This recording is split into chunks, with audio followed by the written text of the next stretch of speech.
Namaskar. A very warm welcome to the ninth academic session on the sixth day of the 14th International Conference of WAVES International and 24th India Conference of WAVES India on Impact of Vedic Wisdom on the World Today, co-hosted and sponsored by S. Vyas University, Bangalore and Hindu Students Council, USA. The session is chaired by Dr. Chand Bhardwaj, scientist and technologist, and co-chaired by Professor Soma Basu, School of Vedic Studies, Rabindra Bharati University, Kolkata. I am Dr. Rajvarma Sinha, Philosophy Department, Miranda House.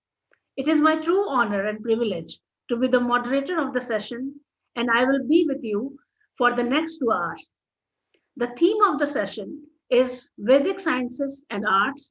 There are 7 papers in this session. At the end of the presentations, our learned chair would give an overview of the papers and his valuable comments and will also take up the questions. The participants are requested to ask questions through chat and question answer.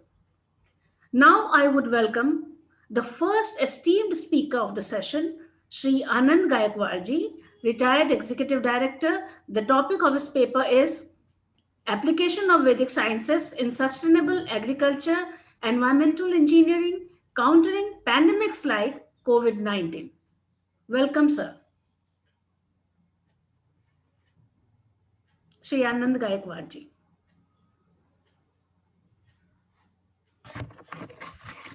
This is called as the Chaitanya Krushi Homa organic farming. Chaitanya Krushi, the word Chaitanya means primordial energy, cosmic energy, or pranic energy, and Krushi is agriculture. Basically, as far as the Chaitanya or energy is concerned, Nikola Tesla had said long time before that if you want to know the secret of the universe, uh, think about energy, frequency, and vibration. So basically, Chaitanya, if you want to understand, you will like to understand the frequencies, the energy, and the vibration. Now here in Vasant Paranse in Homa Therapy, our last chance, says, heal the atmosphere and heal the atmosphere heals you is the basic philosophy. Agnihotra is the basic Homa for all Homa fire practices given in the ancient Vedic sciences of bioenergy, psychotherapy, medicine, agriculture, biogenetics, climatic engineering, and interplanetary communication. Uh, this is a diagram which shows the relationship between the Vayumandal or and the Yajna and all the three. So basically, the Yajna is related and it is having effects as three cosmic spheres, that is Dhru, Bhuva, and Swa. That is, it is related to the atmosphere, it is related to the planetary conditions on cosmos, it is related to the biosphere also. Uh, and Yajna has the effect, the performance of Yajna has the effect at all the three levels, these levels. Now, this is one picture which a dumb artist had drawn, wherein he has shown the effect of Agnihotra performance on various things. At the sunrise, the various electricities and ethers come, and they are being with the performance of Agnihotra, they are broadcast on all the other things. It is also interesting to know that Masaru Emoto of Japan, what he talks about Agnihotra, he says that in Japan we believe in God, whom we call as Kami. Ka means fire and Mi means water. And both the elements are equally important, and I would not want to prefer one of them over the other. Water is H2O. O stands for fire, H for water. The chemical formula teaches us the balance of 2:1. This means that fire is twice as strong as the water. Now, he has some beautiful expressions about Agnihotra. Agnihotra is the music for universal connection. Agnihotra heals the atmosphere. You heal the atmosphere and it heals you. Agnihotra provides all the nutrients to the plant. Now, this is very important to know that biosphere and in the agriculture, there are two spheres of management. One is biosphere and another one is rhizosphere. Biosphere, in the biosphere, photosynthesis, flowering, fruiting and ripening happens, and in the rhizosphere, humus, capillary process and nutritious food provision is what happens.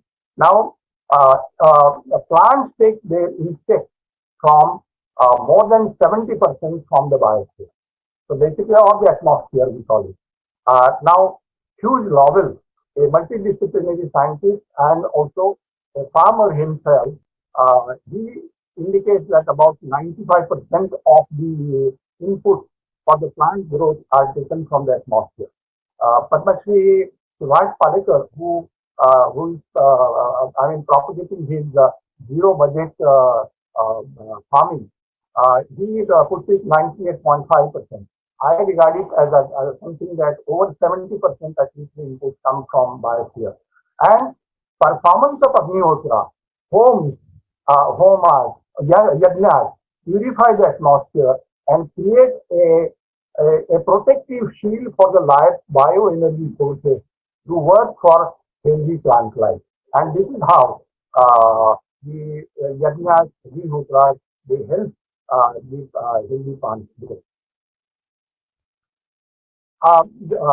In Homa farming, this is what the layout. A resonance is created with an Agnihotra hut and Tremmakam hut, and there are four cosmic pillars on four sides of the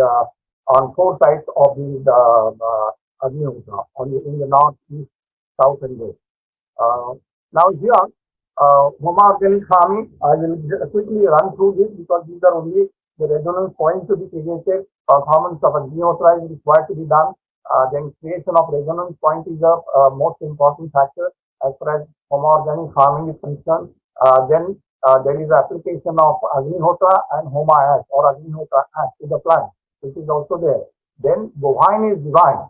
That means, it is basically integration of the cow family with the farm is important because cow yields these different types of products like cow milk, so the Gomutra is there, then Gomaya is there, Panchagavya is there, Havan products and all these things are there. So basically we have seen earlier this particular, there are Panchasilas of the Chaitanya Krushi that we are following or practicing. This Vinoba Bhave description, we have seen it earlier. Now there is one Panchasila, one of the Panchasila is Tusta Bhavam to Kushaka Jana Dhanya Samanita from Kushi Parasha. Let the farmers be happy, healthy, and green. Then another this thing which is coming from Gurujna Namakam is actually Vishwam Prushtam Grame Asmi Anat. Now, this is a principle which is most important, by which it is said that for sustainable agriculture and sustainable development, village and local economy should be the focal point, and both biodynamic farming methods as well as permaculture support this view.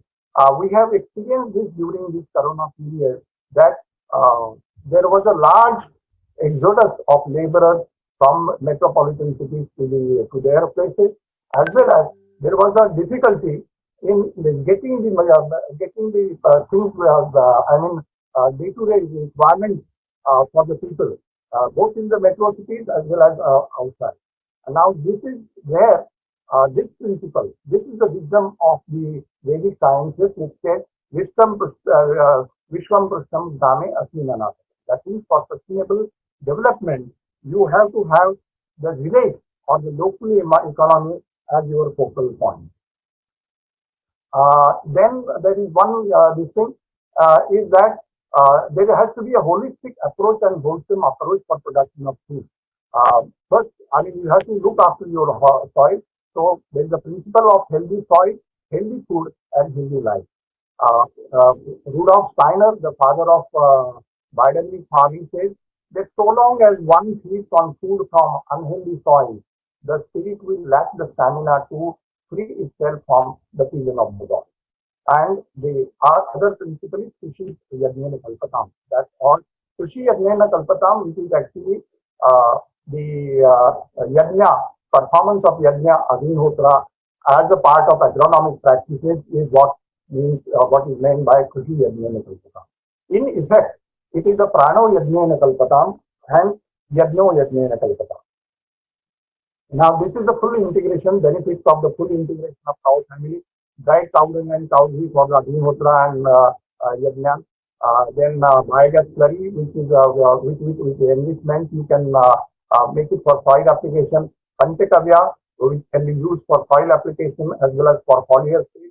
Soma biosol, which is prepared with the Agnihotra ash water and other things, is useful for soil application and tree pest as well as tree pest also. So this is what these are the observations and results. We have seen that not only the production and yield and quality of the farm produce is improved, but also there is the contribution to the ecology in maintaining the balance of the whole ecosystem. And that is why this particular thing is very useful for sustainable development.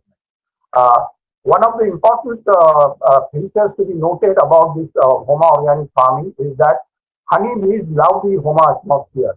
And when honeys are dying almost all over the world, the Homa atmosphere is very conducive for the honeybees. So therefore, it will help the pollination and it will help in increasing the productivity of the farm. Now, there are some proposed makeover changes which we have planned. That means there is a ATL section, then the livestock improvement, composting unit, and all these components. Once these components are put into the game, particularly the use of solar energy and energy integration at the farm when it is done, the farm will meet the green farm concept and sustainability flower concept of the report as per the UNOS report 2013, which is wake up before it is too late. There is a diagram which shows the green farm connectivity. The green farm, the flow of the flow for the integration of the various energies, various things. There is a biodigester here. There are two biodigesters. This is second biodigester. One is biodigester, and then solar and wind integration is there. So all energy is basically integrated here. That is how it becomes as a green farm concept, where there is a full integration.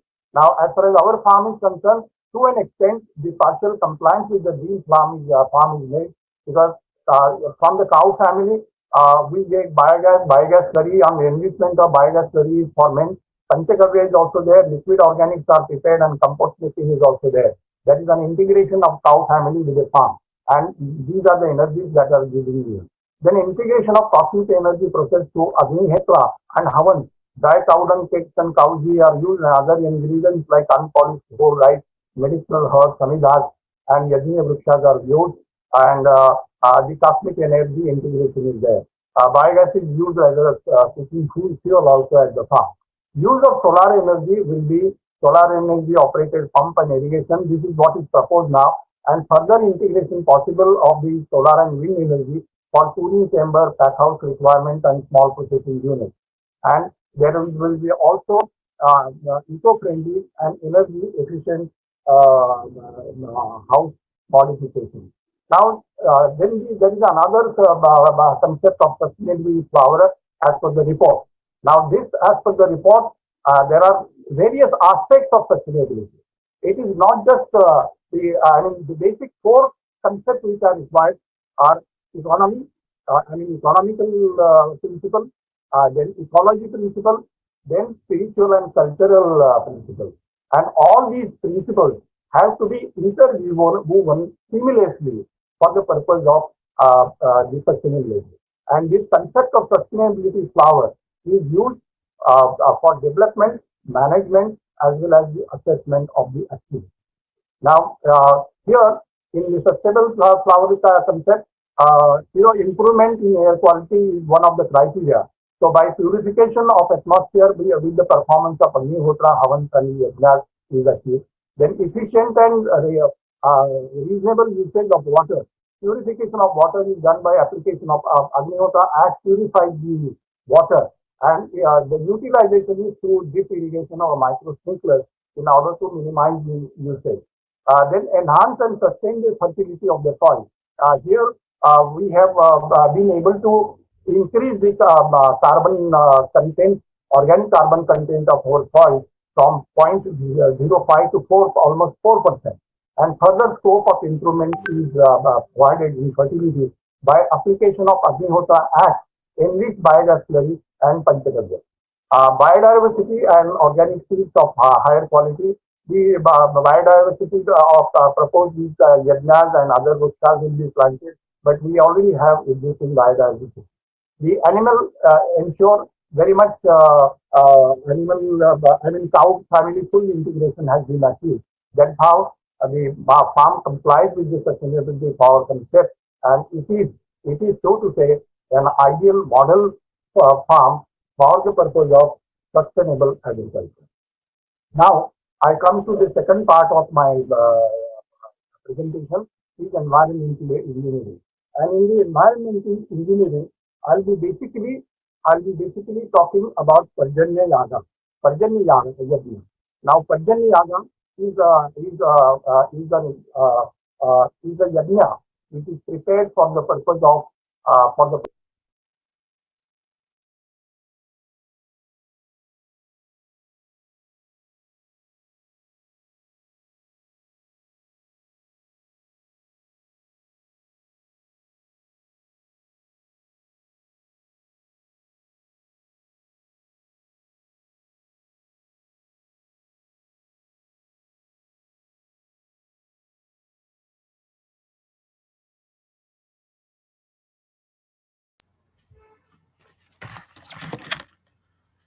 Heal the atmosphere, and the healed atmosphere will heal you. Thank you, Dr. Sri Anand Gaikwad ji, for your enlightening and impressive paper. Now, our next esteemed speaker is Dr. Rakesh Kumar Chaudhary, Assistant Professor, Amity University, Haryana. The topic of his research paper is Vedic Literature as the Main Soul of Indian Art.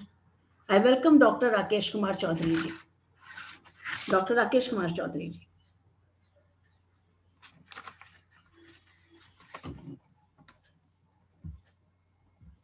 My topic is Vedic literature has the main soul of Indian art. जैसा कि हम जानते हैं कि हमारे literature में, mythology में और हमारे आर्ट और लिटरेचर की जो कनेक्टिविटी है वो किस हद तक एक दूसरे से मेल खाती, एक दूसरे से जुड़ी हुई है, इसको जानने समझने के लिए हमने एक छोटा सा प्रयास किया है। और इससे के कुछ एविडेंसेस जो हमारे लिटरेचर में, हमारे वैदिक लिटरेचर में और जो हमारे मैथोलॉजिकल लिटरेचर्स है उसमें मिलते हैं। तो फर्स्ट ऑफ ऑल मैं एक एक करके स्टार्ट करना चाहूंगा। दिस इज फर्स्ट ऑफ जो कि कला, जो कि कल ऐसा माना जाता है, कुछ विद्वानों का मत है कि कला संस्कृत के कल धातु से आई है, और कुछ और विद्वान ऐसे हैं जिनका मानना है कि कल ना होकर के ये क धातु से है।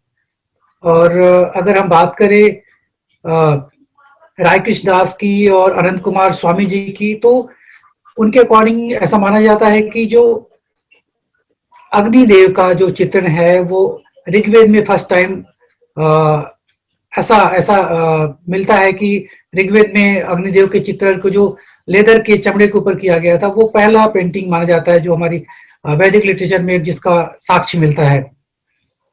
जो कला है उसको पहला जो शब्द जो यूज हुआ हमारे वैदिक लिटरेचर में, जहाँ पे हमें शिल्प शब्द यूज हुआ, जो जिसे हम कला का दूसरा शब्द कह सकते हैं। और इस शिल्प शब्द को दो सब डिवीजन में किया गया, जिसमें एक है ललित कला जिसे हम फाइन आर्ट्स कहते हैं, और दूसरा हुआ उपयोगी कला। इसी तरह से हम अगर आगे चलते हैं, हम देखते हैं कि महर्षि पाणिनि ने कला का बड़ा ही अच्छा वर्णन किया है, और उनके अकॉर्डिंग भी कला को दो रूपों में डिवीजन किया गया है। एक तो है चारुशिल्प और दूसरा है कारुशिल्प। चारुशिल्प वो कला जिसमें हम फाइन आर्ट्स, जिसमें पेंटिंग, नृत्य, म्यूजिक, इस तरह चीजें आती हैं। सेकंड है कारुशिल्प। कारुशिल्प वो जिसमें design, applied arts, commercial, craftsmanship, ये सभी चीजें आती हैं।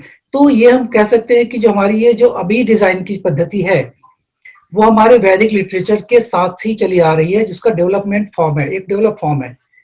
अगर इसको हम थोड़ा विस्तृत में समझना चाहें तो हम कह सकते हैं कि जो हमारे हवन कुंड हुआ करते थे, जो हमारे ऋषि मुनि पूजा और यज्ञ किया करते थे, उस समय जो उनका स्ट्रक्चर था यज्ञ का हमारे, वो भी एक ज्योमेट्रिकल फॉर्म में, एक लाइन फॉर्म में होता था और उसके चारों साइड में डेकोरेटिव फॉर्म यूज हुआ करते थे। तो हम ये नहीं कह सकते कि हमें कला का ज्ञान अब जाके हुआ है, पहले नहीं था। इसका साक्ष्य हमारे बहुत पहले से मिलता है हमारे वैदिक लिटरेचर में और विभिन्न प्लेसों में। अगर हम कुछ लिटरेचर, वैदिक लिटरेचर की बात करते हैं तो जो एक नाम आता है, जिसका याद आता है, महर्षि वाल्मीकि जी ने अपने रामायण में इसको साक्ष्य के रूप में प्रस्तुत किया है, जहाँ पे लता गृहाणी चित्राणी चित्ताक्षरग्रहाणी या इच्छा। तो इस श्लोक में उन्होंने ये जिक्र किया है, जब भगवान हनुमान को कैद कर लिया जाता है लंका दहन के दौरान, तो उनको वो लंका में जाते समय उनको बहुत सारी चीजें ऐसी दिखती हैं जो कला का साक्ष्य कहती हैं। ऐसा माना जाता है कि रावण के महल में बहुत सारी कलाशालाएं थी, बहुत सारे कला के चित्र थे और उनकी जो वॉल और डेकोरेशंस थे वो एक अद्भुत अलंकृत डिजाइन से भरे हुए थे। महर्षि वाल्मीकि रामायण की एक और जगह पे लिखते हैं कि कंचन चित्ता अग्निमम, जहाँ पे वो कहते हैं कि जो रावण का जो रथ था, जो चैरियट था, उस चैरियट की जो साइड की जो दीवार थी वो गोल्डन डिजाइन पैटर्न में पेंट की गई थी।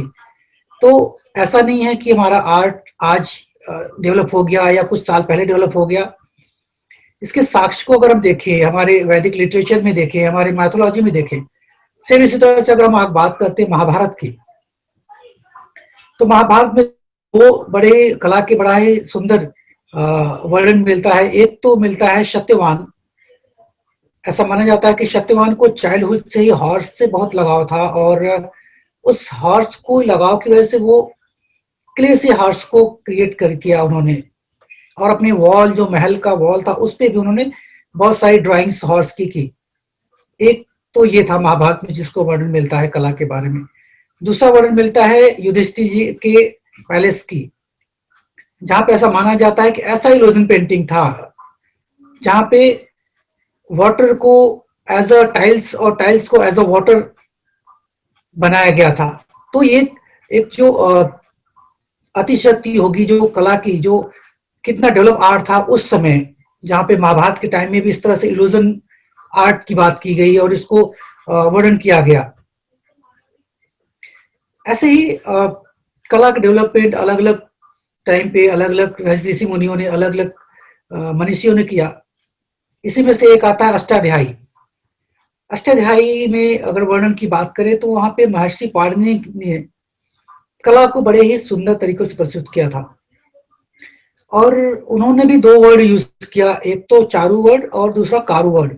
ये सेम जैसे पहले हमने बात की कि कला को दो भागों में डिवाइड किया गया, एक दृश्य कला, विजुअल आर्ट, फाइन आर्ट जिसे हम कहते हैं, जिसमें painting, sculpture, poetry, performing arts ये आए। दूसरा आया कारू आर्ट। कारू में के अंतर्गत जैसे applied art, design, architecture, interior, product design, ये सारी चीजें डिवीजन हुई जो अभी हमारी आधुनिक कला के रूप हैं। तो कला की डेवलपमेंट और उसकी जो बेस है, अगर हम बात करें नाट्यशास्त्र की, भरत मुनि द्वारा रचित नाट्यशास्त्र, तो नाट्यशास्त्र में भी भरत मुनि ने जो डांस के टाइम पे जो एक जेस्चर होता है और जो एक हैंड का जेस्चर होता है और जो पोस्चर्स होते हैं, बॉडी पोस्चर्स, ये सभी का वर्णन बड़े सुंदर तरीके से किया। इसके साथ साथ ही उन्होंने आर्ट के दो फॉर्म, एक तो पेंटिंग और एक क्राफ्टमैनशिप की बात की। तो आर्ट का जो विस्तृत डेवलपमेंट है, अगर हम इसकी बात करें तो कला की एक जो बेस जिसे हम कहते हैं, जैसे limbs of 6 limbs of art, Indian art कहते हैं, तो अगर उसकी बात करें तो कामसूत्र जो महर्षि वात्स्यायन ने लिखा, तो कामसूत्र में उन्होंने 64 टाइप्स के फॉर्म्स ऑफ आर्ट्स की बात की है, जिसमें कला के डिफरेंट डिफरेंट तरीकों को, डिफरेंट डिफरेंट पैटर्न्स को, डिफरेंट डिफरेंट हमारे हर एक दैनिक चर्या में जो भी काम करते हैं उसमें किस तरह से कला इन्वॉल्व होती है, इसका वर्णन कामसूत्र में वात्स्यायन जी ने किया। वही उन्होंने कला में आर्ट को लेकर के भी जो वर्ड के हैं, जो कला के जो शब्द हैं, उसको लेकर के उन्होंने एक श्लोक कहा था, षडंगा की बात कही थी उन्होंने। हालांकि उसका विस्तृत जानकारी, अगर विस्तृत वर्णन देखा जाए तो विष्णु धर्मोत्तर पुराण में मिलता है इस षडंगा के बारे में। षडंगा को as a base of Indian art कर सकते हैं, क्योंकि उसी बेस को लेकर के आज तक की जो भी कला, जो भी संरचना, जो भी डिजाइन, जो भी आर्ट होते आए हैं, उसी को बेस में मान के काम होते गए हैं। और सिर्फ एक श्लोक, जिसके श्लोक के ये 6 लक्षण, जो 6 एलिमेंट्स हैं, ये कितना कारगर है आर्ट को तब से लेके अब तक आगे बढ़ा ले आने में। रूप भेदा प्रमाणाली भाव लावण्य योजनम सादृश्यम वर्णिका भंग इति चिद सदगंकम। इस 2 लाइंस के श्लोक में और 6 एलिमेंट्स को लेके इतना सुंदर तरीके से, इतनी विस्तृत जानकारी को संजोकर विष्णु धर्मोत्तर पुराण में दिखाया गया है, जहां पे रूप भेदा मीन्स हर एक इंडिविजुअल की अपनी एक कैरेक्टर होता है, हर कोई अपनी एक दूसरे से अलग पहचान होती है।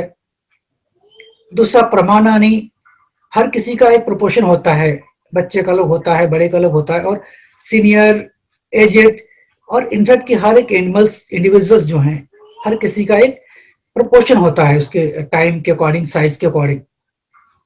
और भाव, बिना भाव की कोई भी पेंटिंग, कोई भी क्रिएशन, कोई भी आर्ट फॉर्म, कोई भी डांस, कोई भी म्यूजिक क्रिएट करना असंभव सा है। सो भाव का कितना सुंदर इम्पोर्टेंस है। लावण्य, और जो भी चीज हम क्रिएट करते हैं, जो भी चीज हम बनाते हैं, चाहे वो पेंटिंग हो, चाहे वो आर्ट हो, चाहे म्यूजिक कंपोजिशन हो, चाहे डांस हो, परफॉर्मेंस हो, जब उस तक उसमें सुंदरता नहीं होती, जब तक उसमें लावण्य नहीं होता, उसकी जो आकर्षण करने की क्षमता होती है बहुत कम हो जाती है। तो कितना इंपॉर्टेंट है लावण्य का, क्या कितना इंपॉर्टेंट है। और सादृश्यम, सादृश्यम का मीन्स है, यहाँ पे हम स्किल की बात करते हैं, चाहे कोई परफॉर्मर हो, कोई डांस हो, कोई आर्टिस्ट हो, कोई डिजाइनर हो, उसकी जो स्किल होती है, जो उसकी डेडिकेशन उस वर्क को लेकर होती है, उसके बारे में बात की गई कि वो जो चीज देखता है, जैसा सोचता, उस तरह से सेम टू सेम बना लेता है। तो ये सादृश्यम। और वर्णिका भंगम, वर्णिका भंग अगर नॉलेज नहीं है किसी एक आर्टिस्ट को, किसी एक क्रिएटर को अगर नॉलेज नहीं है, अगर किसी एक डिजाइनर को नॉलेज नहीं है, वर्णिका मीन्स कलर, अगर कलर का नॉलेज ही नहीं है तो वो किस तरह से पेंटिंग क्रिएट कर सकता है, किस तरह से कोई डिजाइन कर सकता है, कैसे कोई फैशन कपड़े डिजाइन कर सकता है। तो ये सभी चीजें, कैसे इंटीरियर की कलरिंग हो सकती है, कैसे प्रोडक्ट की कलरिंग हो सकती है। तो ये 6 एलिमेंट आर्ट के फॉर्म के, जो हमारे 6 लिम्स ऑफ इंडियन आर्ट जिसे हम कहते हैं, ये सिर्फ हमारे पेंटिंग में ही नहीं, हमारे जो अदर कलाएं हैं उसमें भी ये लागू होता है। अगर बात करें आगे चल करके कि हमारे जो महर्षि पाणिनि की बात करें, तो उन्होंने अपनी किताब में बहुत पहले जो लिटरेचर में उन्होंने एक वर्ड यूज किया था, प्रतिकृति। प्रतिकृति का मीन्स होता है एक डेकोरेटिव ड्राइंग्स, एक लाइन ड्राइंग्स जिसे क्रिएट करना, उसे उन्होंने प्रतिकृति का नाम दिया। यही प्रतिकृति जब मुगल आए और उन्होंने आर्ट फॉर्म में अपना इंटरेस्ट दिखाया, जहांगीर, शाहजहां के टाइम पे, अकबर के टाइम पे बहुत सारे काम हुए आर्ट में, मुगल आर्ट फेमस हुआ मिनिएचर पेंटिंग के लिए। तो उस समय जो ह्यूमन फिगर बने, जो व्यक्ति चित्र हुए, उसी प्रतिकृति का डेवलपमेंट फॉर्म है सबीह, उसका नाम पड़ा Sabih.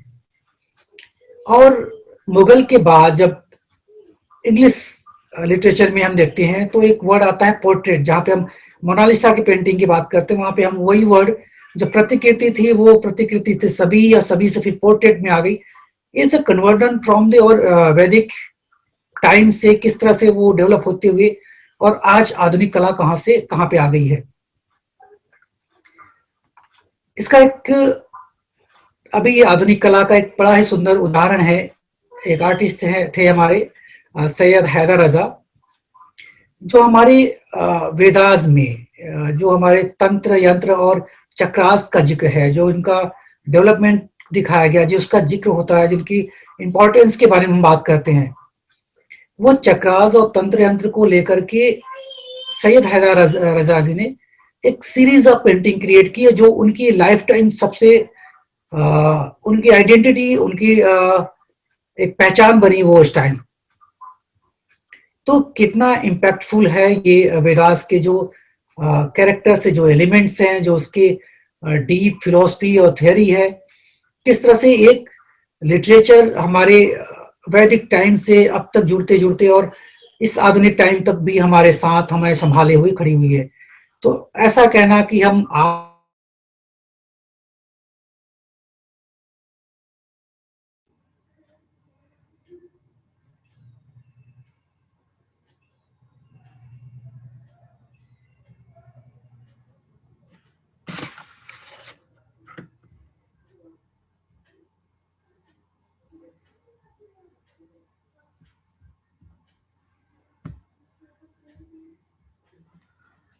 Thank you, Dr. Rakesh Kumar Chaudhary ji, for the informative paper. Thank you very much.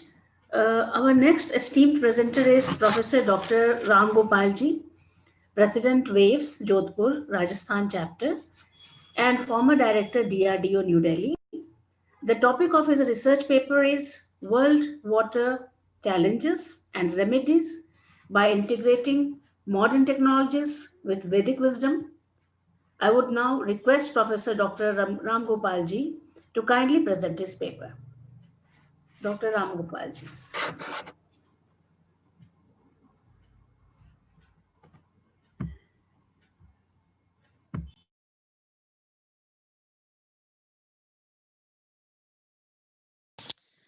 Dr. Raj,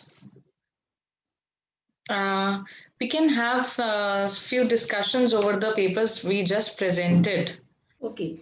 There are some issues and we are finding out that. Okay. We can call we can take comments of Dr. Soma ji and on the papers we just presented. Okay. Thank you. So, I would now request our co-chair, Dr. Soma Basuji, to kindly comment on the papers presented so far. Thank you so much, Dr. Raj Sinha ji, and to everyone present here on the panelists, chairman, sir. So I listened with rapt attention to two papers just presented. First by Anand Gaikwad ji. He spoke excellently on application of Vedic sciences in sustainable agriculture, environmental engineering, and countering pandemics like COVID-19. About the first part of the paper, I am so happy that I'd like to inform you that in my university, in my own department, in the School of Vedic Studies of Rabindra Bharat University, I was among the assistant professors then. One UGC major research project came on this particular topic. So today I am elated to listen to him. I was just recalling the words I used to take out from different books, especially the Rig Veda, from the Rig Veda, because I am doing extensively on the Rig Veda, to and searching for these terms so that we can elaborately write the project on science and engineering science. Just now I recall the term Khanitra.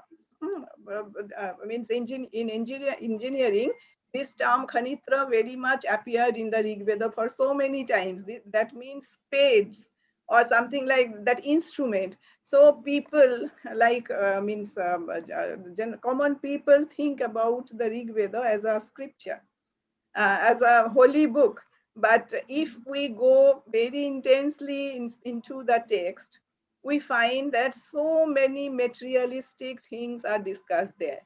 So I am very much happy just listening to the first paper. This was just after my heart. And he very nicely he explained that how the Vedic sciences. And one thing I just want to make it clear: there is no such thing as particularly as Vedic sciences. One has to go deep inside the texts to get the right proper information. And what Anand Gaikwadji expressed through his paper is very much correct. And he showed many diagrams and explained in a very beautiful way what he wanted to express. So thank you very much, Anand Gaikwadji. Thank you so much for your excellent presentation. Then coming to the next paper by Dr. Rakesh Kumar Chaudhary ji. He is the assistant professor at Amity University, Haryana. His topic is all the more nice, and I am expressing my heartfelt congratulations and best wishes to him also. Vedic literature has the main soul of Indian art. What a topic. Really, Indian art flourished in so ancient a time when Indian civilization is the ancient most, we can say, civilization in the world. So, and Vedic literature is the ancient most bulk of literature that mankind has ever produced. So in that, Vedic literature means a bulk of literature, starting from Sanghita, up to means pre-epic period. So this is very important that he has taken into account so many aspects of Indian art, and he wanted to explain through means cultivating this the Vedic literature, whatever he found. So his paper was very nice, and I think for some difficulty he could not finish his paper. So I am eagerly waiting to listen to him more. So thank you very much for inviting me to talk on these couple of papers. I am very happy, and best wishes for the papers to come. Thank you so much. Namaste. Thank you. Purnamadaha Purnamidam Purnat Purnamudachyate Purnasya Purnamadaya Purnamevavashishyate. Thank you. Thank you, ma'am. Thank you, Dr. Raj. And now we are ready with our speaker. Next speaker, you can call whenever you like. Okay. Our next esteemed presenter is Professor Dr. Ram Gopalji, President WAVES Jodhpur, Rajasthan chapter, and former director, DRDO, New Delhi. The topic of his research paper is World Water Challenges and Remedies by Integrating Modern Technologies with Vedic Wisdom. I would now request Professor Dr. Ram Gopalji to kindly present his paper. Professor Dr. Ram Gopalji.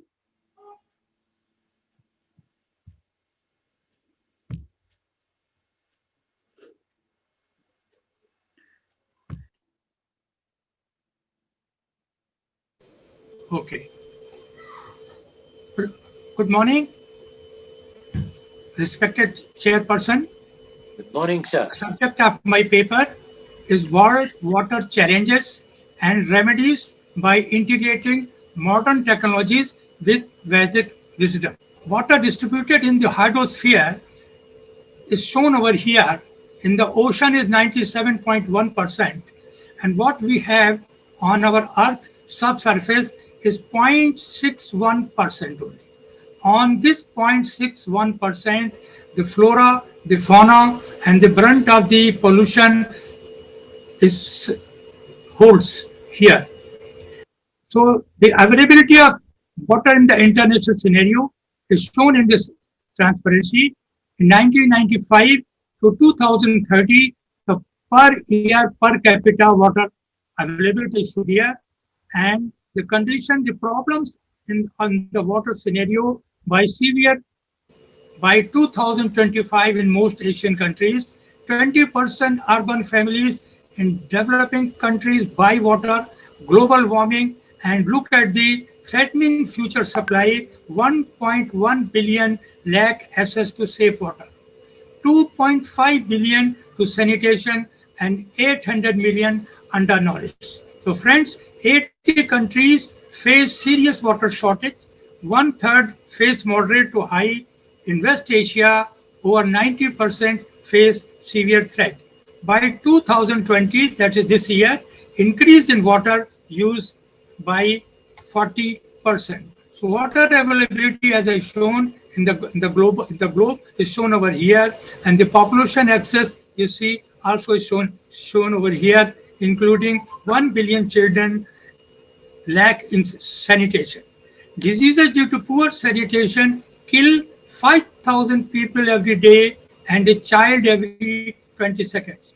A report, 95% die due to illness and only 5% natural death. Look at the scenario in our country in India. The domestic water consumption was 1985 to 16.7 cubic kilometers. Now by 2025 will be raised to 40 cubic kilometer. As per the Bureau of Indian Standards, per capita per individual is 135 liters consumption, human being 40, additional desert areas 30, and for drinking and cooking purpose is the 10 liters per capita per day. So what are the challenges in our country in India?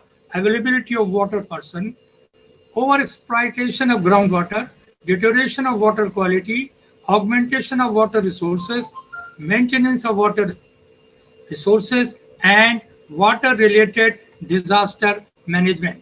Friends, look at the Vedic concept, Sukta. So in the religious text, the Bharati Dharma Grantha, Jal Jivanam, water is Brahman, as I said, Ambavad, life is created. Kadambini is another religious text, proficiency of rain forecasting, that is the forecasting of the rains in the Kadambini Sahitya. Vishnu Dashavtar, life originated from the fish up to the Kalki Avatar, and the Samudra Manthan also gave 14 celestial items, including the nectar and the poison halahal. So vital rituals, karmakand, govern our entire life from birth to marriage to yagna, religious function, death, etc. So the 10 cosmogonic doctrines of cosmetic creation, the life created, there are 10 theories, and the one theory is the Ambavada, as I said, the creation of life from the water, as described in Nasadiya Sukta, Rig Veda. Dashavtar, from Matsya Avatar to Kalki Avatar, we are fully aware, particularly the Hindus, the Darwin's theory of evolution after Big Bang, the appearance of water, the monocellular life, amoeba, bicellular, multicellular, and present human 5 all could be narrated, explained from the water only. Gauravshali Bharat, Swarnim Bharat, Vishwaguru Bharat, the world leader Bharat. There are 14 big rivers, and in this Sanskrit verse, Gange cha Yamune chaiv Godavari Saraswati Narmade Sindhu Kaveri Jalasmin Sannindham Kuru. So water management challenges in 21st century. What could be the future research, the holistic approach?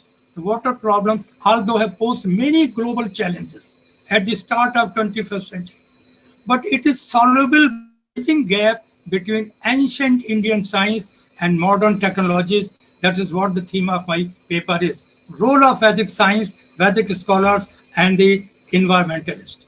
We all look for the desalination, whether reverse osmosis or the various other 10 techniques, selection of low water consuming crops, drip irrigation, hydroponics, Kisan Melas, organic produce. These could be the areas where we should work.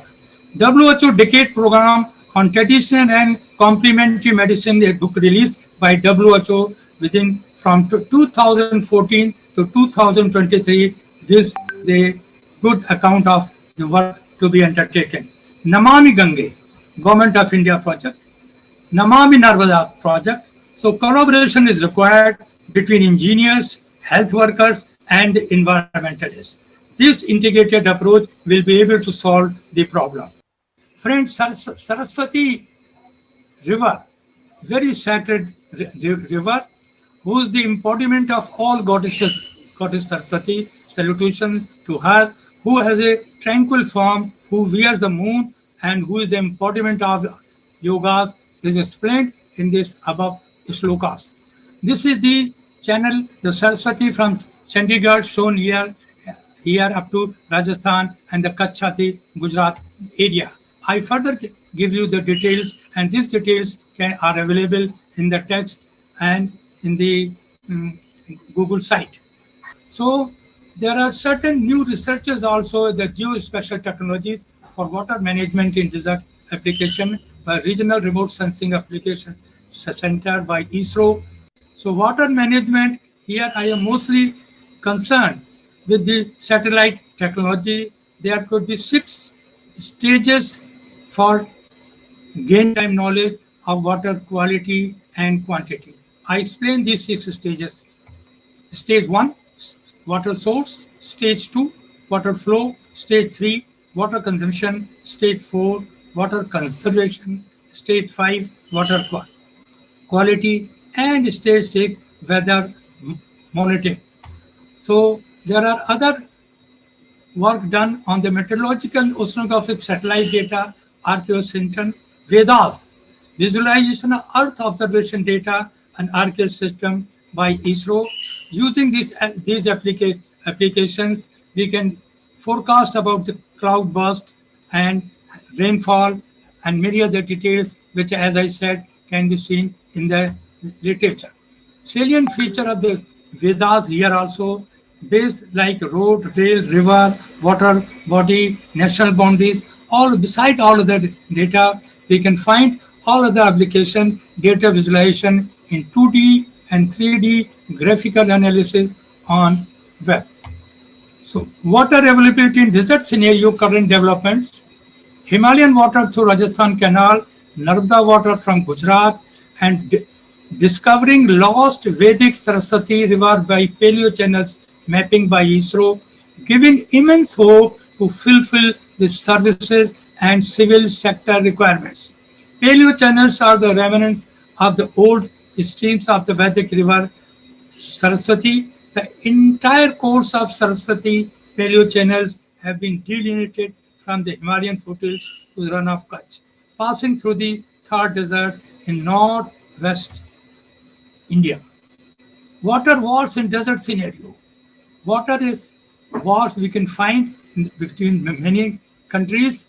Past 100 years, we have seen increase in the total number of reports of violent conflict over water. Challenges of water conflicts are growing, not shrinking. In India, conflicts within states with Bangladesh, Pakistan, China also need serious consideration for better mechanism, greater effort, and R&D are needed. International Conference on River Saraswati, organized by Haryana Saraswati Heritage Development Board, is worth mentioning.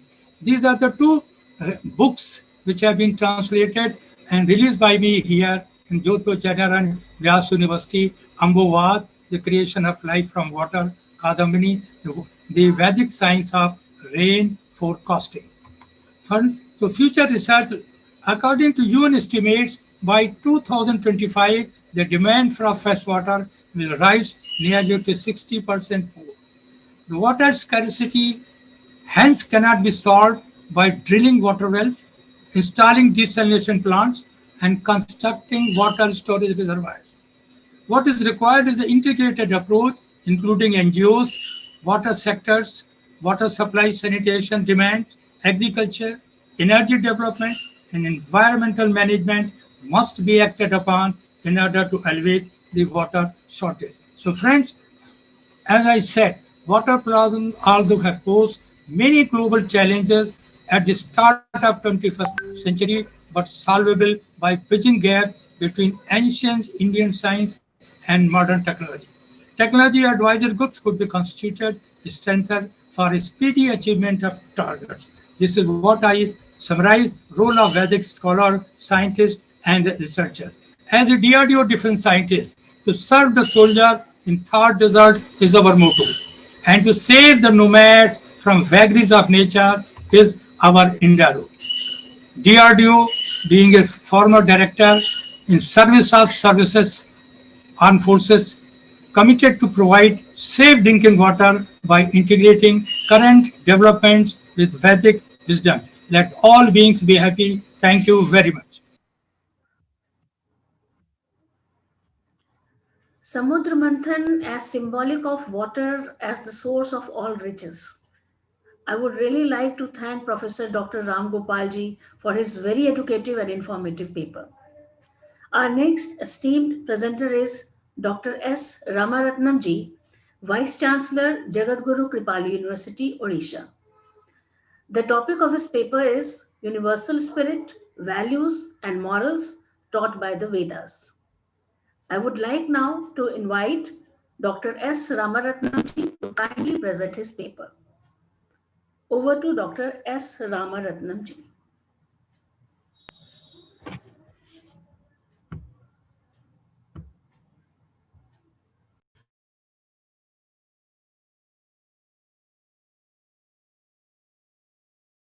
Universal spirit, values and morals taught by the Vedas.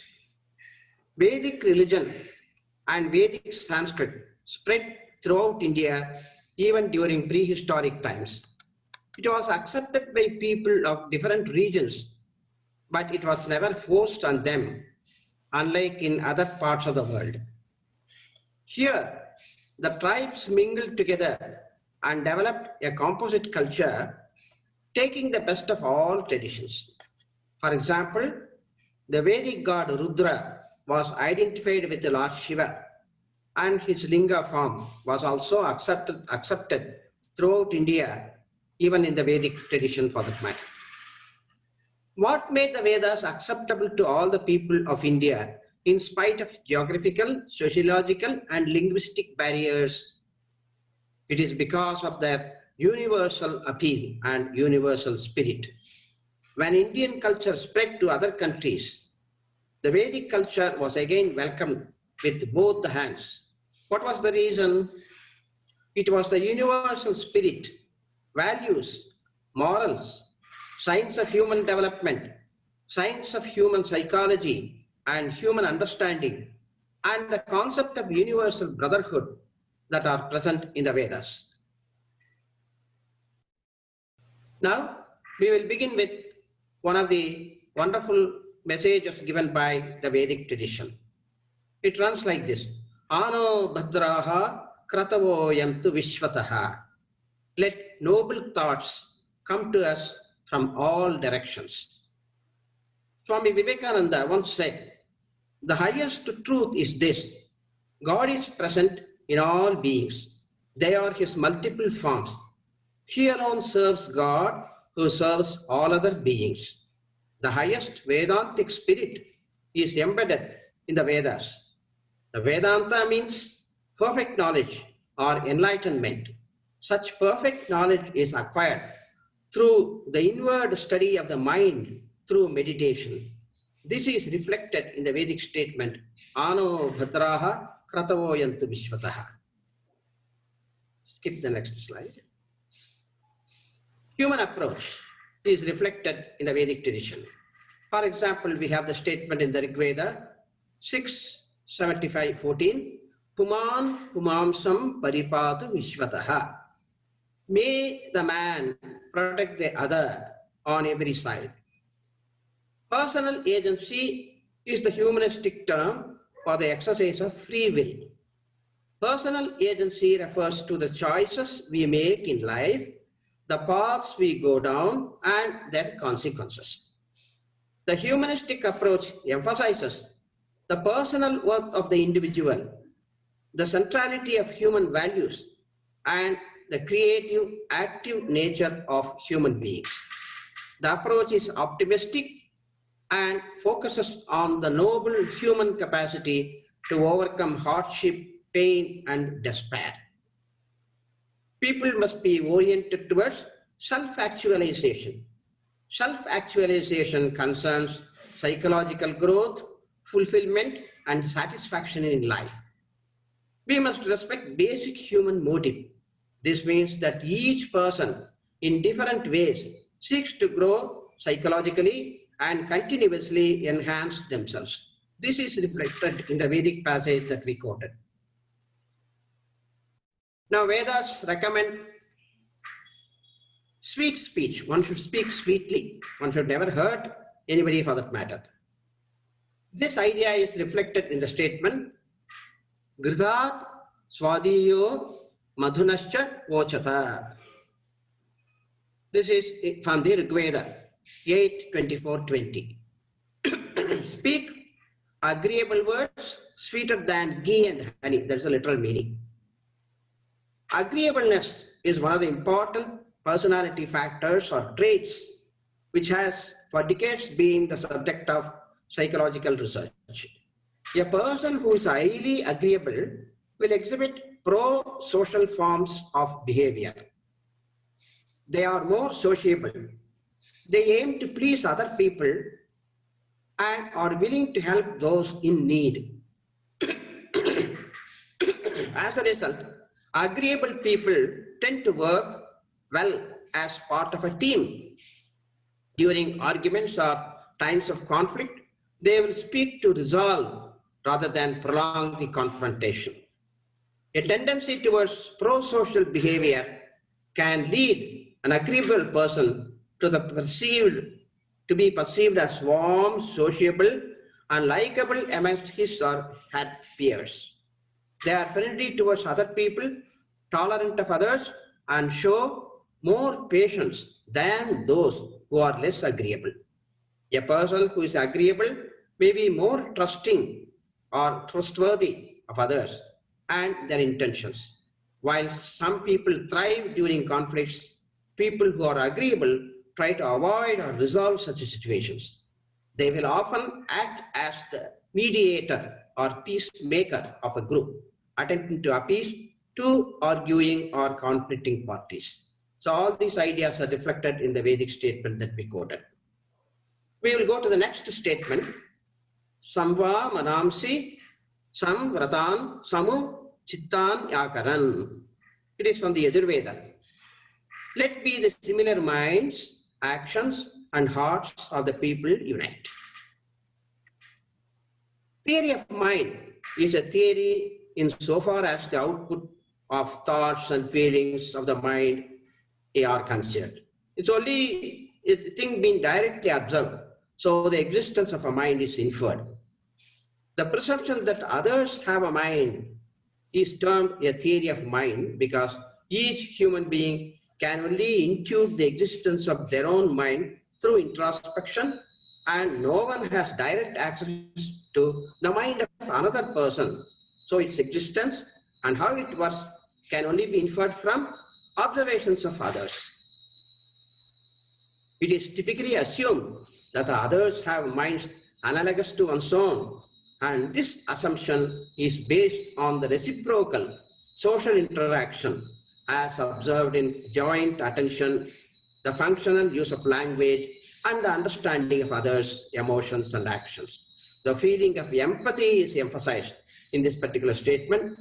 Each one must put oneself in the position of others and understand the feelings of others and act accordingly without wounding the feelings of others. So all these ideas are reflected in the Rig Veda and other Vedas also, and they bring out the human spirit, the values of human spirit for that matter. There is another statement from the Atharva Veda which says, Madhumatim vacham vadatu shantivam. Speak sweet and peaceful words. Let us speak always sweet and peaceful words. The words of leading personalities of the world tell us how much peace is important in the world. Peace is not a one-time terminology. Peace is a daily, a weekly, a monthly process, gradually changing the opinions of others, slowly eroding old barriers, quietly building new structures. John F. Kennedy, one of the famous presidents of United States, said once, "It is from numberless diverse acts of courage and belief that human history is shaped. Each time a man stands up for an ideal or acts to improve the lot of others or strikes out against injustice, he sends forth a tiny ripple of hope, and crossing each other from a million different centers of energy, and during those ripples build a current that can sweep down the mightiest walls of oppression and resistance." This wonderful idea is reflected in our Vedic statement that we quoted. We now move on to another statement from the Yajurveda again. In fact, it is quoted in one of the Upanishads also. Tatra ko mohaha kashokaha ekatvam anupashyataha.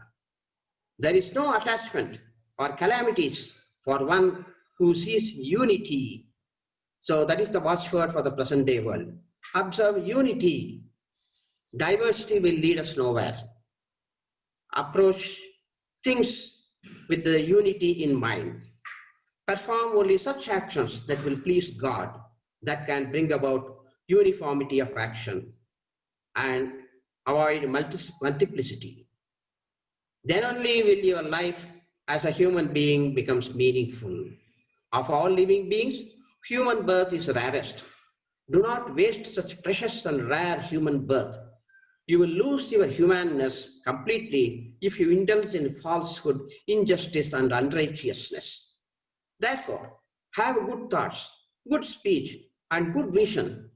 See good, do good, and be good. This is the inner meaning of human life. Some people may appear to be good and smiling, but their mind is filled with evil intentions. This is not good. It is said, Manasi ekam, Vachasi ekam, Karmana ekam, Mahatmanam. As far as great personalities are concerned, there is uniformity of mind, word, and thought in all their actions. Manasi anyat, Vachasi anyat, Karmani anyat, Duratmanam. As far as wicked persons are concerned, they behave differently, they think differently, and their thoughts are also different. Therefore, one should have unity of thought, word, and deed. If you have unity, then you will attain purity, and purity will lead to divinity. Therefore, have purity in order to attain divinity. Saying one thing and doing something else is the act of a hypocrite. There is no unity at all in the words and deeds of a hypocrite. Therefore, this is what is emphasized in the Vedic statement that we have seen. Then, there is another important statement. This is from the Rig Veda.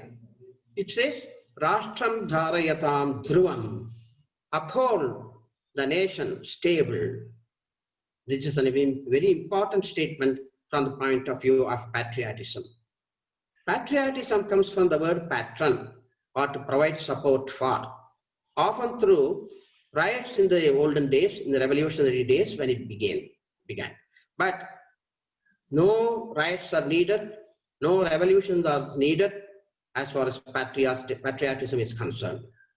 So somebody who is patriotic is someone who supports the people, who supports everything concerning his nation. Everyone stands for something, or they would fall for everything, as they say. Thus, everyone is patriotic about their own ideas, about their own desires, about their own wishes. But to be patriotic concerning the entire nation, that is the most important thing that is emphasized in the statement, Rashtram Sandharayatam Dhruvam. Many suggest it has to do with exclusively supporting one country above all others. No, which is dangerously close to the Nazi ideal of Über alle. Above all others, my country is above all others. That is not correct. Every country is mine. Vasudhaiva Kutumbakam. That particular statement is relevant in the present day times. There is always a bigger fish, and that goes for each of any given attribute you may have. If you do want to support your people, however, that is a great ideal. But make sure There are governments that serve and protect your local friends and family. It should be set up that no matter what happens, from the hurricane to the economic crash, everyone you know should still be able to have life, liberty, and the pursuit of happiness as the Constitution clearly guarantees in every country for that matter. Find your own country's contribution and research and see what your government is doing for you. If it is not doing anything, then perhaps you ought to do something about that. After all, everyone is patron of their government through taxes, armed forces, the jury, the duty, the voting pattern, the polls, and the countless other duties of the citizens. And so they ought to have a say, the citizens ought to have a say in whatever is happening or whatever is done by the government. This is the real ideal of patriotism. Government for the people, by the people, and of the people. We will go to the next statement. This is again from the Rig Veda. A very famous statement, Sangachadvam, Samvadadvam, Samvo Manam Sijanatam. You should walk together, talk together, and think alike. One vision I can see clear as life before me, that the ancient mother has awakened once more, sitting on her throne, rejuvenated, more glorious than ever, proclaimed her to the entire world with a voice of peace and benediction, thus proclaimed a great personality. When India was in the clutches of imperialism, plagued by poverty, destitution, and diminishing self-confidence, he went a step ahead and proclaimed that a resurrected India would be the leader of the world. That great soul was Swami Vivekananda. He had visualized India's preordained destiny of taking on the mantle of the world's leadership. This would not only be the realm of spirituality, but also in every other sphere, be it economic, political, or social, a magnanimous concept. He called the capacity building in science and technology and India's contribution towards them. Let us act together, work together, and think together and march ahead. This is the statement that is relevant to the present day times. We will go to the next statement, this time from the Atharva Veda, which says, Mata Bhumihi Putroham Prithivyaha. Earth is my mother, and I am the son of her. One who knows that the self overcomes grief, one who knows this particular concept overcomes grief. What can be more universal than this particular prayer? Hence, the Vedas are universal and their teachings are universal. They belong to the whole world. Who is your ultimate caregiver? Who feeds you and ensures that you have everything you need to stay alive in this world? Who is it that even makes life possible? Some people may say it is my loved ones. Others may give credit to their ambition and work. Others may say it is the power they hold, while the more esoteric may give credit to the stars, the moon, and the constellations of our cosmos. Looking closer at the reality of life, going behind our first impressions and our top-of-the-mind agendas, we find that one answer is the same for all of us.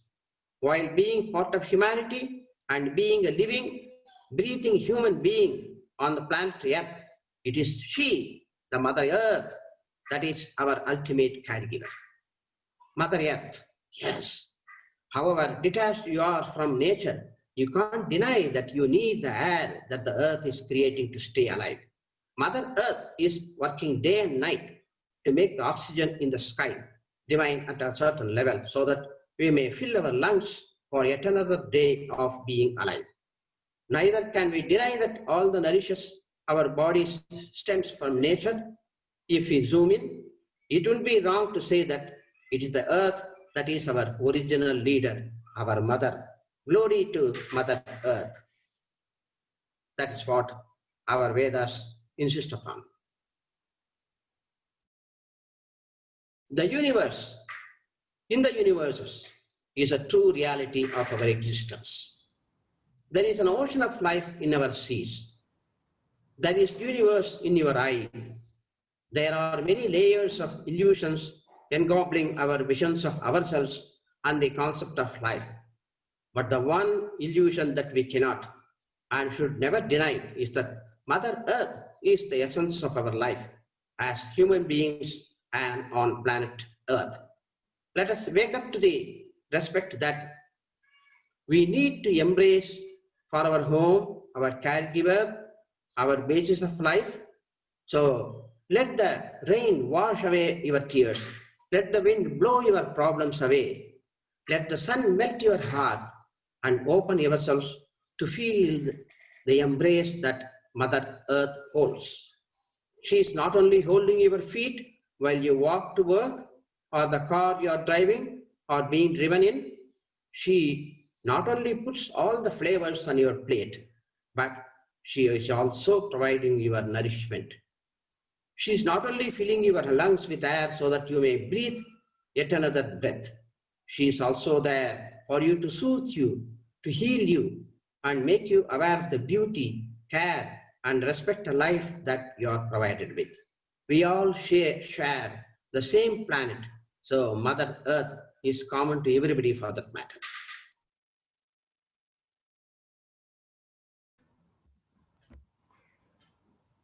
Let noble thoughts come to us from all directions. Thank you, Dr. S. Ramaratnam ji, for such an interesting and inspiring paper. Our next esteemed presenter is Dr. S.R. Krishnamurthy ji, retired official and independent researcher. The topic of his research paper is Veda's message for COVID-like situation. I welcome now Dr. S.R. Krishnamurthy ji. Please, Dr. S.R. Krishnamurthy ji.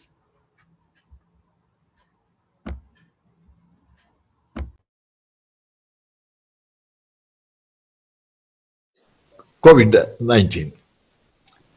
Now, one thing they should remember that Vedas do not care about names because the Upanishad says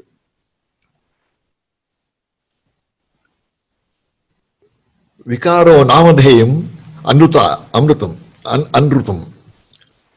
That is, all the names of different units are all false. It does not go by that. It goes by the main principle.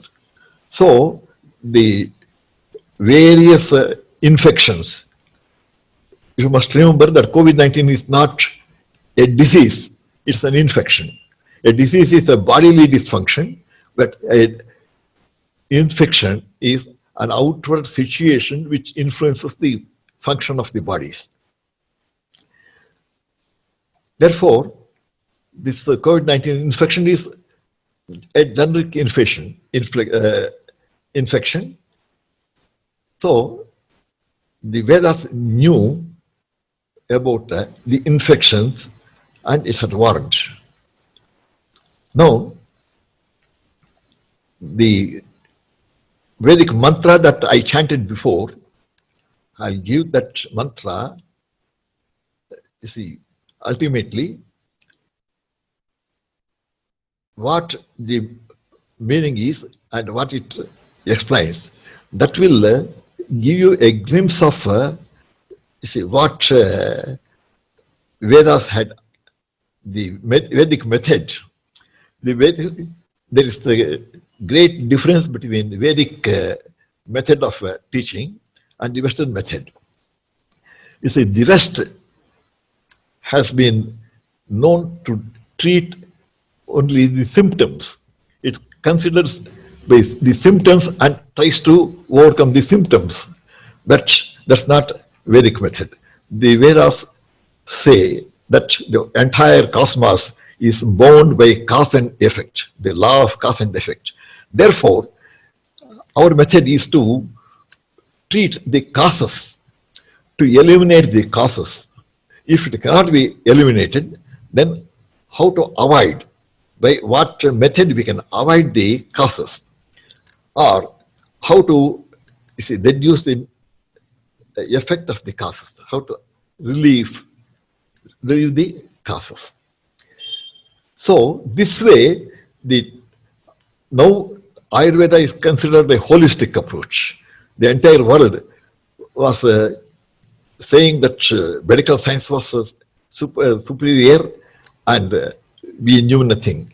But now the same doctors, the same medical science, Western medical science has accepted Ayurveda as the holistic approach. And you see, the popularity of yoga and the Ayurveda has grown umpteen times. Now they say 100% of the diseases are psychosomatic. That was written by long back by Vasishtha. In Yoga Vasishtha, it's clearly stated all adhi, vyadhi, everything, all sorts of diseases, mental or physical or any other type, they are all bound by the cause and effect, and it's all related to the status of mind. It's our mental strength which is primarily responsible for our own sufferings of various kinds. With this background, we have to analyze whether they had found any proper medicine or proper method for the so-called COVID-19. While looking at that, see, I have been a researcher in insurance into the longevity of life for nearly 4 decades. When I passed actuarial science in distinction in 1962, I started with the question, because in LIC we selected only class 1 lives for insurance. Even then, we were experiencing early claims and very early claims. It should not have happened. Why it happened? That was the question. And when I asked my superior, he simply said, it's for you to find out. So I had to step into research, and I have done much work. Anyway, with that habit, when the papers showed me the various symptoms after my return from Shillong from an international conference on philosophy held in March first week. Bangalore was locked down with because of this COVID, and papers gave me for 1 week. They went on screening the various symptoms. My curiosity was roused. I came to certain conclusions, and fortunately, April 12th, the papers came out with figures of exposures and deaths due to COVID-19. And what I had presumed, they were proved correct by the figures that came out in the papers. So that helped me. It was nothing but an effect of, 3 factors. 1, temperature, humidity in the air, and the location, watery locations. And for that, unfortunately, I had prepared a PPT, a PowerPoint presentation, but I don't think there is the provision for making that presentation, because many of the factors are visual, which can be appreciated by only on seeing. Otherwise, it's very hard to have a clear comprehension, because the entire data clearly picturized the entire COVID, what it was, because it was concentrated in the Western Europe.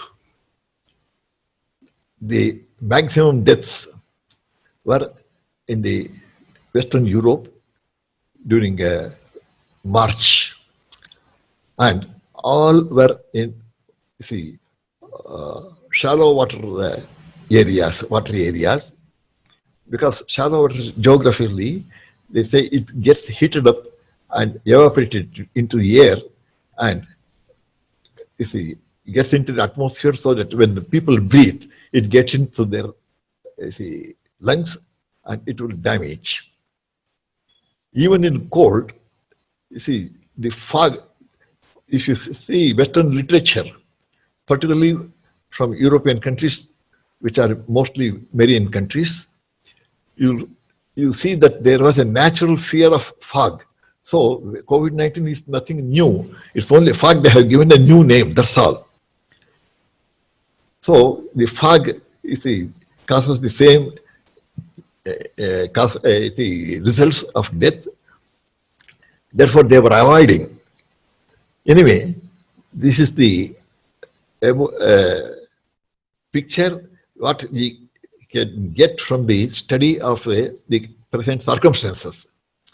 Now, whereas whether they knew, what about other areas like USA, China, and India, which are large countries, where even non-marine areas also affection is there? It is because of a high degree of pollution.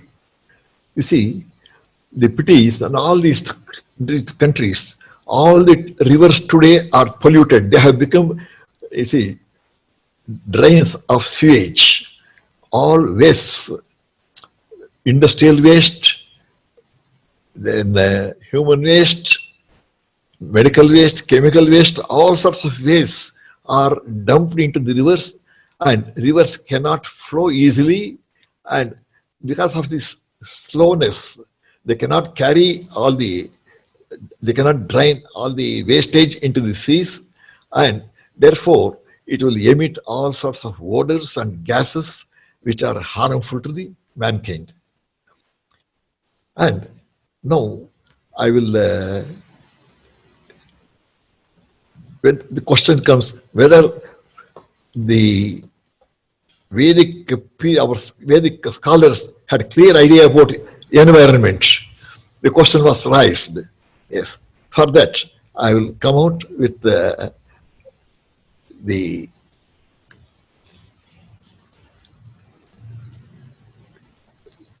I'll come out with the shlokas. Now, you may have you heard my Vedic prayer. What is that Vedic prayer? What is, and whom does it pray? I'll first tell you. No. Om Shanno Mitra Sham Varunaha. Mitra is sun god. First prayer was to sun god, because he is the god of heat who makes the water evaporate. Varuna, Shanno Mitra Sham Varunaha. Varuna is the god of water, which is beneficent to us, but it's water and vaporizes into air, that becomes a harmful thing for us.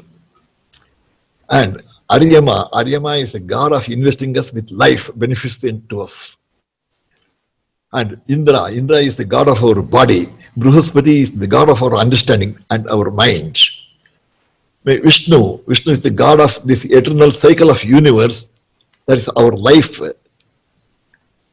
entire life, and we want him to be beneficent to us. These are the gods of the cosmos, who are called the Vishwe Devaha, who control us and the elements of nature. If they are, you see, pleased, they will keep us safe. It is they who always protect.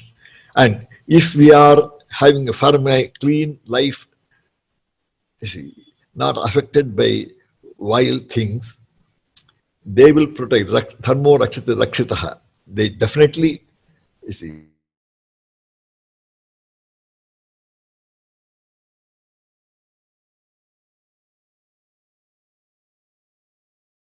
we think that we ourselves are masters. Yes, true. But when we realize who I am, I can be a master. Till then, I have to go by what my protectors say. We do not, wait for that. We do not care for them. We think that who are they to control me? And in that, fallacy, we unfortunately lose much of our life. May it be. But one, asked me, okay, it's only mere prayer. It does not show that any reference to the factors like environment. How do you say whereas they were concerned about environment? Yes. I'll quote one mantra. Amrutam va apaha. Amrutya nistarehi nasa mutra purisham kuryat. Na nishtivet. Na nirvasana snanam. You see, it says, it warns, water in this is nectar. Into open waters and in open spaces, that is rivers, lakes, tanks, ponds, etc. None should urinate or excrete. None should spit. None should bathe nakedly. These are the Vedic injunctions about cleaning all our rivers, open tanks, ponds, etc. cleanly, etc. Today, have we cared for that? No. Tanks are getting ignited. Water becoming afire. Bangalore lakes, you see, they are on fire. Our forests are on fire. Who's making? These are not acts of God. This is our own making. So, it's when we are going against Vedic warnings, who can help? How can God help? And you should be clear cut that no kinkanyut come to your help. Because it's Anudalingya Shasana Vidhi, it cannot be stopped by any. So, here, Vedas also warned that we have never cared. So, these are the factors, unfortunately, because of our own commitment of our so-called educated modernistic societies. How humankind is suffering everywhere, because everywhere the same ignorance is ruling today. We have lost our concepts of purity, concepts of happiness, what can bring us peace. And it's Amrutam va apaha.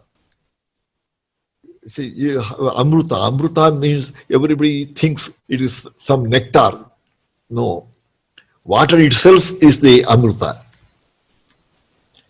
The word Amruta is a compound. It's a up plus Ruta. Ruta means life. Apruta means life in the form of water. So life in the form of water, by drinking a cup of pure water early in the morning, the moment we get up, is a tonic for against all diseases, a preventive tonic for against all diseases. But are we getting a cup of Amruta?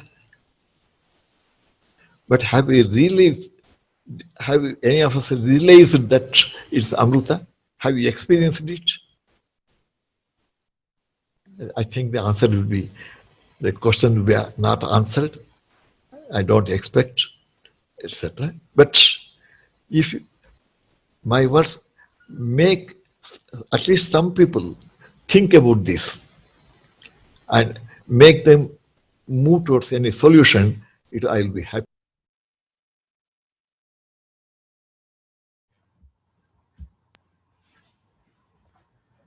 Fear itself is death. Fighting fear and understanding the true nature and causes of infection is more important. Thank you, Dr. S.R. Krishnamurthy ji, for such a thought-provoking paper. Our next speaker is Dr. Rupasmita Bezarbarwa, Assistant Professor, Nalbari College, Assam. The topic of her research paper is Performance of Vedic Sacraments and Their Relevance in the Present Society. I would now invite Dr. Rupasmita Bezarbarwa ji to kindly present her paper. Dr. Rupasmita Bezarbarwa.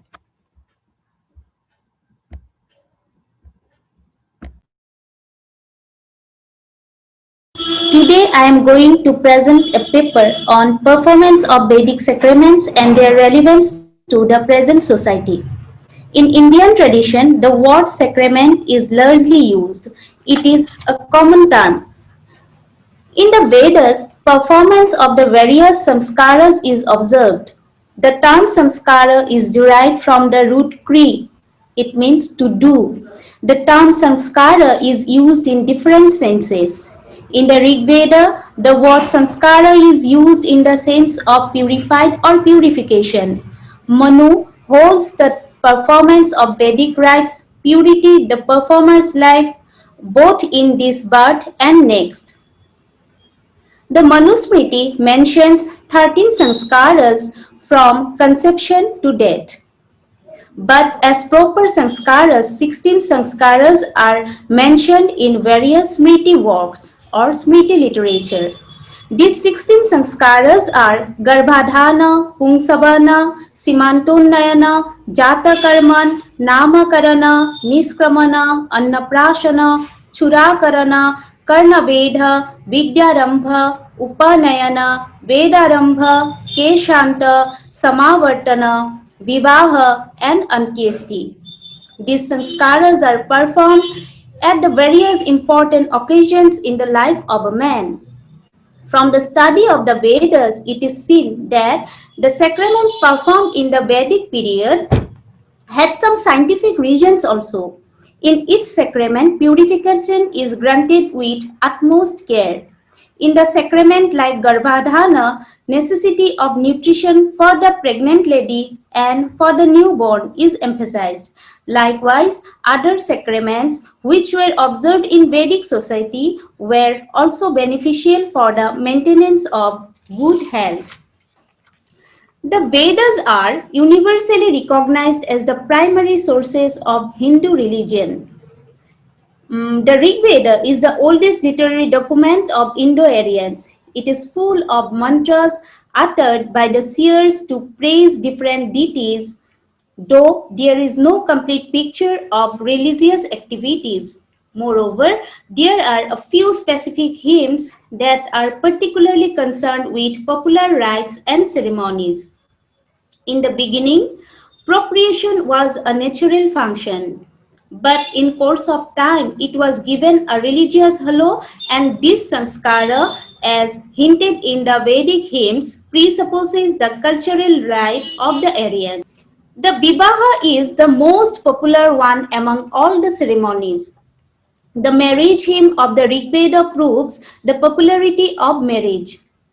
The marriage is not only well established in the Vedic age, but it was also regarded as a religious duty.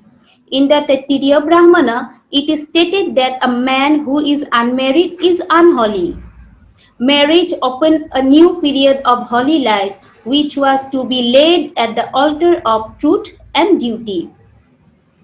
The marriage ritual also quite clearly presumes that the essential feature of marriage is the taking of the bride to her husband's home and the ensuing cohabitation. The main object of a woman's marriage was the production of children, which is being repeatedly asserted in the Rig Veda.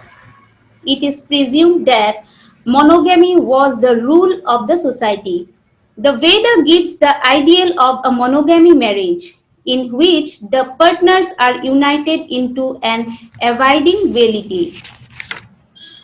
The age of the bride is an important factor of marriage. A perusal of the wedding hymn shows that the bride was fully mature and quite grown up at the time of marriage. She is described as with youth and pining for a husband. Generally, the 8 forms of marriage are often mentioned in the Dharma Sutras and in the Mrityu, that is death, is repeatedly mentioned in the Rig Veda in various places. Antyeshti is the sacrament observed at one's death. Since death is inescapable to all, old age death is always preferable. Burial is the ritual placing of a corpse in a grave. On the other hand, cremation is the incineration of a dead body. The Rig Veda shows the practices of both burial and cremation. In this connection, A. MacDonald states cremation was, however, the usual manner of sanctioning only the burial and ascetics and children under 2 years of age. The Samaveda, another Veda, Samaveda almost entirely borrowed from the Rig Veda, provides hardly any material word for the reference to samskaras. The Yajurveda represents an advanced stage in the succession of rituals.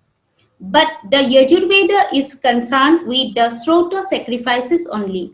Regarding sanskara, the only reference found in it is to the shaving ceremony, a common feature which preceded a Srota sacrifice, where prayers are offered to the shaving razor and directions are given to the barber.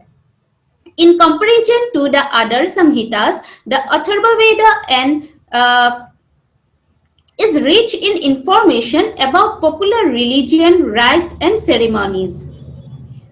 The wedding and the funeral hymns are most elaborated in the Atharva Veda. The act of conception has found mention in a larger number of hymns than in the Rig Veda. Thus, it is noticed that the word samskara has got its own peculiar associations gathered round it through its long history. It means religious purification, rites, and ceremonies for sanctifying the body, mind, and intellect of an individual so that he may become a complete member of a healthy society.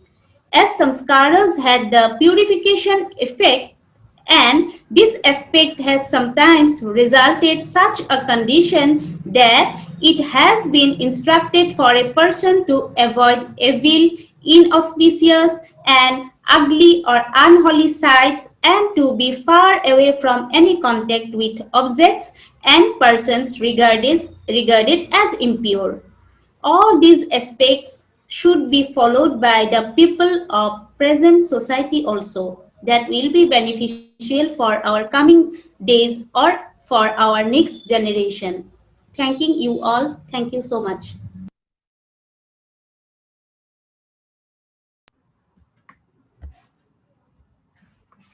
I would like to thank Dr. Rupasmita Bazarbarwa for such a stimulating paper. I think some comments and questions have come, so let us take a few of them. I think one question is from Dr. Shashi Tiwari. Shashi Tiwari ji, the question is,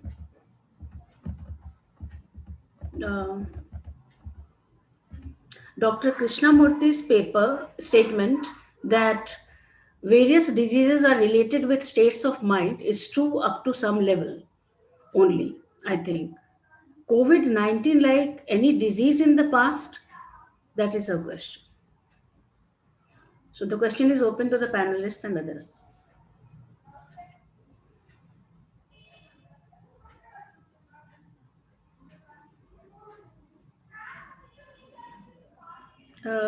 There are certain comments also, like Dr. Ram Gopal's excellent review of situation, and very good quotes by Ram Ratnam ji. So Dr. Shashi Tiwari ma'am is there. I think uh, she can ask the question from the panelists.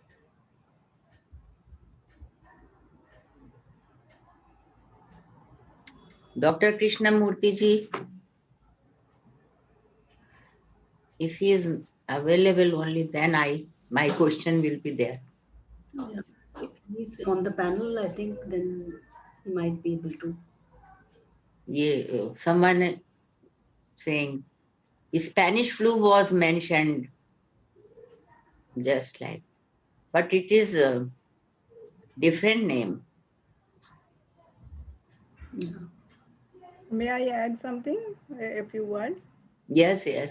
In the Rig Veda itself, Shashi Tiwari ji madam, in the Rig Veda itself, there is mentioned some disease as Harimanam, that is the becoming yellowish in body. So that may be the jaundice, I think so. And in the Atharva Veda, there are lots of diseases mentioned. But from Atharva Veda, I cannot quote right now. But in the Rig Veda itself, it is there. Relating to Agni, to Surya, prayer has been offered to remove the yellowness of the body. So Harimanam disease is mentioned there. Thank you, madam. Yeah. No, he was telling just like that, COVID. So I want to know, this is Harimanam, I different disease, jaundice. So anyways, if the speaker is not available. With the permission of the chair, if I think, I can ask some question. Ma'am, Yeah, why not? Why not? Please ask. But I think in switching to the panelist mode, we might lose the connection. Yeah. So, next paper is also due. Yeah. So now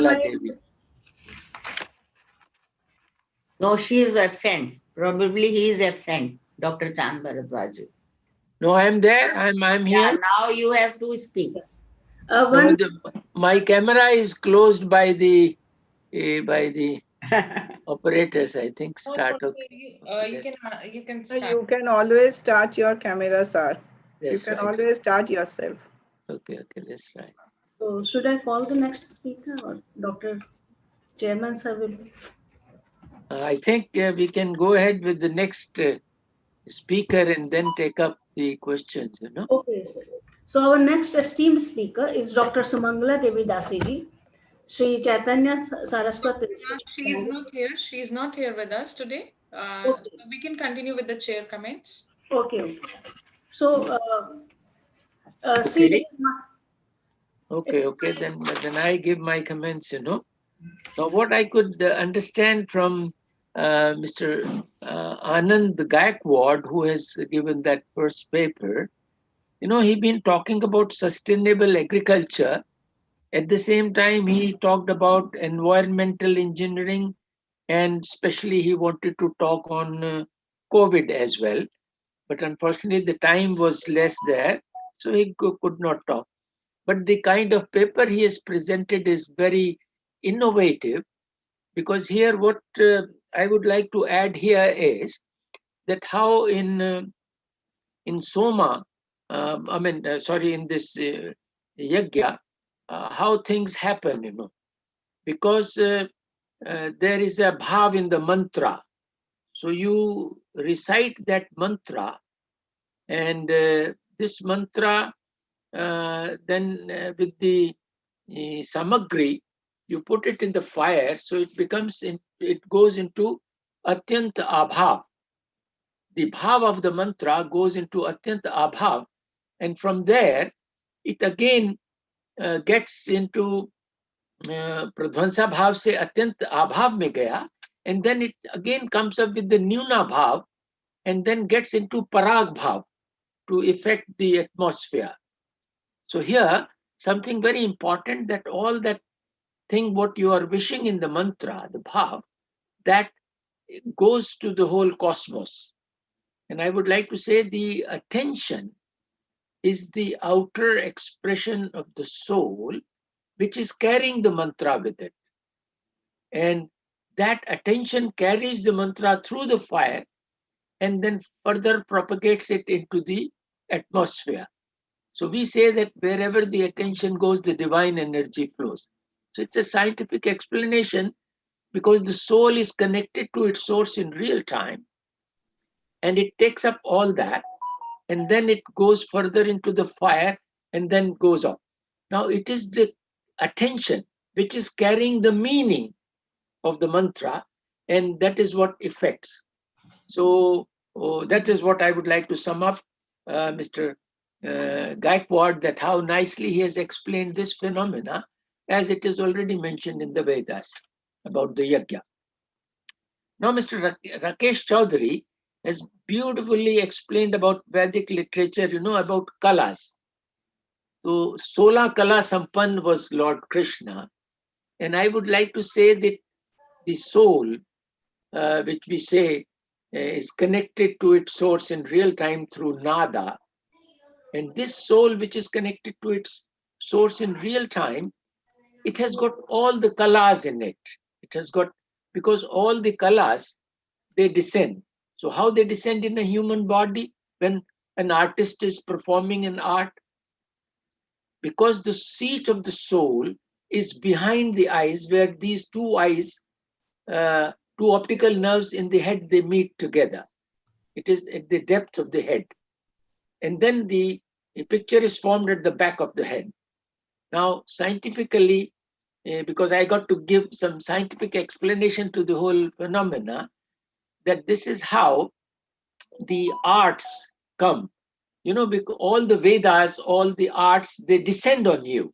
So how they descend, that's what is something wonderful to understand now here, that the soul is a creative intelligence, which is connected through nada to its absolute intelligence capable force that energizes the whole cosmos. And this particular aspect, that it knows everything, it is part of all knowing, all pervading. So then it comes to that location in your head, which is the seat of the soul, and which is connected to 100 trillion cells in your body. Each cell has got a soul, it has got a mind, it has got a body. And then it passes through the system, through the mind, and through each cell. Now an artist which is playing, he's dancing or singing or writing poetry or making paintings or any kinds of arts, they are descending from the source. And that's how, each bhava, when you show your bhav of the song, of the kala, which you are trying to depict. So all that bhav in each part of the body, even the fingers will turn in such a fashion, and the face, the facials will be of that kind, which will give that bhav, to the audience, that they'll be able to see all those things running through his body, and that is how the arts descend on us.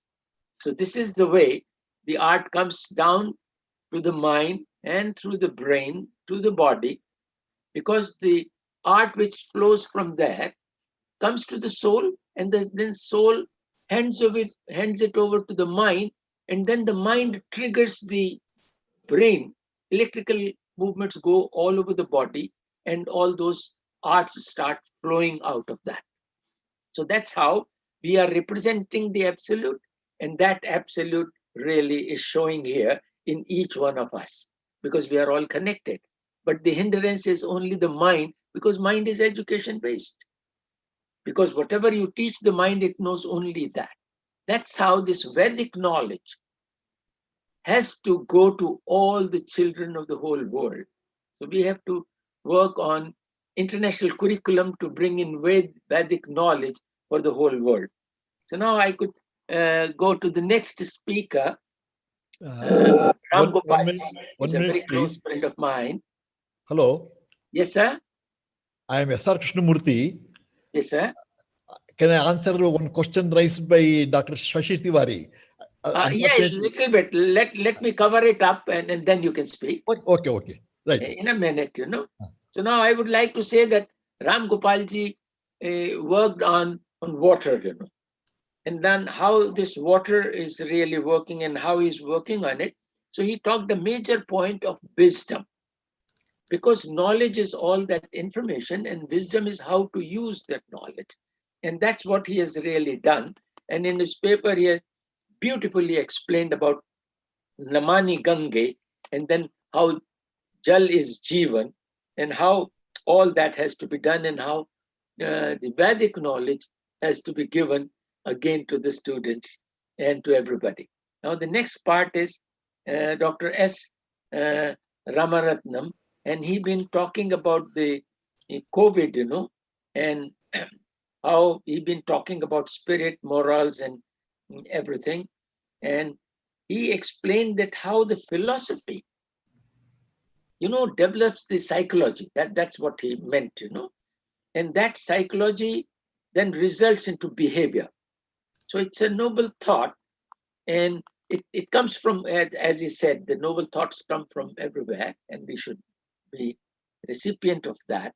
And then he talked about meditation also. So this is how the meditation will really get us connected with the absolute.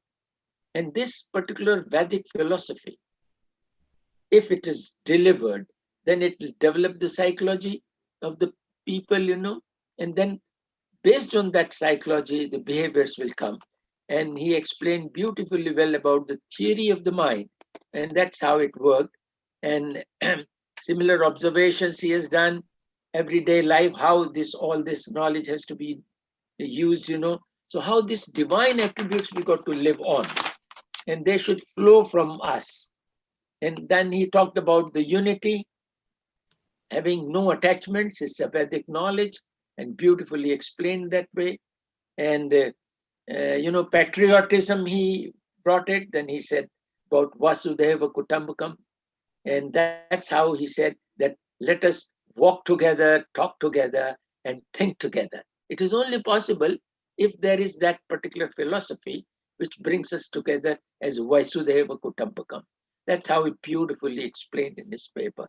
Now, Dr. S.R. Krishnamurthy, he talked about infections and, you know, how it really comes and how he believes, you know, it is psychosomatic diseases. It comes from the mind, you know. And then what I could understand from his talk is that, of course, it affects the mind. That fear of COVID was all over and everybody was really worried about it. So now this particular infection, you know, it is an infection, he explained, not a disease. Now, how to deal with the infection? The Vedic knowledge has got tremendous amount of knowledge, you know, and it should not make you fear about this.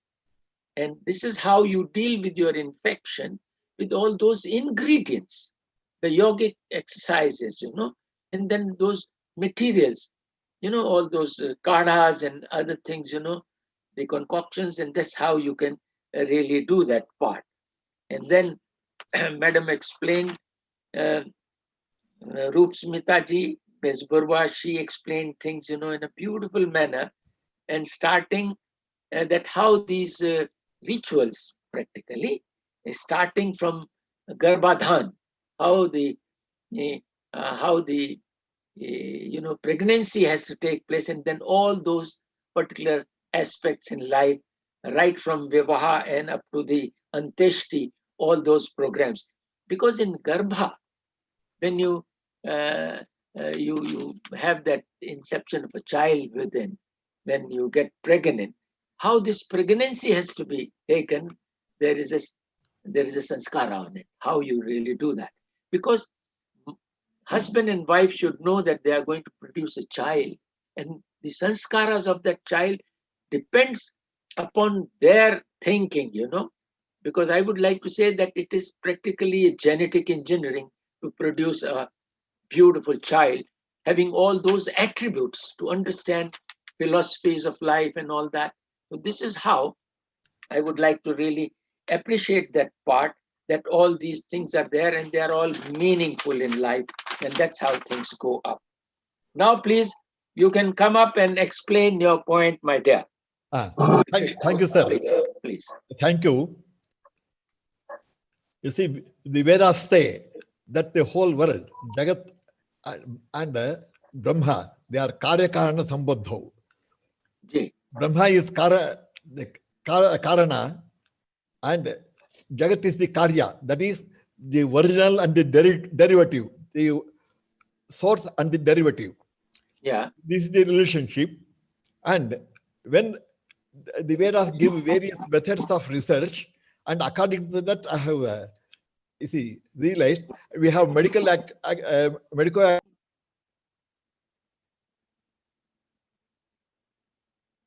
Please. I can't hear you, sir. You can unmute yourself. Yes, sir. Yes, sir. Yes. Please. So, in 1964, I had discovered that the ear piercing by Hindus is an anti-tetanus inoculation. And later, in the same area, the piercing of noses before the marriage by Hindu families is also a prevention of paratetanus, that is called sunni in our local language. But there is no reference to that in any of our Hindu texts available. When I spoke this in the second International Conference of Computers in Bangalore, on behalf of the Computer Society of India, on 16th October 1984, I mentioned this factor. Then Dr. N. Sheshagiri, the Secretary of Department of Electronics, Government of India, who was presiding, he told in the open conference that there are lakhs of our palm leaf texts have been stored in foreign libraries and universities.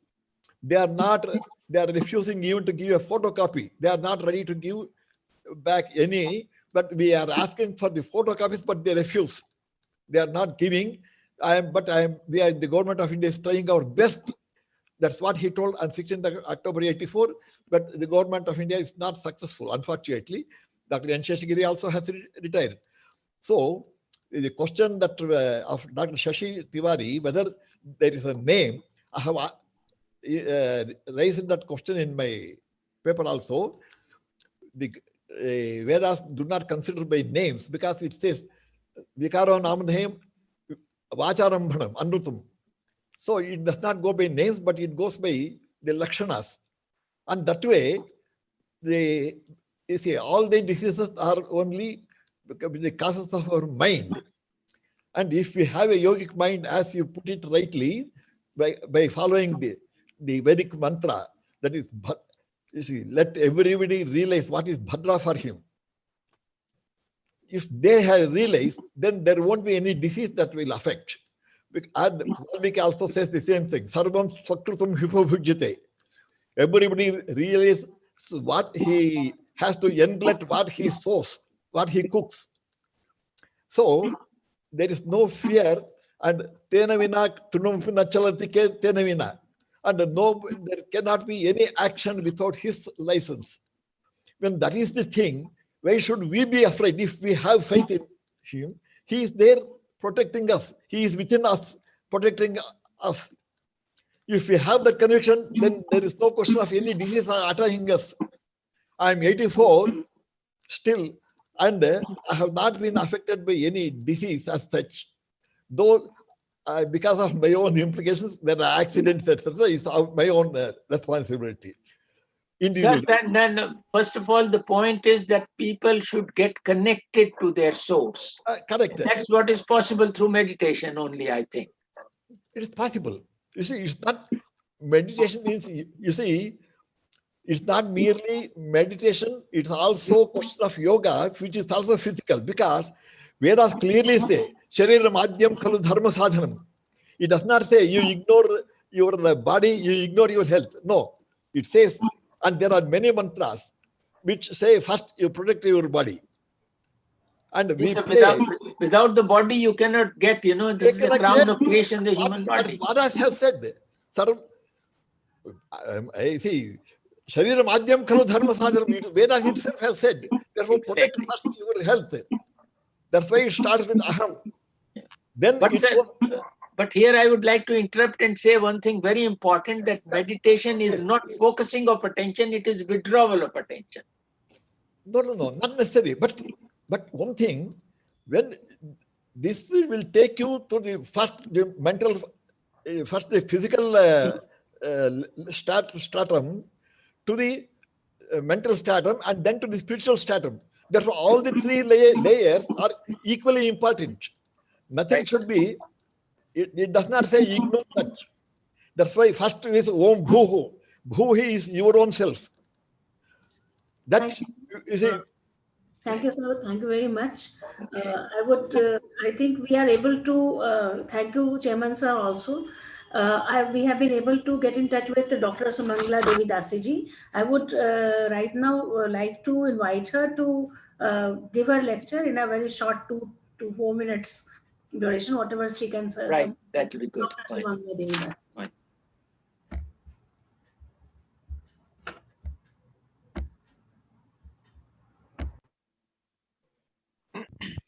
Thank you, Doctor. Thank you, Honorable Chairperson.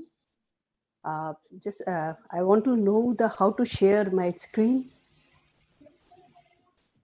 Is there any? Just click that and you can share your screen. Yes, I could. Now I can see now. It is just there, you know. Do that. Oh, sir, there is some information. This host disabled the participate screen sharing. Please. Okay, I'll ask the organizers to open this, and you can then share the screen. Please do that. From the host end, we are trying to do that, but in the meanwhile, you can start your presentation. Yeah, please. Okay.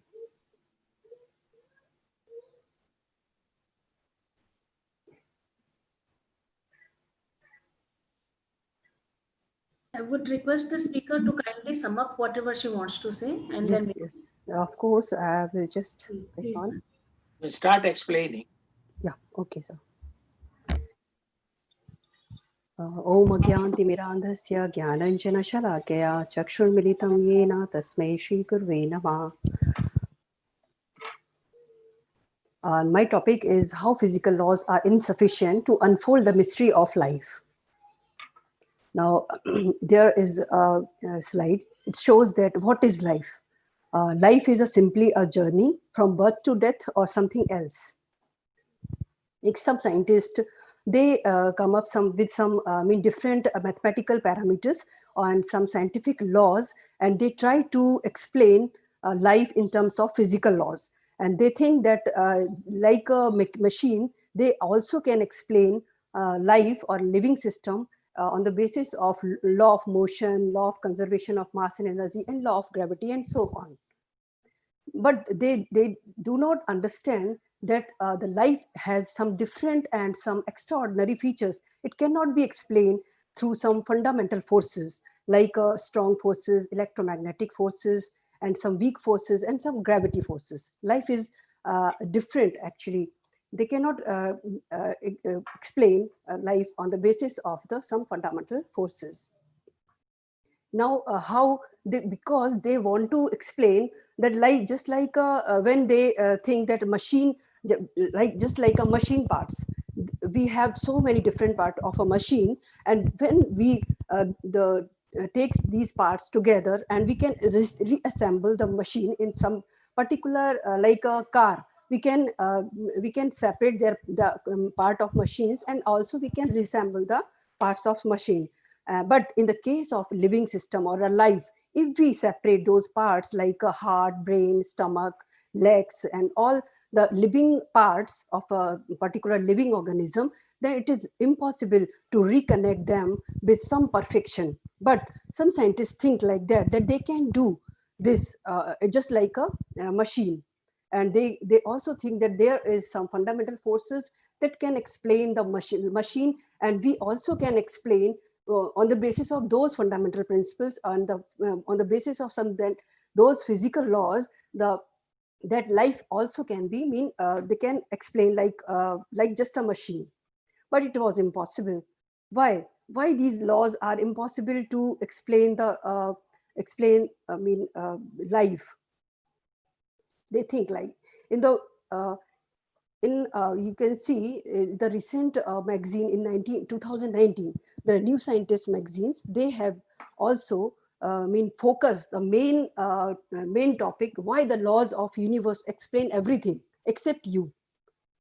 What is there in the human being, in the living being, that the physical laws cannot explain? Now we can understand through some fundamental differences or ontological distinction. There is a distinction between mechanical system, chemical system, and biological system. Mechanical system can be explained on the basis of 4 fundamental forces, right? And chemical system also. But in the case of biological system, it is not possible. Why it is not possible? Because mechanical system, they are united with some fundamental forces, or some, you can say, the gravity. Like in planetary system, we can see that they are controlled by some fundamental forces. And in chemical system, there are the unity of the chemical reaction or chemical compounds. They united with the help of some chemical bond. But in the case of biological system are unite with some sentient features, right? That is why it is not possible to explain biological system or life in terms of physical laws, right? Why? Because we see that we can predict the motion of a satellite or an inanimate object with the help of some motion, some laws of motion, right? But we cannot predict the motion of a bird. We cannot predict the motion of any animate object. Why we cannot predict on the basis of some physical law? Why? Because the bird or some living entity has some self-guided force, has some free will, because we can control the motion or flight of some object through some principles or some. And we are very much constrained for time. Kindly, conclude. And I would like to comment few points here, if you permit me some time, Raj Sinha ji. Over to Chairman, sir. Thank you very much, sir. It's over to you now. Okay, thank you very much. I would like to say that how the physical laws and other things, as you very rightly have been trying to point out things. I'll say once a baby is conceived in the mother's womb, an egg and a sperm together create a cell. And that single cell has got all the information of past and future. Right. And it has got a soul also in it. Now this soul is connected to absolute intelligence capable force. So laws of nature are explaining that how particle and wave theory you are connected with the absolute, how gravitational magnetic fields are operating the whole cosmos, as you were mentioning about those 4 forces, Fundamental forces, right? How this attention, which is the outer expression, which is the nad, part of the nada, which is the sound, that can move all these areas, all those forces, and can bring them together. As in the mother's womb, that small little cell having all that information of father and mother, all the features and the colors of the eye, it starts getting from one to many. Ekam Bahusham is happening there in the mother's womb. And then it goes further, and it is all being operated by frequencies. Scientists in Germany has proved that part, that frequency of the nada could create the whole cosmos, and then further it created many other areas. Elements were created by frequencies, hydrogen, helium, and all those 100 and odd elements. And this is how things started flowing further. Now you can see that how the laws of nature were made by your ability of that nada, which is percolating and forming those frequencies. And then again, those frequencies are working, that you acquired the mind from the universal mind, you created the causal mind and causal body as a sketch, you refined it further, into astral mind and an astral body, and finally you created the human body by using all that. So in Vedas and all this knowledge, that the soul has got all those abilities. So what I would like to sum up, that wherever the attention goes, the divine energy flows. So this energy, which is your soul, has crossed through all those areas and have created the human body from a single cell. Here I would like to give you an example that how the first life starts. It is known as synthesis of proteins. Proteins are compounds of elements, and how light and sound worked on it. It synthesized the proteins. So Sir, that's how it is. Sorry, sir. We are So constrained the by chemicals time. cannot produce life, I think. Next in line is our academic session 10. And I now request the moderator of the session, Dr. Mrs. Aparna Dheer Khandelwalji, to take.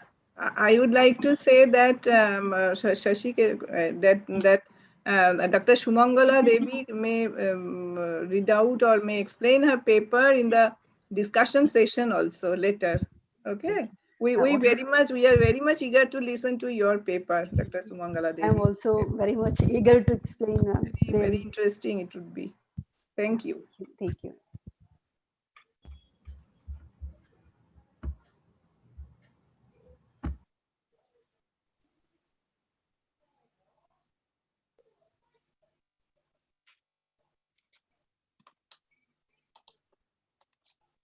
Pranam and greetings to all.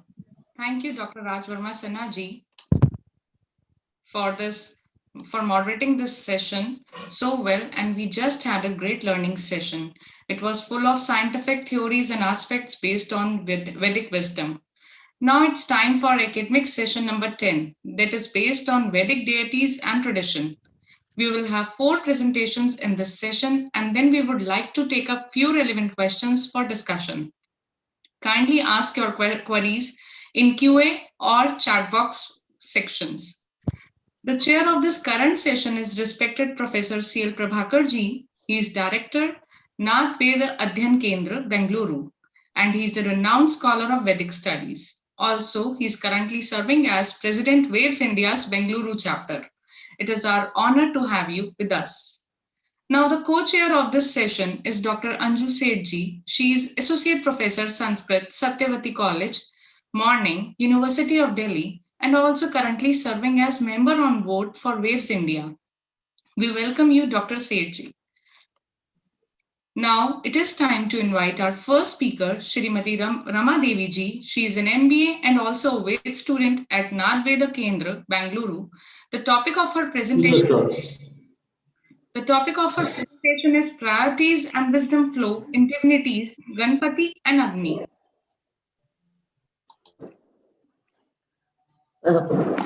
Live presentation. Yeah. Ekadantaya vidmahi vakratundaya dhimahi tanno danti prachodayat.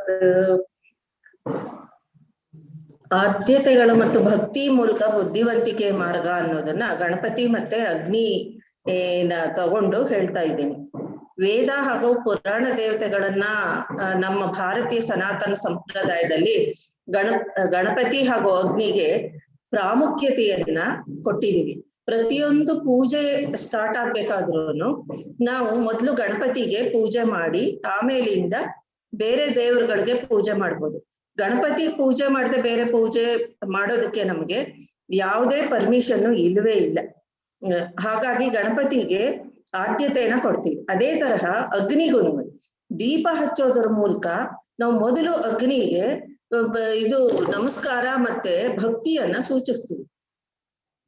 Ganapati ಇಡೀ ಇದರಲ್ಲಿ ತ್ರಿಲೋಕದಲ್ಲಿ ಗಣಪತಿನ ಅಧಿದೇವತೆಯಾಗಿ ಮಾಡಿದ್ರು. ಹಾಗಾಗಿ ಅವರಿಗೆ ಮೊದಲು ಪೂಜೆಯನ್ನ ಕೊಡ್ಬೇಕಾಗಿ ಬಂತು. ಅವ್ರ ಪೂಜೆ ಇಲ್ಲದೆ ಬೇರೆ ಯಾವುದನ್ನು ಮಾಡಕ್ಕಾಗಲ್ಲ. ಗಣಪತಿ ಅಂತಂದ್ರೆ ಬುದ್ಧಿವಂತಿಕೆಗೆ ಅವರು ಭಕ್ತಿ ಮಾರ್ಗದ ಮೂಲಕ ಬುದ್ಧಿವಂತಿಕೆಯನ್ನ ತೋರಿಸ್ಕೊಡ್ತಕ್ಕಂಥ ದೇವರು ಅಂತ ಹೇಳಿದೆ. ಅದಕ್ಕೆ 2-3 ಉದಾಹರಣೆಗಳು ಇದೆ ಇಲ್ಲಿ. ಗಣಪತಿ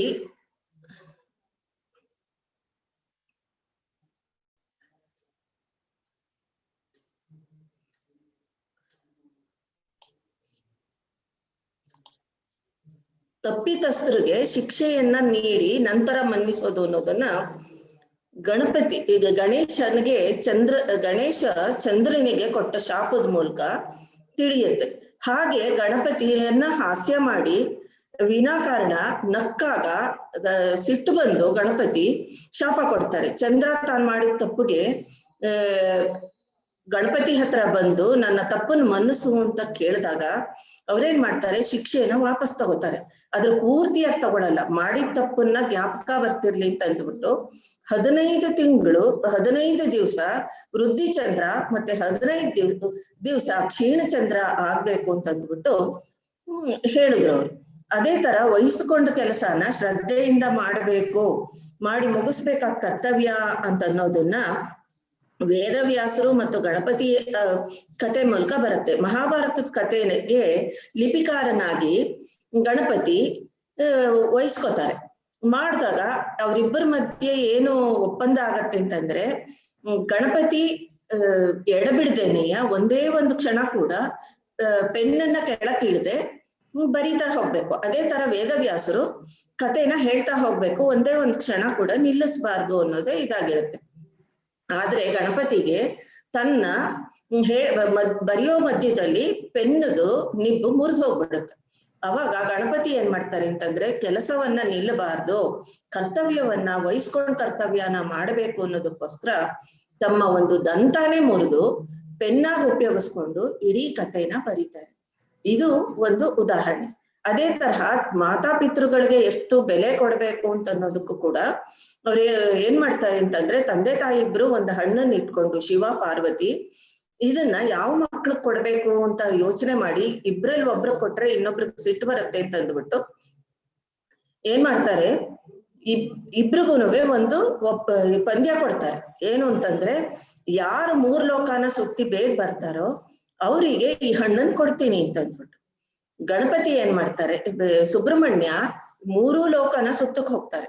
ಆದ್ರೆ ಗಣಪತಿ ಏನ್ ಮಾಡ್ತಾರೆ ಅಂತಂದ್ರೆ, ತನ್ನ ತಂದೆ ತಾಯಿನ 3 ಸುತ್ತು ಬಂದು ತಂದೆ ತಾಯಿಗಳನ್ನ ಸುತ್ತಿದ್ರೆ ತ್ರಿಲೋಕವನ್ನ ಸುತ್ತುದು ಲೆಕ್ಕ ಅಂತ ಹೇಳ್ಬಿಟ್ಟು ಹಣ್ಣನ್ನ ಪಡ್ಕೋತಾರೆ. ಅಂದ್ರೆ ತಂದೆ ತಾಯಿಗಳಿಗೆ ಎಷ್ಟು ಬೆಲೆ ಕೊಡ್ಬೇಕು, ತಂದೆ ತಾಯಿಗಳೇ ಸಕಲವು ಅನ್ನೋದನ್ನ ಗಣಪತಿ ಹೇಳ್ತಾರೆ.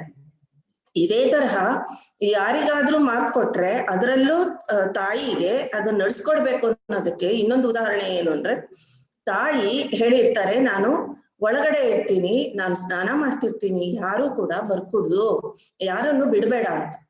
ಪರಮೇಶ್ವರ ಬರ್ತಾನಾಗ, ಪರಮೇಶ್ವರ ಬಂದ್ರು ಕೂಡ ಪರಮೇಶ್ವರನ್ಗೂ ಕೂಡ ಜಾಗ ಬಿಡೋದಿಲ್ಲ.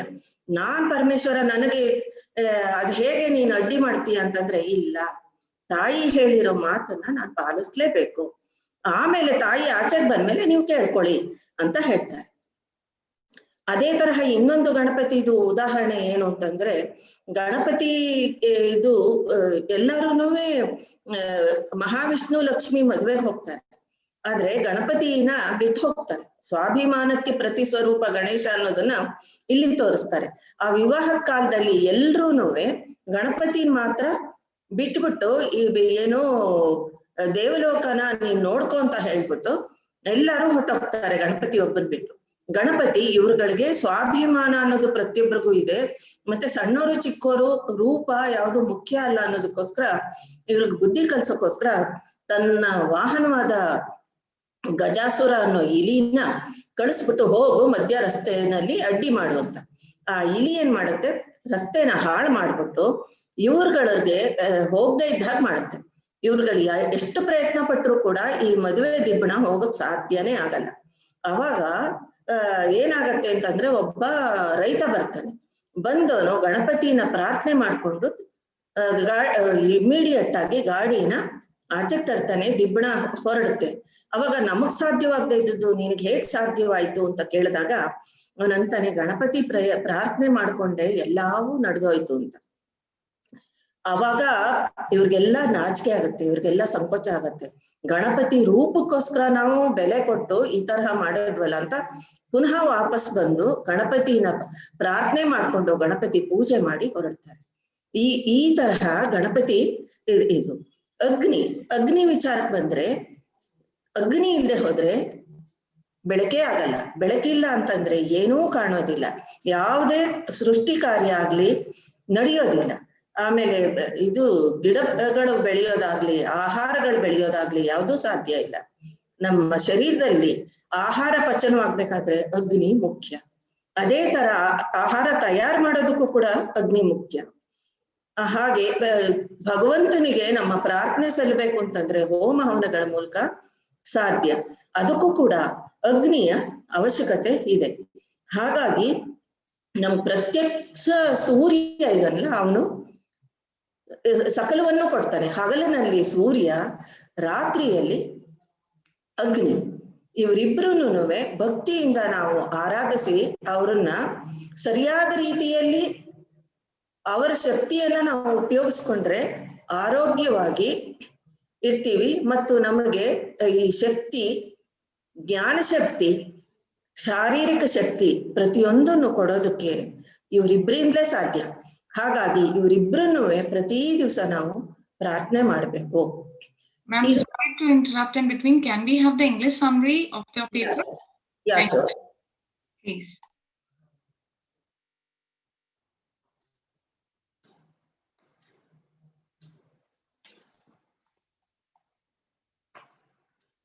Yes, just a minute.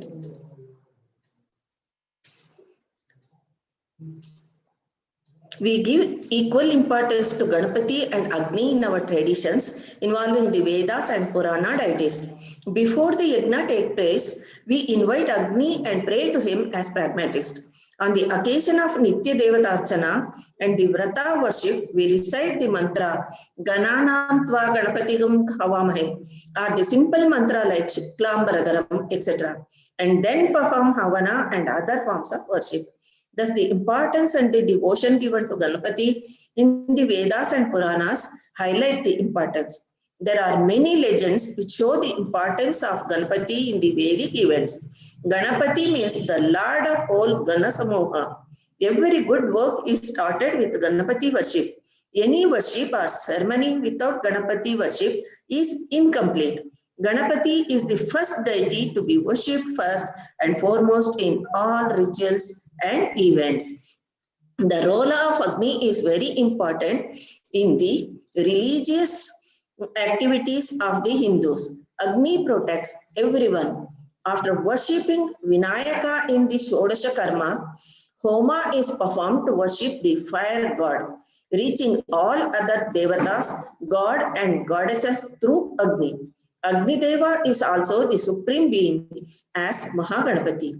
Both Mahaganapati and Agni will rescue us from hardship. They rescue us safely from all obstacles of Mrityuloka. They are the ones who have enlightened us. Vinayaka and Agni are also said to be gods of knowledge. They are the two guides for us to follow the path of truth. We need the blessings of both to understand ourselves. By sunrise, Agni gives light to the whole world. Ganapati is responsible for the whole world. In all the three worlds, Ganapati is the only one who worship first. Other deities are entitled to be worshipped after the first worship of Ganapati is performed. Until Ganapati is worshipped, no other god is commanded to worship them. Brahma, Vishnu and Maheshwara also perform the worship of Ganapati before starting any other task and initiating other activities. Agni gives light to the whole world at every age, and the living creature of the whole world acquire the power to acquire intelligence, knowledge, electricity and food. Similarly, Lord Ganapati is also known as Lord of Knowledge and Intellect. Ganapati is a guide to attaining knowledge, intelligence, and the right path. Similarly, Agni also guides us the right path. We need the guidance of both to experience all these bounties in life. We need the blessings, mercy, and guidance of the virtues to know them. We have heard of many occasions in the heaven where the Asuras defeated the Trayo and other god, but it is not known or heard that Ganapati was ever defeated. Similarly, there have been instances where the Trayos and other deities were driven from their position during the wars of the Devasuras. But Ganapati is never known to be corrupt or displaced. Both Sura and Asuras worship Ganapati before any ceremony. Accordingly, it is known that Surasuras performed yajna and yagas and increased their knowledge and power in order to achieve their goals. Agni has taught the sacraments of Homam to the importance of sacrifice in life. The Homam taught us to sacrifice our own greed. Ganapati is famous in the Puranas as Vignaraja. This means that the acts of those who worshipped him in the beginning were graciously fulfilled. It is said in the Shiva Purana that in the past, when Tripura was born, Ishvara did not worship Ganapati but tried to defeat Tripura. But he failed to defeat and realize his mistake, performed puja to Ganapati and achieved his goal. Goddess like Vishnu, Brahma and Indra also perform Ganapati puja. Similarly, it is the practice of worshipping Lord Ganapati along with lighting of the lamp, praying Agni and initiating every ritual. Yagneshwara is the reason for all the worship of Vigna Vinashaka. Similarly, Yagneshwara, the Agni Deva, also has the right to worship with the first puja in the form of Deepa Jyoti along with Ganapati. Vigneshwara has provided all living beings with the enlightened knowledge of food. Similarly, Agni Deva also gives the intellect, knowledge and ritual of good health by giving and radiating daily light to the living organism and plants in the earth. Vigneshwara and Agni are therefore the cause of the whole world. It is only the two devatas who are so merciful that they can get to the world of amortization and go to the path of salvation. Such Vigneshwara and Agni cannot be understood without Guru and Shastra traditions. Vigneshwara in his unimaginable glory imparts thousands of forms to all in the time of knowledge, intellect, intelligence, protection of polite and punishment to evil. Similarly, Agni Deva also protects in the form of sunlight during the day, as Agni in the stomach, oxygen in the body, and Agneshwara during the Yajna period. Ma'am, can you please conclude now? Thank you. Ji. Thank you so much, ma'am. We really appreciate, first of all, your efforts to present in both the languages, and especially you have a great respect for your vernacular language. That is really amazing. And yes, you're right that both of these deities saved us from various obstacles, and of course, they are the main guiding principles in our life. Thank you so much. Now it's time to invite the second speaker of this session, Dr. Satish Shankarji. He's Life Member Waves India, and he's associated with Global Synergic Foundation, New Delhi. He will be speaking on Hridaya, a study based on Vedic tradition.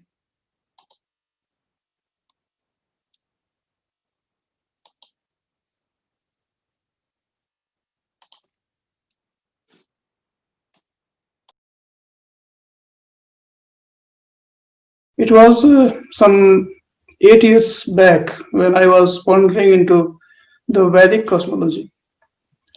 I encountered a fact, and after that, I made a survey of Vedic studies related to Nasadi Sukt, where for last 2-3 centuries,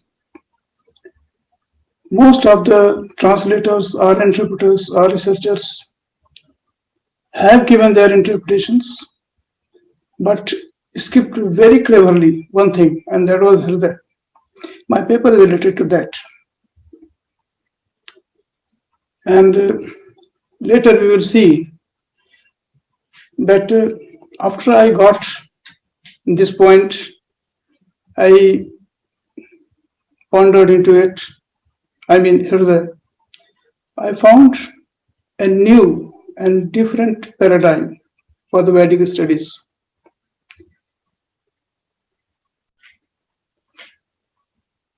Hridaya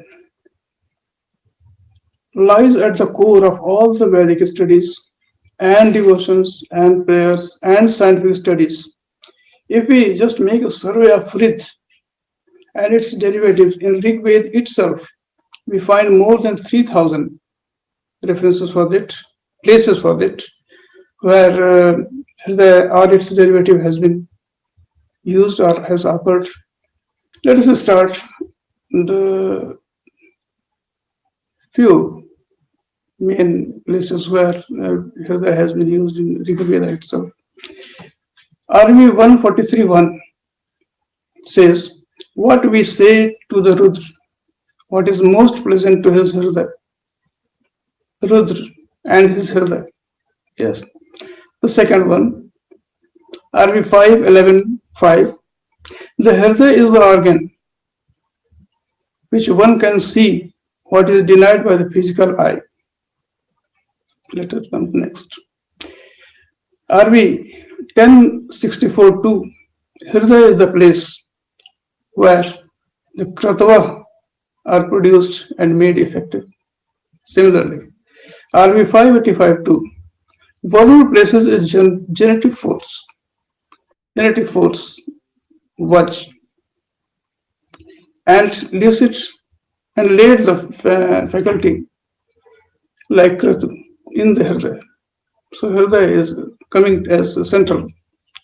Next, RV 6.9.6, my eye is opened with the light dawn upon me that is placed in my Hridaya. Hridaya enables a human being to penetrate deep secrets and mysteries. RV 7.33.9, they penetrate into the mystery by the perceptions of their Hridaya. Further, RV 167.4, they pronounce the secret text and thoughts which were fashioned by the Hridaya. Everything receives what Rishis saw and visioned was in Hridaya, not through the eyes or anything. Next, RV 3.39.1, Indram, which comes into existence from the Hridaya. Indra, related to Indriya. Here is a transition from the transcendental to the phenomenal. Next, the impulses of Manas in Rig Veda, Manas is equated to Agni, are said to have been fashioned with the Hridaya. RV 161.2, they refine their visions, Rishis refine their visions, Manas, reflections, for Indra with Hridaya.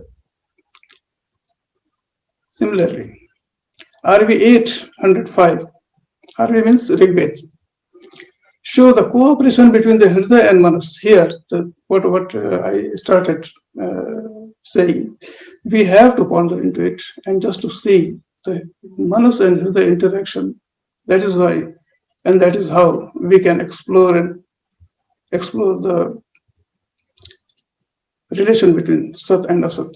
So, the RV 8.105 says, shows the cooperation between the Hridaya and Manas, where the Manas is said to have answered the Hridaya. Manas has answered the Hridaya. Later, when we will deal with the Ayurveda, we will see how this Manas and Hridaya and all these are interacted, all these interact through the physical body.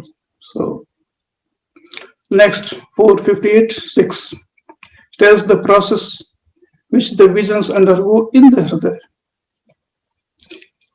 And RV 3.26.8, tracing the thought, the light, with or within the Hridaya, he made himself according to his own nature, the highest. Jeltner interprets it in a way by finding with or in the Hridaya the light of the higher sight, and the contact with the transcendent one becomes an all-seeing Rishi. This way, we are just getting familiar what the significant place Hridaya occupies in the Vedic literature. Next, RV 10-177-1. The inspired one sees the bird. It is stated, two birds are there in Upanishad. The light of insight and inspiration, Vidya Hridaya. The inspired Kavi sees it in the ocean, Samudra. The Samudra used in Vedic literature is equated to the Hridaya, and later we will see in the Ayurvedic discussion that is equated to Manas. Hridaya and Vedic Samudra are identical. Further, RV 124:12. Hridaya is quite consistently the place from where the expectations are formed, which is equivalent to the opinion of those who know. In Atharvaveda, Hridaya of man is also considered the place where the devas enter communication with the human beings. So this was a brief point survey, I'll say better. It was a few significant pointers which show the significance of Hridaya and its study. Now, when we come to the Hridaya Manas Indriya in Ayurveda, let us start with Ayurveda. Ayurveda speaks of 5 Indriya Buddhis and 5 correlated Buddhindriyas. The event in the phenomenal world are intimated through the Buddhindriyas to the Indriya Buddhis. Subsequent information processing leading to the knowledge are dealt within the cerebral cortex, brain. In Ayurveda, Hridaya is the location of Manas. Hridaya and Mastiska have been the points of discussion since long in Ayurveda as the location of the consciousness and the Manas. Ayurvedic definition uses synonyms. They are not so strict as the interpreters have been, especially from Indological, while interpreting the Rig Veda. So Ayurveda defines takes definition as synonyms, where Chit, Hridaya, Manas are said to have the same sense, practical from the pragmatic point of view. Similarly, the Manas, Sattva and Chet are synonymous. Charak, Acharya Charak, holds that Sagun Atma, Chetan Manas and Arthas are seated in the Hridaya. Acharya Susrut and Vagbhat say that the location of Sattva is Hridaya. Location of Sattva is Hridaya. It is to be noted here also. Which is situated in the Sthanoma practice. Both Charak and Susrut consider Hridaya to be seated in Chetan. Chakrapani, who interpreted this Susrut and Charak's Samhitas, also takes Manas as in Hridaya. Acharya Charak says that the prana is situated in Stiras, also called Uttamagam, due to its control of all indriyas. Manas, which is equivalent to Vedic Agni, it needs further detailing, and which is not possible here because time is short and the purpose is also directed in some different way. So Manas, which is equivalent to the Vedic Agni and Prajapati and Vak, is one of the Pran and Indriya also. Vagbhat, in this context of while discussing the Marma Vidyalakshan, mentions Maronas caused by the injury. Let us proceed further.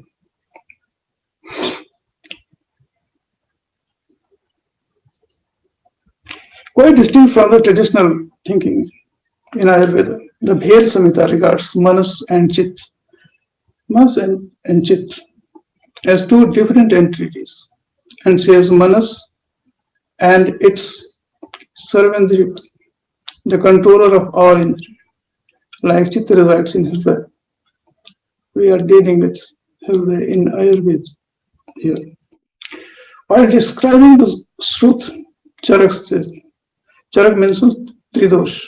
Actually, as Agni is the basis, is the base or the origin in Rigveda for everything, the main writing, or maybe the main urja of this cosmos. In the same way, Ayurveda takes Agni as the main reason behind every dose in all the doses. Ayurveda itself is based on the principles of Agni, and it starts from Jathara-Agni, and then all the dosas, all the dosas gets generated with the disequilibrium. It becomes in disequilibrium, Vata, Pitta, and Kapha. So here also, while describing Shruth, Charak mentions Tridosh and purports that the Manas provides Chetan. Manas is in Hridaya. Let us keep it in mind. Manas provides Chetan to all the living cells of the body. And hence, practically, Manas pervades all the Indriyas and the body. Charak says Manas as Atindri and the whole body as Adhisthana. Further, Manas is said to have Samvai Sambandh, with Spashindriya, hence able to keep the contact with external environment. Now, we have a place here now. Manas resides in Hridaya. And Manas is the contact point between the Hridaya and the external environment. Manas is also considered as a Chetan. It is under control of Atma, as per Ayurveda. Having Chetanatvam entering different yonis, Manas follows Atma, which does not have a definite location. In brief, it can be concluded that the primary place of Manas can be the Hridaya. Chakrapani Datta identified Pith location in Hridaya. It gives rise to Shaurya, Bhaya, Pith. Yes, it is to be noted. It gives rise to Shaurya, Bhaya, Rodh, Harsh, Moh, and hence Manovyadhi. Sushruta says, Pith located in Hridaya. It is to be known as Sadhakagni. In as much it is the function, its function is to enable one to achieve one's Manorath by Purusharth. Acharya Sushruta says. Sushruta and Vagbhat both have made direct mention of Sadhak. Sadhak Pith is the basic. Dharma observes that Sadhak Pith enables one to achieve one's Manorath, Dharma, Arth, Kam, and Moksha. Note it. It is to be noted. Sadhak Pith, not binary use. Sadhak Pith enables one to achieve through sadhana one's Manorath, Dharma, Arth, Kam, and Moksha. By dispelling the Kaph and Tamas of the Hridaya. Kaph and Tamas of the Hridaya, which is not merely a physical body, and thus enables Manas to perceive things clearly. Ashtanga Sangraha states, Sadhak Pith is in Hridaya, and it is responsible for Buddhi Medha, and they achieve one's own Manorath. Similarly, Ashtanga Hridaya says, Pith is said to be in the Hridaya. Modern medical sciences will not permit anybody to say that, okay, biology, juice is inside the Hridaya. No, but here the Pith has different connotations.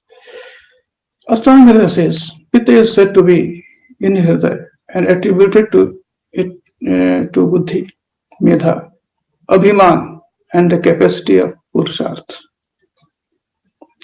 The Tridosha moves through Dhamini and affects Hridaya, which causes abnormal function causing ultimate Manovyadhi. Acharya Charak says, doshas cause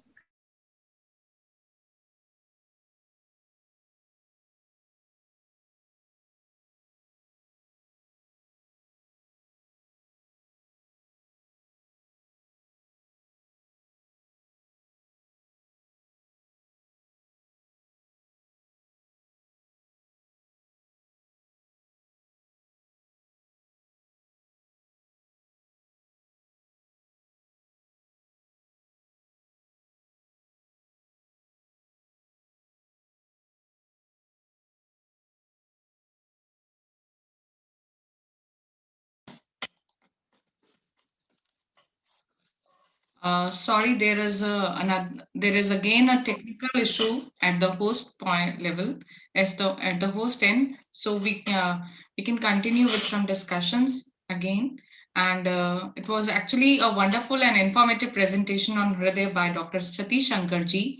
And what he said, like Manas or Chit, these are actually subjects for deep study. And we will definitely like to hear the full video, full talk of his when it will be available on YouTube. And these are actually, what he said is actually of all our philosophical texts are based on this aspect only. So we are really very much thankful to you. And now before connecting to the other speakers, can I invite Dr. Anju Sethi for a few comments on the two speakers we just had listened?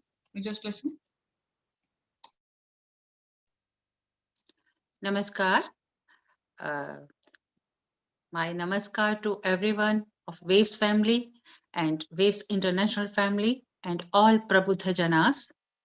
I am very fortunate to being a part of this such a thoughtful or such a good international webinar where Vedic knowledge is spreading into towards the end of the world, which we all know that etat desh prasutasya sakashat agrajanmana swam swam charitram shiksheran prithavyah sarva manava.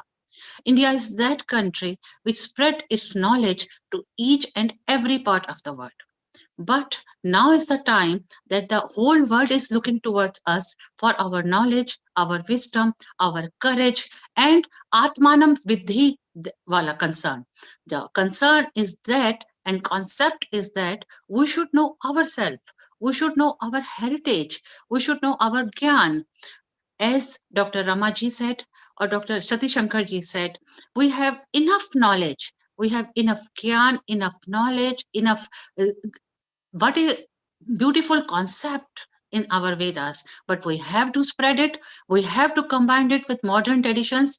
Or I am very fortunate also, I am telling this Shat Divasiya Mahayagya. This is Shat Divasiya Mahayagya is going on, in which we all are offering our ahutis, paper roop ahutis, which inculcate, encourage, or all aspect of our knowledge. As Manu told us, Sarva Jnana Mayo Hisa. And I am very happy to see this, that first of all, Jnana Yagya, Karma Yagya, Vijnana Yagya, and now we are doing Upasana Tattva is here. All deities are connected with environment, and they are blessing us. As currently we have seen today morning, there's a thunder, shower, and rain. All deities are, as if all deities are showering their blessings to us, and every moment of life and every spurs of life. And we know that the all pandemic, all miseries, and all things have gone when we believe our deities and our concerns. Our deities have own significance and its own aura, and we have to worship them. As Rishi Girshya said, Rishayastu mantra drashtaraha natu kartaraha. They have seen the all miseries, all prakritis apadai, all anythings, all pandemic have gone, all dukkhas have gone, and when we got blessings, our deities and our prakritis upadanas. So here we have all the concepts of Upasana deities. As we all know, Yaskas told us, Devo Danadava, Dyutanadava, Deepanadava. And there is one concept, Ekam Sat Vipra Bahudha Vadanti. Superpower is one, and they're all tattvas and all upadanas are different. Paramatma is one. Ishavasyam idam sarvam, yatkitam jagatyam jagat. Each is one, and we are all their parts, and we are doing our duties here. So we have to worship the supreme power, and that supreme power, Upasana Yagya, is all that fact. Or in that Vedic wisdom, we all know everything is depicted here, every knowledge is depicted here, or we inculcate, we encourage, and we have to do something to inculcate this knowledge to other parts of the words, as our waves India and our Waves International is doing. And we are very fortunate to being a part of Waves concept and Waves India and Waves International. Or ante kathaniyam idam vedasya महिमा तु सर्वमयी ज्ञानमयी प्रतिष्ठामयी स्यात् वेदा स्वयमेव कथयति अहम एव स्वयमिदं ब्रवीमि जुष्टं देवेभिर उत्मानुषेभिः यम कामये तम अग्रम उग्रम करोमि तम ब्रह्माणं तम ऋषिं तम सुमेधाम. It's Veda power that do us rishi, brahma, ज्ञानवान और सुमेधा युक्तः. तो it is very important and very nicely, very precisely that two speakers have very analytically, Sati Shankar ji and Rama ji has very analytically depicts their views and their papers very precisely, very analytically and very nice manner.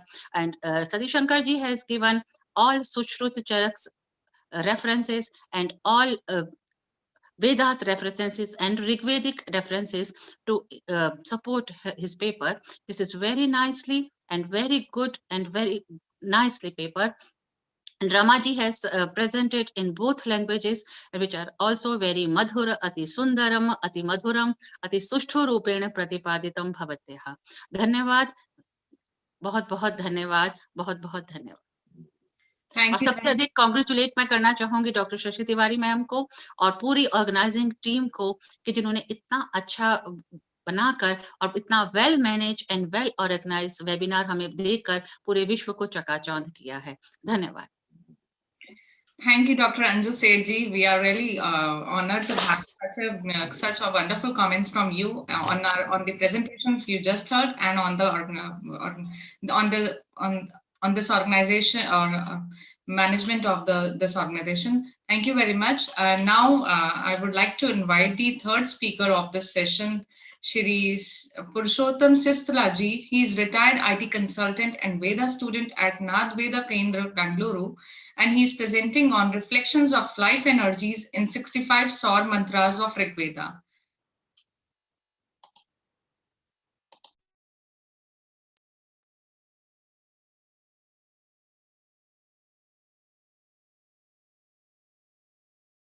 सभायै नमः. सहना भवतु सहनो भुनक्तु सह वीर्यं करवावहै तेजस्विनावधीतमस्तु मा विद्विषावहै. ओम शांति शांति शांति. Mahasauram is the subject matter of today's discussion. Mahasauram is nothing but a set of powerful mantras from Rigveda, which we call as life energies. They have been arranged in a particular order, and that total compilation is called Mahasauram. It is recommended for better health, as it is a set of mantras in praise of sun god. Well, we'll make use of some of the slides while the discussion is on. Having a little bit of a discussion on the Mahasauram is not going to be a very easy task to be accomplished in 15 or 20 minutes. So we take very quick view of the material view of sun and the Adhyatmic or Vedic view of sun god. Materially, it is nothing but set of gases, hydrogen around 70% and close to 30% helium, and a few other gases as well. It is a nuclear reactor in a controlled fashion because the forces between gravitation and the thermal pressures pushing it outside, they're all well balanced, and the nuclear reaction continues. Hydrostatically, it is in a balanced state. All other planets which we know of are under the influence of sun, and sun is a source of life on earth. This is what we have a scientific or material view. Vedic view is not too much different, except that any force we tend to call it by name, we can personify it, and therefore we call sun as a god, and he is also source of life and health as per the Vedic view. astrologically, which is only a part of Vedic or Vedanga, and also from the astrological point of view, it has got influence on all other planets, which in turn have impact or influence to a certain degree on the individuals. It also, sun creates the right environment on the earth for life to go on. These two views are not too different, but we would like to view take the view of the Vedic thought and continue. Very commonly, sun god is worshipped by many people through Gayatri mantra. Savitur is the name of the god there, Gayatri mantra. Surya Namaskaram, which are specific postures which anyway have been proved even scientifically that each posture has its own benefit. And in each posture, they repeat certain mantras. It will have a double effect. Aditya Hridayam is a well-known story of Rama, how he tries to finish Ravana, not able to, and then he gets the help in the form of Aditya Hridayam, which he repeats, and then he was able to win over Ravana. These are very famous Surya worships. Couple of them or more are there, which are in the Vedas, specifically more as a part of Vedic tradition. So not many people can chant it because it needs swara. Aruna Prashna is another, which is a part of the Yajurveda, Aranyaka. And it gives lots of details about the sun, and that needs specific practice. Same way, Mahasauram is also to be learned through a good guru, ideally face to face. So, but we'll be talking about Mahasauram and its magical effects on the health a little bit, and some thoughts as to how the present generation can get benefit out of it. The structure of Sauram has been described here. Each Saura mantra serial number here, and corresponding Rigveda reference is given, which mandala, which sukta, which mantra is it. And the set of mantras given in each of these clusters of the first column, the very first mantra is given to identify for easy reference, corresponding Rishi and Chandas in which these mantras are written, along with the deity. Deity is Surya Bhagavan, except a couple of them towards the end. So I gave a structure. It is not much use for us, our discussion, which is going to be limited. So we'll skip. But we do understand each mantra from where it has been picked up from Rigveda, and who is the Rishi, and who is the deity, and what is the Chandas in which it occurred. Well, there are multiple benefits apart from health benefits. The ancient people who have studied deep this subject have given us. It also helps us to reach the ultimate goal. Ultimate goal, as said by our rishis, is emancipation or kaivalya, to get out of the cycle of life and death. So that is the highest goal, not for many, but for some at least. So there are other benefits like various types of diseases and fevers, bad dreams, general debility or weakness, financial contingencies, eye problems. If you are suffering from fear and dismay, how to get rid of enemies, both internal and external, lack of food, lack of rains, lack of progeny, auspicious results if you want, and nullify the bad sins. Knowledge, if you want knowledge, which is an essential thing for your growth, and fulfillment of desires. These are some of the areas in which some specific identified mantras can help. For each area, corresponding mantras have been listed here. We'll look at a couple of them just for an understanding of how this whole thing is working. So the very first one, emancipation, the highest goal of mankind, can take it. It occurs in the first mandala, 50th sukta, and 4th mantra. Taranir Vishwadarshyato Jyotishkrudasi Surya Vishwamabha Sirochanam. The literal meaning, if you look at it, we are appreciating this Surya Bhagavan, who is such powerful, radiant, effulgent person, who is the force which is moving into the space with high speed and enlivening, enlightening, and throwing great brightness on living beings and others on the earth and also other celestial bodies. Literal meaning is simple. Its codified sound effect may be different. Together, it works wonders. That is the belief.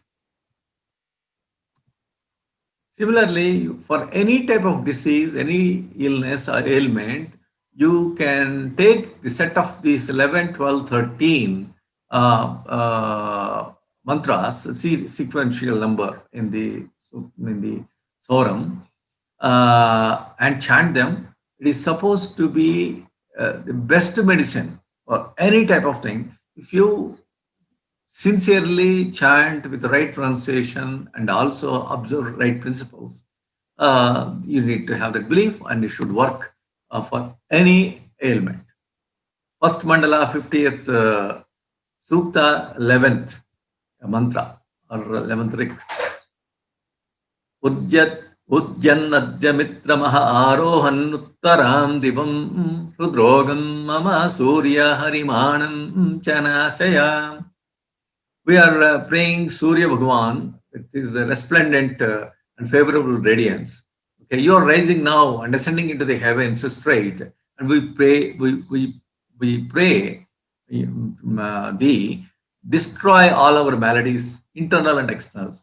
Whether it is a malady in terms of weakness or illness, just take it out. Rudrogam mama, a direct reference to the heart diseases is mentioned here. Generally, Harimanam is referred to the infection, the green colored substance which causes illness. Sukeshu me Harimanam ropanaka sudatmasi adho haridraveshu me Harimanam nidatmasi. O Surya, please relieve us from these diseases, okay, which makes our skin green, and transfer this green color to Sukha, Sukeshu, Harimanam, and Ropanak.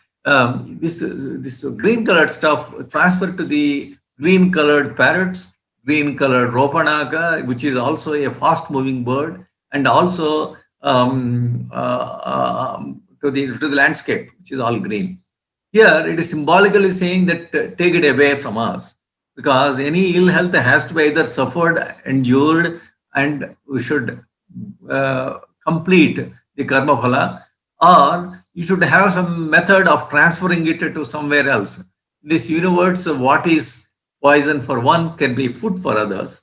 We are not saying that the disease be transferred, but we are saying that this color be transferred, which in other words, in a harmless manner, let this be transferred out. Sukeshu me harimanam ropanaka sudatmasi adho haridraveshu me harimanam nidatmasi. So grant us good health by transferring away this green stuff. Udagadayama adityo vishvena sahasa saha visham tam mahyam brandhayanmo aham vishate radham. To the great sun god, we are saying, give us strength and radiance. With your strength and radiance, destroy all my enemies. Okay, I don't have to hate them, because hating a person or a set of bad qualities is going to have a bad impact on your own health.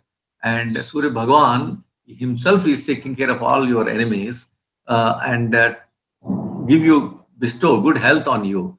And therefore, I myself don't have to do it. If I do this, I will be inviting trouble, because all bad feelings are very likely to have bad impact on your health. So this is one combo mantra which is considered to be very powerful. Like that, multiple mantras to fulfill desires. Who doesn't have desires in life? So fairly, you should be able to fulfill your desires without causing in a dharmic way. So couple of mantras for that. Sham no bhava chakshasa, sham no anhasham bhanunasham himasham grunena yadha samadvam cha samuddhurone tatsur yadravinam dehi chitram. We are asking by the grace of God, who can give us right thinking. Su chakshasa, you provide. We are asking God to provide us sham. Sham here is the happiness, bliss, and peace. So give us peace everywhere, day and night, in the hot objects, in the cold objects, and also on the paths we tread and the houses we live in. And give us very powerful gifts and wealth. This is one mantra. Asmakam deva ubhayaya janmane sharma yachatad vipade chatushpade adat vivadurjayamana masitam tadasmesham yayorarapo dadhatana. We are asking both for animals, all living beings on the earth, and also the human beings. Give us peace, give us health, give us right food and right drink, which will give us energy. Okay, give us the pleasure in a dharmic way and dispel all our sins and all our ills.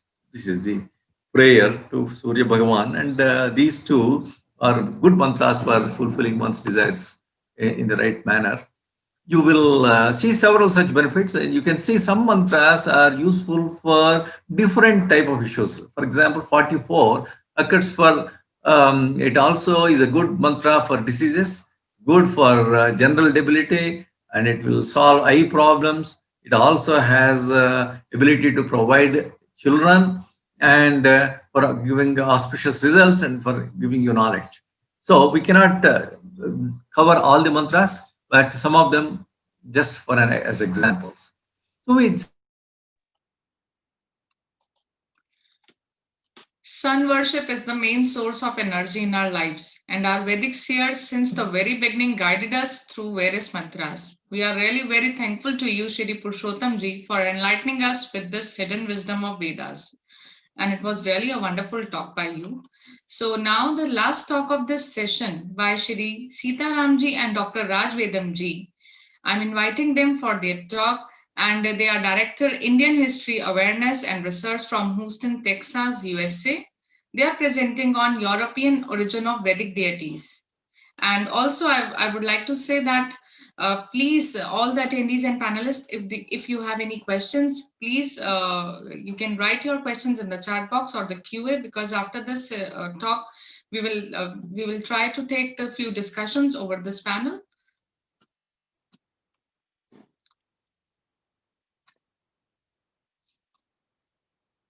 And this session is really going very, again, a very wonderful, and so much information is being exchanged. Namaste, and thank you for visiting our paper. I am Raj Vedam. I'm the director of Arsha Vidya Satsanga based in Katy, Texas in USA. And my co-author is Sitaram Ayagiri, who is an independent scholar of Vedic studies in Katy. We are neighbors in Katy. The title of our paper is European Origin of Vedic Deities. A quick outline. So I'll first present the problem that we selected over here. I'll show that 5 frameworks have been used to control the narration of Indian history and certain consequences that fall out of adopting these frameworks. I will show that as a consequence of the framework, something called linguistic models have been used to construct something called a Proto-Indo-European language, ancestral language. And as a consequence of that, also something called Proto-Indo-European religion, and based on which certain kind of comparative mythological studies are made, where scholars are attempting to study Vedic deities along with Scandinavian, Norse, and other deities, and come up with certain kind of questionable conclusions. My co-author Sitaram Ayagiri will take up questions on Sanskrit translations. In particular, we will take a couple of questionable translations by Griffith of the Rig Veda, and will address Did Indra have a yellow beard? We'll also take one more example of a failed translation and take it to conclusions. So if we look at the narration of the history of India, we find that 5 frameworks have been used to control our narrative. And these are the colonial narrative, Eurocentric narrative, the missionary narrative, leftist academia narrative, and the Marxist narrative. We find that each of these narratives has got a place at the table when it comes to discussing aspects of Indian history, culture, civilization, and so on. Unfortunately, there is a missing spot at the table, and this missing spot at the table is the practitioner, the emic scholar who is a practitioner of the civilization. Unfortunately, this person does not have a voice in the narration of his own experience, understanding of the civilization and culture, because only alien lenses are allowed at this table. And in today's talk, we will try to bring out the absurdity of not taking the understanding of culture, understanding of civilization with deep knowledge systems that is done by an emic scholar. If you don't use that understanding, the translations are all become questionable. So what are the consequences of these 5 frameworks? We find that early colonial historians are motivated by a desire to uphold biblical chronology and to show that Indians are inferior to Europeans in terms of science, technology, and so on. They wanted to show that Indian sciences are primitive and backward. The Eurocentric analysis gave way to linguistics, the field of linguistics, which analyzed the Indo-European languages and led to something called the PIE homeland in Central Asia, also gave notions of European supremacy. Now, the language called PIE eventually resulted in something called an Aryan invasion theory, as a consequence of which Dravidians are assumed to be different people. Now, when the missionaries encountered linguistics assertions that there are 2 language families in India, one is the Aryans, the other one is the Dravidian language family, they tried to exploit these divisions, so-called divisions, to their advantage, to try and show that the economically depressed people of India were oppressed people because of the so-called imposition of Vedic structures on them. And they fueled the anger in people, the aspirations and anger in people were fueled to remove them from the Vedic culture.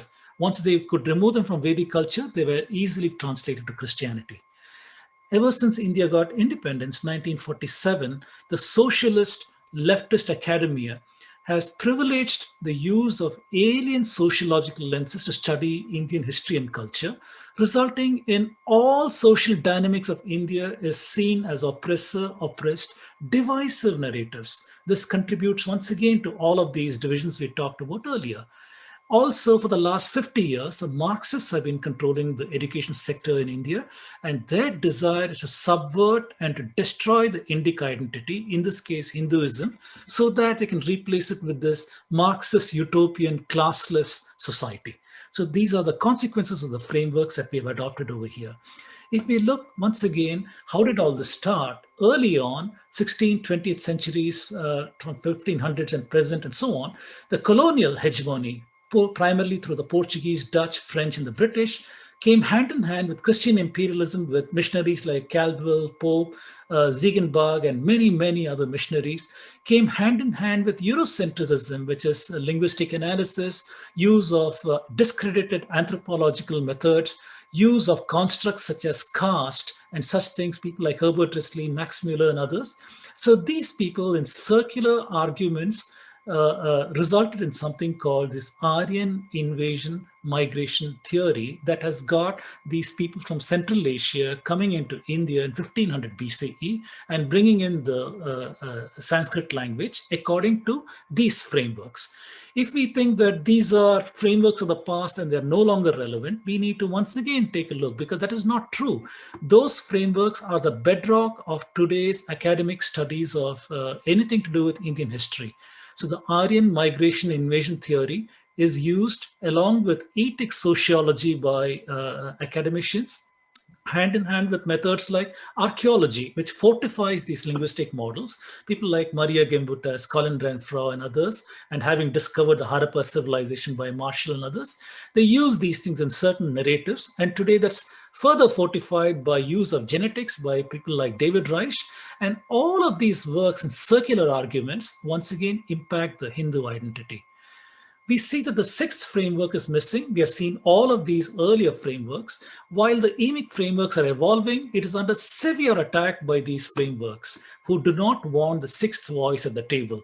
Labels like revisionist, Hindutva, saffron, such greet the EMIC scholarship in addition to exclusionary gatekeeping. Nevertheless, we need to continue to put forth the correct ideas, and we need to correct these narratives. We find that the linguistic frameworks, they got methods like comparative linguistics, lexicostatistics, glottochronology, by making use of things called sound laws. Sound laws were evolved where one sound precedes the cognate in some other language, and showed how words morph from one language to the other by using of these laws such as the Grimm's law over here. So by doing such kind of analysis on the European languages and Sanskrit, the scholars came about with, linguistic scholars came about with this so-called Proto-Indo-European ancestral language. This is not a real language. It's a reconstructed language from the present languages, as well as many extinct languages. So by doing this, they said that from this ancestral language gave rise to Balto-Slavic, Germanic, Celtic, Italic, Hellenic, Indo-Iranian, which gave rise to Indic and Iranian. So this is an idealized model, and there is a lot of problems with that. Nevertheless, this is the bedrock of today's linguistic analysis. So this also gave rise to the Aryan invasion, the so-called notion that this linguistic people, this group came from Central Asia to India 1500 BCE, and it was an invasion or a migration and so on. And even today we find assertions like this. There are two camps, the out of India camp, the EMIC scholars who come with certain kind of narrations, and the Aryan invasion theory camp that comes with some other narrations. And people say things like Slavic and Celts had Vedic deities. How is it possible? Greeks' stories are similar to the Hindu stories. How is it possible? Mitannis and Hittites in Turkey and Syria, they had Sanskrit. How is that possible? Or the Rig Veda says that Indra had a yellow beard because of the translation that Griffith told us. How is that possible? All this, according to the people who say Aryan invasion theory, they say all this shows that Sanskrit came to India from Central Asia. In this paper, we want to study these assertions and see, is it possible? So next, the idea that there is a Proto-Indo-European language spoken by some people who lived in their homeland in Central Asia also gave rise to the notion, what was their religion? The religion also they assumed was something called Proto-Indo-European religion, and the field of comparative mythology was born to reconstruct the so-called PIE religion. And today we find four schools have evolved. The meteorological approach that views the stories as explanation for natural phenomena, for example, Max Muller, or the ritual approach that views the commonality of stories explaining rituals and religious practices, for example, Fraser, or the functional approach that views stories reinforcing social behaviors using framework of social order, Dumézil, or structuralism approach that views the stories around the concept of dualistic opposition. Again, what we find is the insider view is missing. The person who is a practitioner of the tradition, his approach to understanding the Vedic mantras and the Puranic stories, that is missing over here. So this is the point where I'll lead it off to my co-author, Sitaram Ayagiri, who will take it from here. Thank you, Dr. Raj Vedam. As some of you know, Sanskrit is of two types. One is Vedic Sanskritam, the other one is Vyavaharika Sanskritam. When we attempt to analyze Vedic verses, one should follow Vedic Sanskritam. If you do not follow Vedic Sanskritam, we may end up with misinterpreting or misunderstanding the verse. From ages, scholars are encouraged only to interpret the verses and discouraged writing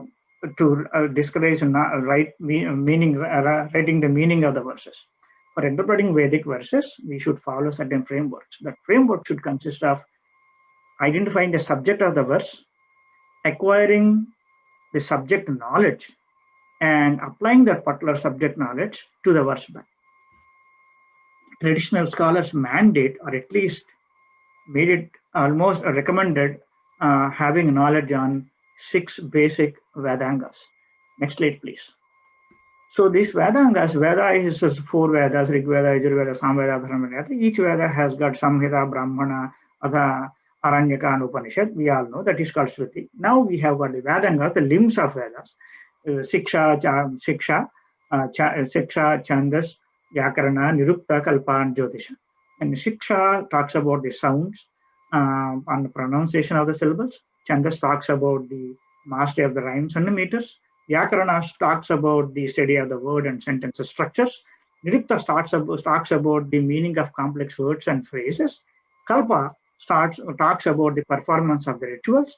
And Jyotish Shastra talks about the finding out the auspicious time based on the celestial objects to perform such rituals like marriage, housewarming, Kameshti Yajna, and so on and so forth. Now, is this knowledge sufficient? Oh, absolutely not. Ours is not a closed system. Instead, it is highly open system. Scholars highly encourage you to pursue as many subjects as possible, as in depth as possible, before you attempt to interpret any Vedic verses. And this particular thing is explicitly mentioned in Taittiriya Upanishad, saying that Swadhyaya Pravachaneta. Swadhyaya means you have to do your own research. So, Pravachane means you have to communicate to the others, discuss, and get it corrected. So, Swadhyaya. So, giving that, we should also encourage knowledge on other subjects. Next slide, please. So you have to study the culture of the land, law of the land, history of the land, geography of the land, what weather patterns of the land, science like traditional sciences like physics, biology, geology, medicine, you name it. You should as much knowledge as possible in order to interpret the verses. So having said, or having acquiring all this knowledge, we'll interpret two mantras from Rig Veda. One is coming from the 10th mandala, the other one is coming from the first mandala. The 10th mandala mantram is a 26th sutra and 4th verse. Now here we have to, as I said, we have to put what is the subject, what is the context, what are the adjectives, what are the actions, and how they interpret. So we will see four different versions, four different interpretations, Sainacharya and Dr. Dasarathangaracharya. Even though they are the interpretations 500 years apart, they are more or less is the same, very same interpretations. Dr. Tulsida's interpretation is 21st century, and Dr. T.H. Griffith is an English version of the interpretation, and we will see one by one. First of all, this mantra deals with the subjects Smachruni, Harita, and Sukshayam. Sainacharya and Rangacharya both are very knowledgeable on the Kalpa Shastra and Nirukta Shastra and interpreted Harita and Sukshayam and considered cultures of Akhanda Bharat regarding interpreting the Smachruni. We will see one by one. Harita, as per the Nirukta, does necessarily mean just like yellow or green, just like colors. Instead, it says Harita, Haridvarnena Somena. So it also brings Soma out of nowhere, out of Niruktam, it brought Soma in order to interpret this mantra. Similarly, Sukshayam means it's a good place. But when we interpret through the Kalpa Shastra, it says Sukshayam, Shobhanam Yajna Gruham is a Sukshayam. So that brings the Yajna sacrificial fire altar into the interpretation. So, and thirdly, the Samshruni literally means beard. However, if you look at the culture and Nirukta Shastra, then it says both it is beard and mustache together. And also you can also include your hair also. So, beard and hair and mustache, these are all represent the valor of a warrior or a person who is leading a saintly life or a deeper penance state or yoga, yogic rishis. And this knowledge, with all this knowledge, such opens up meaningful interpretation of the verse, as we see in the Sainacharya and Dasarathangaracharya. However, Dr. Tulsidam chose this meaning for the Samshruni as the healthy green crops with good with the life energy, that is the Soma, and the context completely, instead of fighting with the enemies, he took for the agriculture and saving crops from the enemy, the storms, and he put a reasonable, meaningful interpretation. However, when we see the Griffith's interpretation, we clearly see he don't have this knowledge of Nirukta and Vyakarana Shastra. Instead, that's why you missed this when we says, he said sweet juice. When you put sweet juice, it doesn't have any color. It doesn't have anything with sweet juice is a sweet juice. Whereas a soma, it has come in two versions. One is a green and yellow. One is oil and one is juice. Soma juice and soma juice. Those two are different things. Oil you apply to your beard. Whereas soma juice, sweet juice, you will only drink, and soma oil, mention of soma oil doesn't even come into picture, and it leads to a different interpretation, which is completely out of context compared to Sainacharya, Dasarata Rangacharya, and Tulasira. And similar lines, we'll analyze another mantra. Next slide, please. This is from first mandala and 164th sutta, 41st verse. Here, the subject is Gauri. Gauri has got several meanings in Sanskrit. One is Vak, the other one is light of consciousness, and sunlight, and a cow, and things like that. However, Sainacharya and Dr. Rangacharya took the Vak as the Gauri.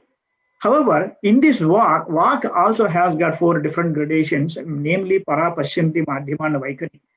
They took Madhyama in particular. Why? Because Para means it is the prana, it is the energy of the sound. Not necessarily the sound is already uttered. Whereas Pashyanti is the stage where the voice manifests in the mind, and in other words, one can visualize the meaning and intention of the sound. In Madhyama, the stage where the voice manifests in Indriyas, and it has been produced but not yet reached the receiver. In Vaikari state, all 4 stages come into play. It is produced, uttered, transmitted, and received by the receiver. Out of these 4 gradations, they took Madhyama, Vak, as Gauri. Once the sound is being produced, divine produced in the space, it has to be propagated to the receiver on earth. So then they described the propagation using the word padas. So first pada, they said that's the divine sound in the space itself. Then the 2 padas, they attributed to the clouds and the upper space. 4 padas is 4 main directions like east, west, and north, south. And 8 padas, they described as 4 main and 4 intermediate directions like north, west, south, east, and etc. 9th pada, it is indicating the upward spread indefinitely into the unlimited space. Whereas if you see the Dr. Tulasiram's interpretation, his subject is completely different. It's a light of consciousness. So how do you achieve this light of consciousness? Then using these padas. What are the padas? The first thing is the first pada of Vedam itself is the entire knowledge, system of knowledge of the Vedam. 2 parts is knowledge as well as action, taking action towards attain this knowledge.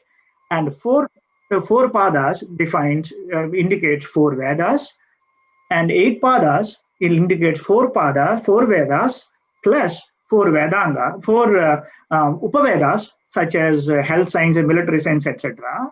9th being the grammar, phonetics, astronomy, anything to add value to the interpretations or understanding the Vedas.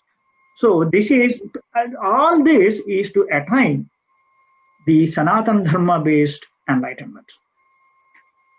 And as I said, it is pretty much open. Our knowledge systems are open. I can interpret the Gauri as the sunlight, and then I have to justify the sunlight's propagation using padas. As we all know, that sunlight is coming with spectra, and a lot of frequencies we filtered before it reaches us in the ionosphere, troposphere, and things like that, and it undergoes reflection, refraction, everything. And unwanted dangerous radiations will be absorbed, and we will get a very limited bandwidth of. We can do that because we are. Now, the presentation which we just heard was quite analytical based on historical and linguistic aspect of Vedic wisdom. And thank you, Dr. Vedamji and Shrivi Sitaramji for taking up such a brainstorming research. But now the session, as you all know, is moving to the concluding part. So it's time to take just a few questions, and then we would like to have just a few comments from the chair. And the question I'm seeing in this in this question QA box from the Kameshwar Sharma ji for Raj Vedamji only, where does the translation Wilson and Griffith claim to be based on Saina and published by Parimal Publication? So this question is better addressed by my co-author, Sitaram Ayagiri. Can you please promote him? Ji, sure.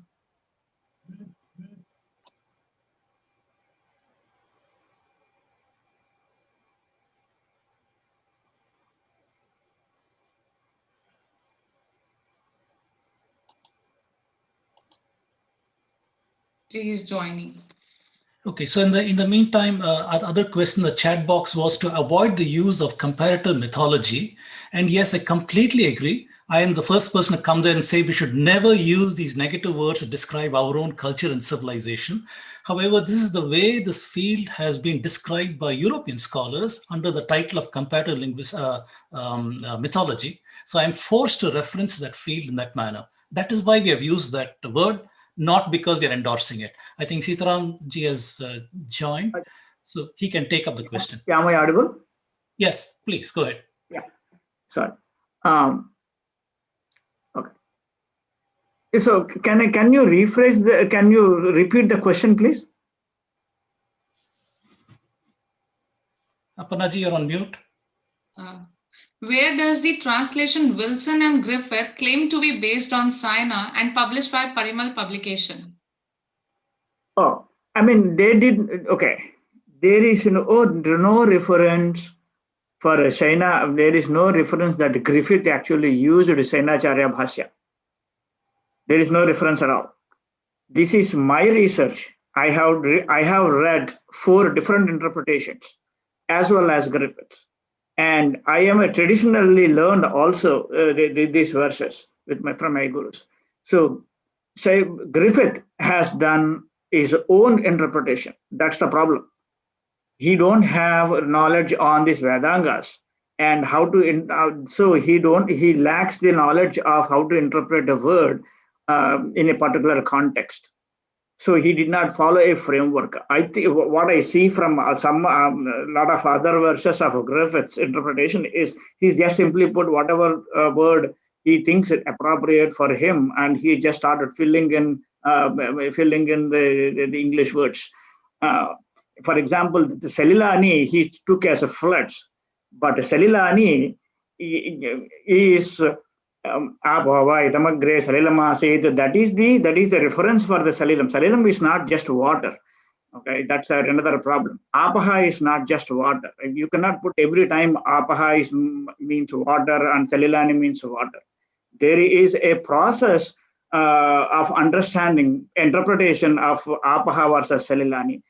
Apava itam agre Salilam asit. So Apaha is the beginning state of Salilam. So Salilam is the beginning part. So there is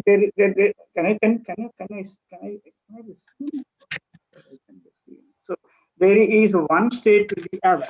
So the upstate to the Salilam state or Salilam state to the upstate, one way or the other. So it starts from one, and so whatever is being derived is called Apaha. Apaha, when you said the Visarga, that is water. But that is not just water all the time. Up doesn't have any meaning. Apaha has a meaning, but this Apaha per first state is a Salilam. From Salilam it calls the Rasa state. From the Rasa state it is called the Apaha state. It could be water, it could be a fluid, it could be a liquid. So unless we know this meanings of every word in as per the Vedangas, it doesn't make any sense to me. Okay, thank you, sir. I hope your work is published as asked by one of our attendee. So I hope it is published. And now it's time to have the comments from our chair. So I would like to invite Professor Prabhakar ji to say a few words on the session, and then we would like to take forward to the next session. Thank you very much. I'm very happy that I've been going through many papers. I see all speakers are Rathas, Maharathas, Atirathas, Jayadrathas in their own respective fields. And our wonderful knowledge has flown forth now, trying to open many vistas of the Veda Rasi, Veda mantras, not only that. And the Veda mantras have gone into different faculties, and they have become more and more powerful and understandable and knowledgeable and encouraging, that we have something very much important on which we have to depend, so that our life will be really fully engaged with knowledge and knowledge and knowledge. So today we have a beautiful session, concluding session almost for this entire yajna of the Veda Conference, national and international. And also incidentally, we had our Bangalore chapter, World Association for Vedic Studies conference also took place for 2 days. And so this December, that's a beautiful coincidence. And I am just to talk about, concerned about this Veda Devatas and the Sampradaya, Vedic deities and tradition.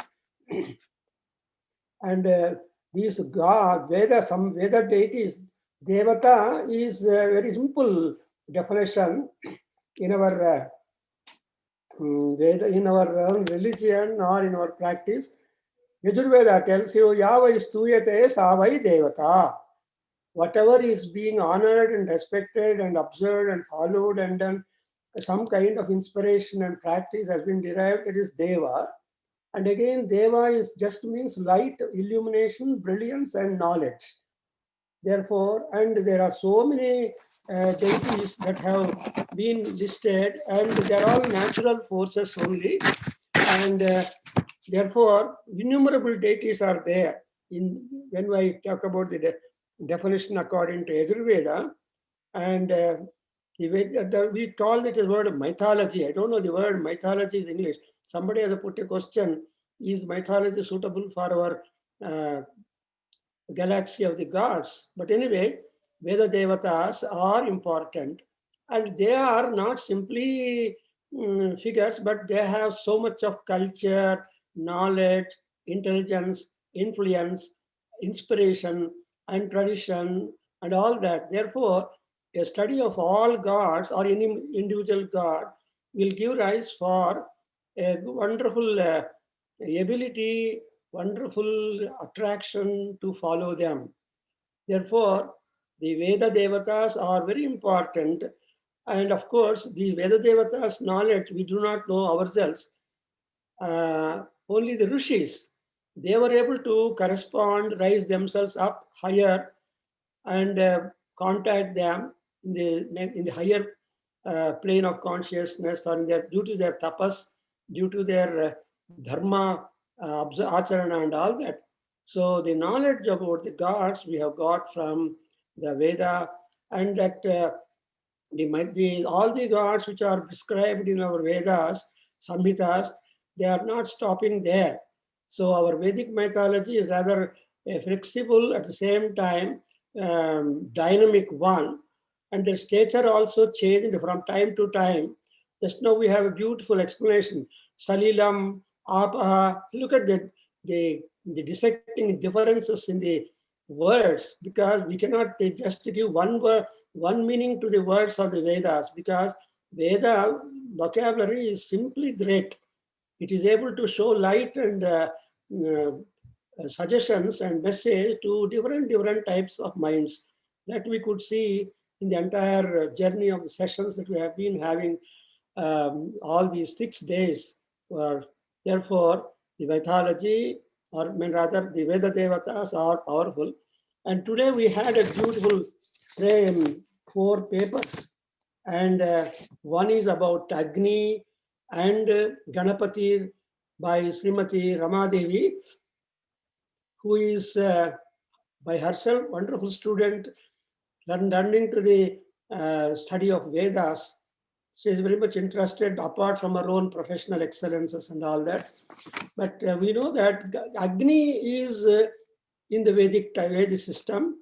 Ganapati, somehow it has come out. But Ganapati's name also is there. Gananam Tva Ganapatigam means there Gananam Tva Ganapatigam, we can understand Agni only.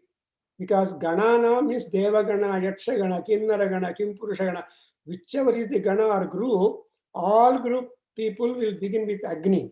So without Agni, there cannot be. Agni is Shiva, Agni is Surya, and Agni is so many. So many identifications are there. Agni is Brahma. See, ultimately we say Agni, Brahma. Agni is what? So that Agni is very much prominently described in our Veda corpus and all that. And somebody pointed out what Ganapati or Gajanana or whatever name is a Puranic.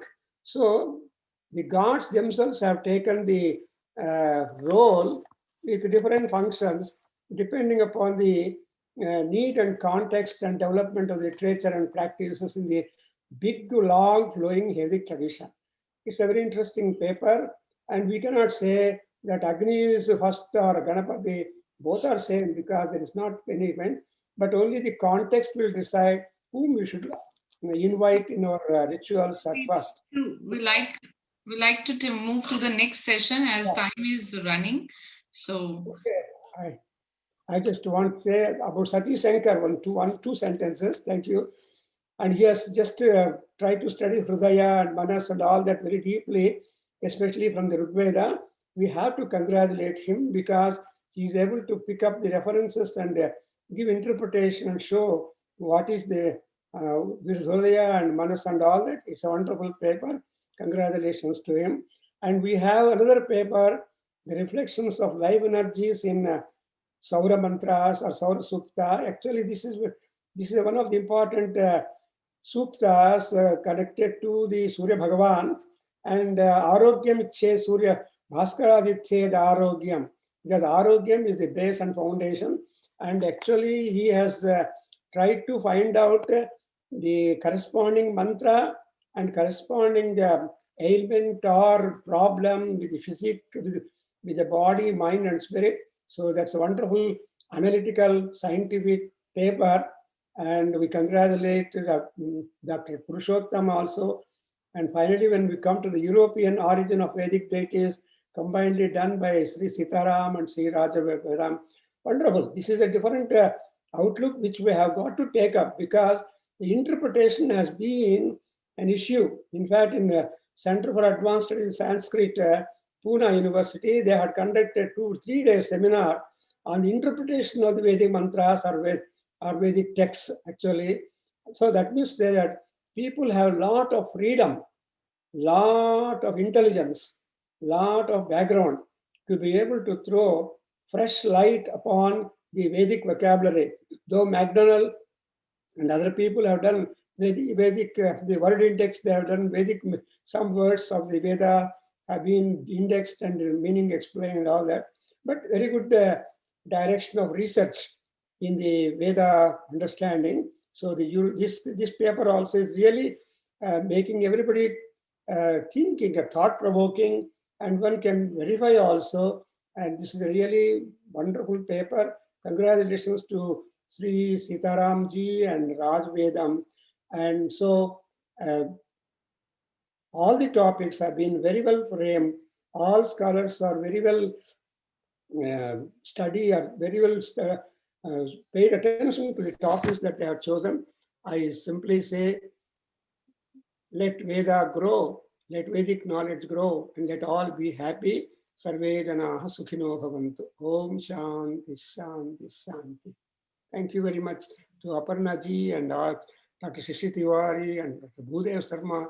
Actually, Bangalore chapter was started in 1996 or so in Bangalore, in the presence of Dr. Bhudev Sharma and that Kashyap and other people. So that somehow God's grace that Bangalore chapter also is trying to jointly do a lot of activity with Nadaveda Adhyayana Kendra, and may all people bless the activity of the Kendra and waves. See that we learn more and more and it has become globalized. The knowledge has become globalized. Everybody is turning to Veda, knowing the secrets, knowing their personal advantage when they adopt Vedic life or Vedic understanding. Thank you very much. Om Shanti, Shanti, Shanti. Thank you all the panelists and the attendees of this session, and special thanks to our respected chair and the co-chair of this session. Now it's time to have a Sanskrit panel discussion on Vasudev Kutumbakam Ityasya Adhyantar Jalam Karuna Kale Anvaha Arthata. And after that, we will have a valedictory session of this 14th International and 24th India Conference of Waves in collaboration with S. Vyasa, co-sponsored by Hindu Student Council of America.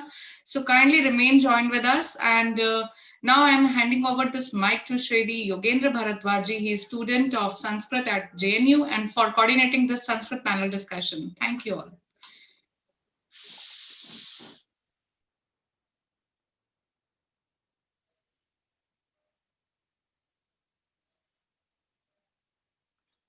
नमो नमः। अहमस्मि योगेन्द्र भारद्वाजः।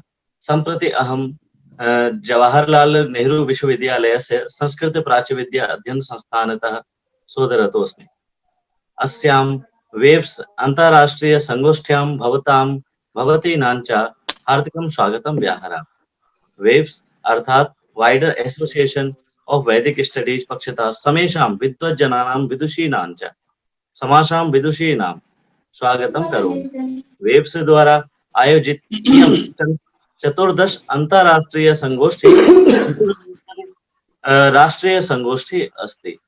अस्याः संगोष्ठ्याः मुख्य विषयोऽस्ति वैदिक ज्ञानस्य वर्तमान विश्वस्य उपरि प्रभावः। अस्यां श्रृंखलायां सम्प्रति एका संस्कृत संभाषण विशिष्ट चर्चा स्यात्, यस्य प्रमुख विषयोऽस्ति वसुधैव कुटुम्बकम् इत्यस्य अध्यन्तरजालं कोरोना कालेऽन्वर्थता। अस्यां संगोष्ठ्यां 7 संस्कृतज्ञाः सन्ति। येषां परिचयम् अहं ददामि इति। अस्माकं मध्ये 7 विचारकाः विदुषाः सन्ति। प्रथमस्तावत् डॉक्टर नारायण दत्त मिश्र महोदयः, संपादकः प्रवाचकश्च, दूरदर्शनं भारतम्। अग्रिम वक्ता डॉक्टर रत्नेश त्रिवेदी महोदयः, उत्तर प्रदेश संस्कृत संस्थानतः लखनऊ उत्तर प्रदेशीयः। अग्रिम वक्त्री डॉक्टर मनोरमा जी महोदयः, असिस्टेंट प्रोफेसर सहायकाचार्य, उच्च शिक्षा विभाग, उत्तर प्रदेश सर्वकारः, भारतम्।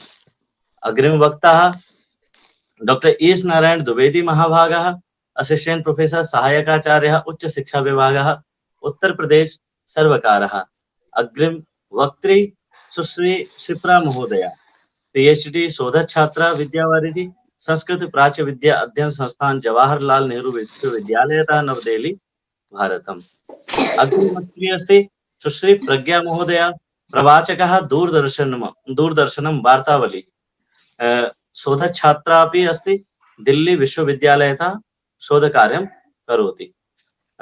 अग्रिम वक्ता अपि अस्ति श्री धीरज मिश्र महोदयः, सहायकाचार्यः, असिस्टेंट प्रोफेसर, केंद्रीय संस्कृत विश्वविद्यालयस्य मुंबई परिसरतः। अत्र भवताम् अस्यां संगोष्ठ्यां समेषां समासां विदुषां विदुषीणां च हार्दिकं स्वागतं पुनः पुनः व्याहरामि, नमस्करोमि। सम्प्रति अहम् अस्य कार्यक्रमस्य सञ्चालनार्थं गत्यर्थं वा डॉक्टर नारायण दत्त मिश्रं आमन्त्रितं करोमि, आह्वयामि। डॉक्टर नारायण दत्त मिश्र महोदयः। अस्तु, नमः सर्वेभ्यः। यथा भवन्तः ज्ञातवन्तः, विषयः वर्तते कोरोना काले वसुधैव कुटुम्बकम् इत्यस्याः भावनायाः अध्यन्तरजालम् अन्वर्थता। प्रश्नः उद्भवेत्, नाम यत् कथं वसुधैव कुटुम्बकम् इत्यस्य वचनस्य संगतिः अत्र अस्माभिः कार्यते इति। वस्तुतः सार्वत्रिकम् इदं वचनं, सार्वकालिकम् इदं वचनं, परन्तु इदानीं कोरोना काले विशेषतः अन्यस्मिन् स्वरूपे अस्मत् समक्षम् इदं वचनम् उपस्थितमस्ति। अत एव प्रासङ्गिकतरम् इदं वचनम्, अत एव इदं वचनम् आधृत्य एव चर्चा इदानीम् आयोज्यमाना अस्ति। यथा भवन्तः ज्ञातवन्तः यत् अत्र मां समेत्य तत्र 6 अन्येपि वक्तारः वक्त्र्यश्च सन्ति। तर्हि अत्र प्रारम्भे प्रथमप्रश्नद्वारा तत्र रत्नेश त्रिवेदीवर्यम् अहं प्रथमं प्रश्नं करोमि। ततः यत् प्रश्नः वर्तते यत् कोरोना एरा इति आङ्ग्ले वदामः, कोरोना कालः अस्ति। वैश्विकपरिप्रेक्ष्ये तथा विधा महामारी काचित् इदानीं यावत् न श्रुता आसीत्। यत् महामारी तु अयं शब्दः तु श्रुतः आसीत्, परन्तु वैश्विकी महामारी इति कश्चन नाम नवीनः शब्दः। तस्मात् कोरोना एरा इति नामान्तरणम् अस्माभिः सर्वदैव श्रूयते। तर्हि कोरोना काले यदि साक्षात् शब्दम् अनूद्य वदामि, वैश्विके परिप्रेक्ष्ये कोरोना काले विभिन्नसंस्कृतीनां सम्मेलनं जायमानमस्ति। तत्र अध्यन्तर्जालं तत्र किं वस्तु जातं जायमानमस्ति, तस्य कथं प्रयोगः विभिन्नानां वस्तूनां विभिन्नानां सांस्कृतिकसम्मेलनानाम् उद्देश्यं कथं प्रपूरितं भवेत्, एतस्मिन् विषये किं चिन्तयति तत् पुरस्करोतु स्वधिया। रत्नेश त्रिवेदी महोदयैः। संभवतः रत्नेश त्रिवेदी उपलभ्यते अत्र नास्ति। तर्हि मनोरमा महोदय तत्र उत्तरितुं शक्नोति वा एतस्य उत्तरं, यतोहि द्वितीया वक्त्री इयमेव।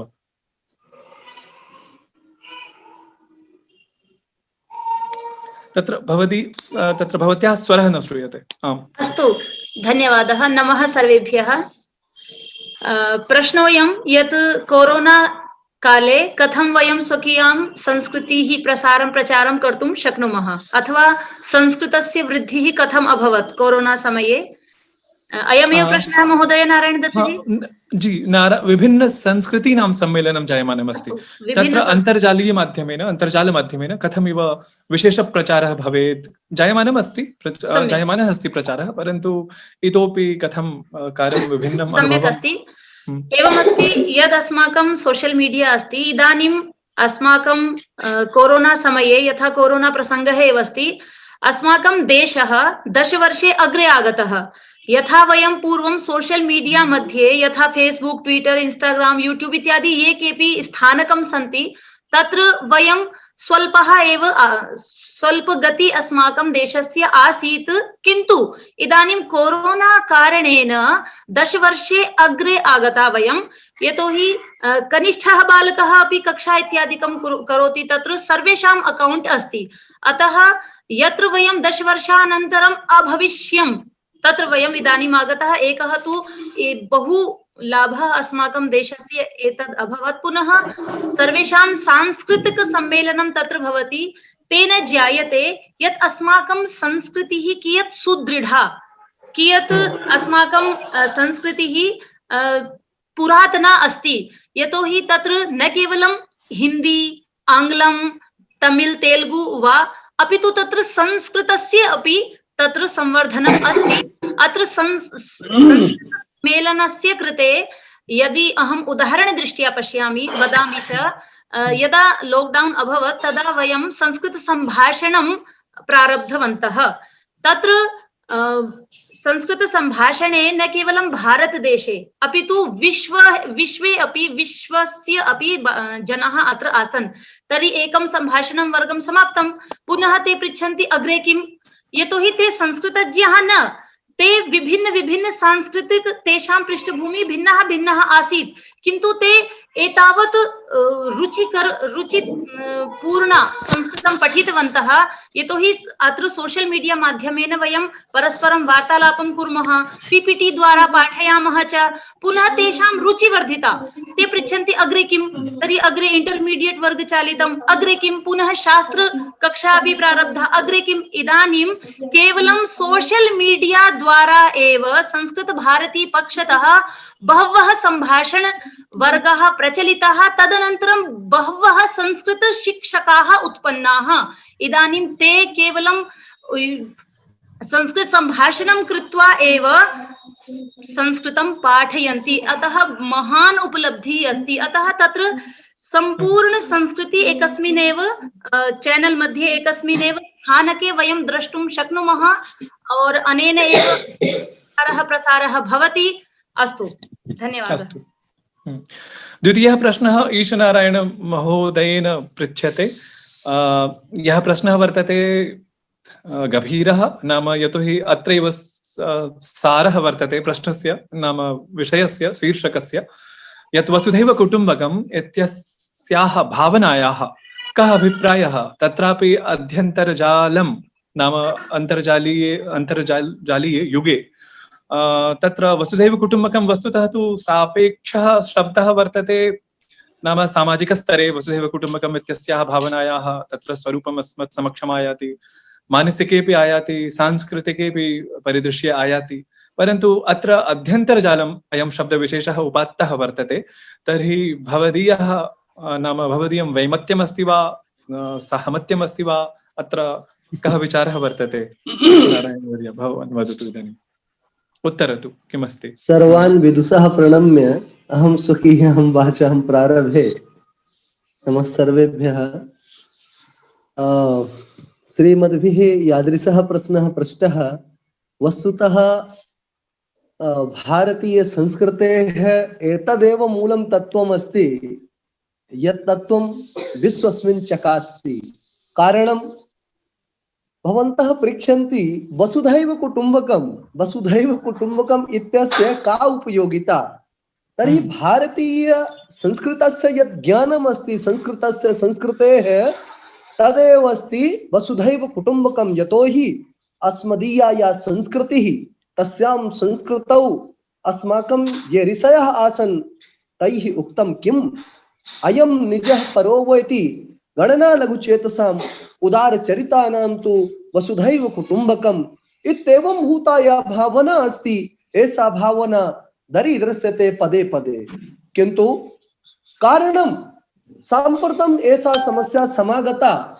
वयम् इदानीमपि पश्यामः वसुधैव कुटुम्बकम् इत्येवं भूतानि तत्त्वानि कुत्र सन्ति, एवं भूतानां तत्त्वानां समाजाय, राष्ट्राय, विश्वाय का उपयोगिता अस्ति। महत् दौर्भाग्यम् अस्माकं यत् इदानीमपि एवं भूतानि यानि तत्त्वानि सन्ति, तेषां तत्त्वानां विषये प्रश्नः क्रियते। एतानि तत्त्वानि तु विश्वस्मिन् प्रसारितानि सन्ति, सर्वत्र उच्यते। सर्वत्र यानि कानि अपि दर्शनानि सन्ति, तेषु दर्शनेषु एवं भूतायाः दुर्भावनायाः निवारणाय एव उक्तं किं, यत् अस्माकं स्वत्वम् अस्ति, स्वपर इत्यनयोः शब्दयोः नाशाय एव भारतीय दर्शनं प्रावर्तत। तदेव उच्यते वसुधैव कुटुम्बकम्। सर्वत्र भारतीय संस्कृतौ न केवलं पश्यन्तु, ईशोपनिषदि उक्तं यस्तु सर्वाणि भूतानि आत्मन्येवानुपश्यति तत्र सर्वभूतेषु चात्मानं ततो न विजुगुप्सते। अर्थात समेष्वपि प्राणिषु यः कश्चित् विवेकी बुद्धिमान ज्ञानवान यः भवति, सः समेष्वपि प्राणिषु एकत्व भावनया भवति। एकत्व भावनया अभिप्रेरिता या तया धिया यः पश्यति स एव पंडितः भवति। सर्वत्रैव समत्व भावः, न कुत्रापि एवं भूतः भावः अस्ति यत्र वसुधैव कुटुम्बकम् इत्येवं भूता भावना न भाव्यते अस्माभिः। अतः अग्रेपि कथयति उपनिषदकारः, यत्र यस्मिंस्तु सर्वाणि भूतानि आत्मैवाभूत विजानतः तत्र को मोहः को शोकः एकत्वमनुपश्यतः इत्येवं भूता भावना अस्ति। कारणम् अस्माभिः कदापि न एवं भूतः प्रश्नः कृतः यत् एषः ब्राह्मणः, एषः कथं जातीयकः, अन्य जातीयकः इत्येवं भूता भावना भारतीय उपनिषत्सु न विद्यते। अतः एतावत् महत् गभीरं चिन्तनं यस्मिन् विश्वमेव आश्रितं वर्तते, विश्वस्य समेपि देशाः एतस्मिन् मार्गे कार्यरताः सन्ति, यत् कथं विश्वबन्धुत्वस्य या भावना अस्ति, सा भावना समेषु अपि जनसामान्येषु हृत्सु प्रसरेत। तादृशं यद्वीदम् अस्ति तद्वीदं भारतीय शास्त्रेषु एव विद्यते, न अन्यत्र कुत्रापि अस्ति। पश्यन्तु भवन्तः, अध्यन्तर्जालं ग्लोबलाइजेशन इत्येवं भूतः यः शब्दः, ग्लोबलाइजेशन अंतर्जालम इत्येवम् आदि शब्दानां कल्पना अस्माभिः पूर्वस्मात् कालात् एव अक्रियत। इदानीम् एवं भूता या महामारी, ऐसा महामारी समग्रमपि विश्वम् इदानीं नाशयन्ती अस्ति। न जाने विश्वस्य का स्थितिः कीदृशी स्थितिः भविष्यति इदानीमपि अनिश्चितता अस्ति। तथापि एवं भूते अपि विकराले कराले कलिकाले अस्माकं यद् दर्शनमस्ति तदस्मान् प्रेरयति। पश्यन्तु कोरोना कालः आसीत् किन्तु यावन्तोऽपि जनाः यत्र कुत्रापि आसन् ते यत्किमपि कर्तुं ते समर्थाः आसन्। ते स्वकीयेन प्रयासेन स्वकीयेन सामर्थ्येन यत्किमपि कर्तुं समर्थाः। ते समग्रस्यापि जनसामान्यस्य ते साहाय्यतां कृतवन्तः। इत्येवं भूता या भावना अस्ति यत् पिण्डे तद् ब्रह्माण्डे इत्येवं भूता या भावना अस्ति यदल्पं तन्मर्त्यं यद् वैभूमा यत् सुखम् इत्येवं भूता या भावना अस्ति। एषा भावना समग्रं विश्वम् एतदेव पाठं पाठयन्ती अस्ति यत् एतत् समग्रं विश्वं वसुधैव कुटुम्बकम् इत्येतस्यैव आधारभूतम् अस्ति। पश्यन्तु भवन्तः अस्माकं ये ऋषयः आसन् तैः पूर्वस्मादेव उक्तं किं यत्र विश्वं भवत्येकनीडम् इत्येवं भूता या भावना अस्ति। साम्प्रतम् अन्तर्जालस्य युगं प्रचलति। अन्तर्जालिके युगेऽस्मिन् वयं सर्वे एकस्मिन् स्थाने उपविश्य आविश्वात् वयं सम्भाषणं स्वकीयं यत्किमपि अस्ति आदान प्रदानम् एकस्मिन् स्थाने उपविश्य कुर्मः। अतः कोरोना कालेपि वसुधैव कुटुम्बकम् इत्येवं भूतस्य कार्यक्रमस्य इत्येवं भूतस्य चिन्तनस्य सततं या ज्ञानधारा प्रवहन्ती अस्ति सा ज्ञानधारा अन्तर्जाल माध्यमेन जायमाना अस्ति। अपरमपि पश्यन्तु भारते पश्यन्ति वयं सर्वदैव भावयामः विभावयामः किं संगच्छध्वं संवदध्वं संवोमनांसि जानताम्। पश्यन्तु वसुधैव कुटुम्बकम् इत्येवं भूता या भावना अस्ति तस्याः भावनायाः उद्भावकानि यानि तत्त्वानि सन्ति तानि तत्त्वानि किं कानि च तानि तत्त्वानि संगच्छध्वम्।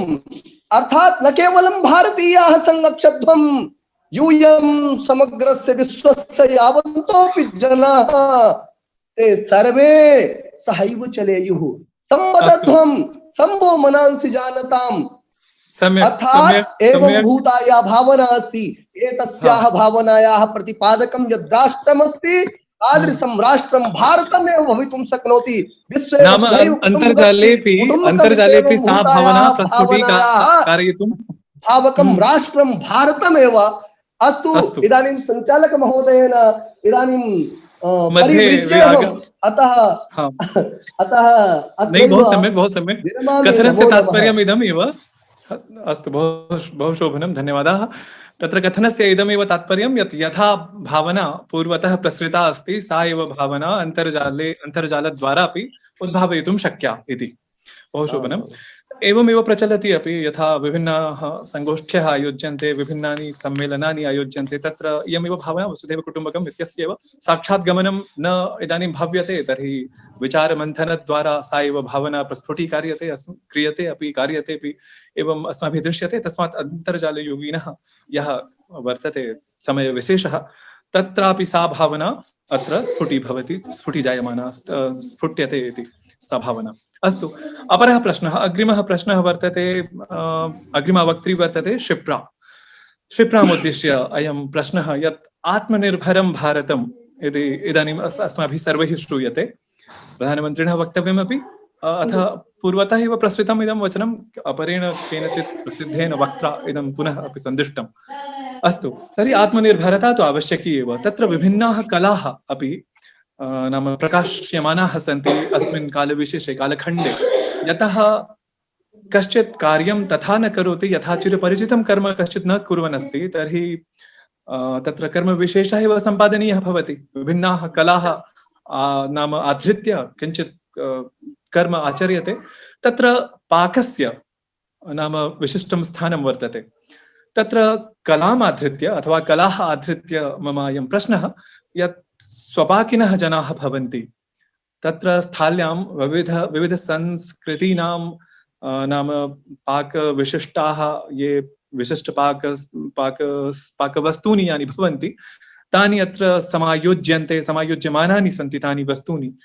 तर्हि तत्र अन्तर्जालिके युगे अन्तर्जालीये युगे अस्मिन् कोरोनाकालिके तत्र कथमिव प्रचारः जातः, कथमिव तत्र विशेषः लाभः गृहीतः सर्वैः अस्तु, सर्वप्रथमं सर्वेभ्यो प्रणमामि अहम्। विषयः बहु साम्प्रतिकः वर्तते एव, यतोहि कोरोना कालः वर्तते। आत्मनिर्भरः भारतः एतदस्माकं प्रधानमन्त्रिणा उक्तम्, एवं च अस्माभिः अपि ज्ञातं यत् कोरोना काले यतोहि सर्वं पिहितम् आसीत्, तर्हि भोजननिर्माणं भवतु वा गृहकार्यं भवतु वा सर्वम् आत्मनिर्भरं भूत्वा स्वयमेव कृतं। तर्हि आत्मनिर्भरं तु वयं सर्वेपि कुत्रचित् अभवनेव। पाकस्य यः विषयः आसीत् यत् कथं पाक माध्यमेन वा पाककला माध्यमेन विभिन्नसंस्कृतीनां तत्र एकत्रीकरणम् अस्ति चेत् अहं मन्ये यत् इदानीं यः कालः वर्तते तस्मिन् काले स्वास्थ्यं सर्वोपरि वर्तते, स्वास्थ्यलाभः सर्वोपरि अस्ति। तस्य सेवनम् अस्माभिः कुर्यात् येन अस्माकं स्वास्थ्यस्य लाभः भवेत्। यथा आमलकी अस्ति, तत्र अस्ति वैटमिन् सी अस्ति। केवलम् अहं राजस्थानीया अस्मि, राजस्थानस्य केवलं वार्तां करोमि चेत् तत्र वज्रान्नं यत् बाज्रा उच्यते तस्मिन् फैबर् भवति। लशुनस्य अवलेः अत्र प्रयोगः क्रियते, तस्मिन् तद् किं भवति, हृदयरोगस्य कृते बहु स्वास्थ्यवर्धकं वर्तते। चणकस्य प्रयोगः क्रियते, तस्मिन् प्रोटीन् इत्यादिकं भवति। तर्हि एतेषाम् अधिकाधिकं यदि वयं प्रयोगं कुर्मः तेन किं भवति, तेन स्वादमपि आगच्छति, एवं च तेन स्वास्थ्यलाभः अपि भवति। बहिर्गत्वा वयम् आनयितुं शक्नुमः, किन्तु इदानीमपि भयः वर्तते यद् यदि बहिस्तात् यदि आनयामः किमपि चेत् कोऽपि कोरोना संक्रमितः तं निर्मितवान् अस्ति चेत् अस्माकं कृते तत्र समस्या भवति, संक्रमितः वयमपि न भवामः, एतादृशी चिन्ता भवति चेत् आत्मनिर्भरं भूत्वा न केवलं स्वस्य कृते अपि तु स्वपरिवारस्य कृते, एवं च इतोपि ये जनाः बहिस्तात् सन्ति, येषां पार्श्वे तावत् उपलब्धं नास्ति भोजनम् इत्यादिकं, तद् निर्माय भोजनं तेषां कृते अपि तत्र उपलब्धं कारयितुं वयं शक्नुमः।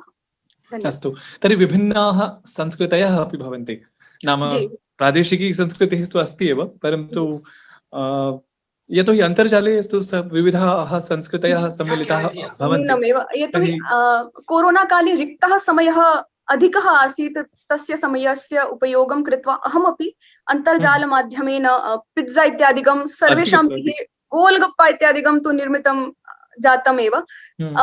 किन्तु तदेव मया उक्तं यत् अन्यासां संस्कृतीनां भोजनस्य प्रयोगं वयं कर्तुं शक्नुमः, निर्माणं कर्तुं शक्नुमः, किन्तु सर्वोपरि अस्ति स्वास्थ्यं।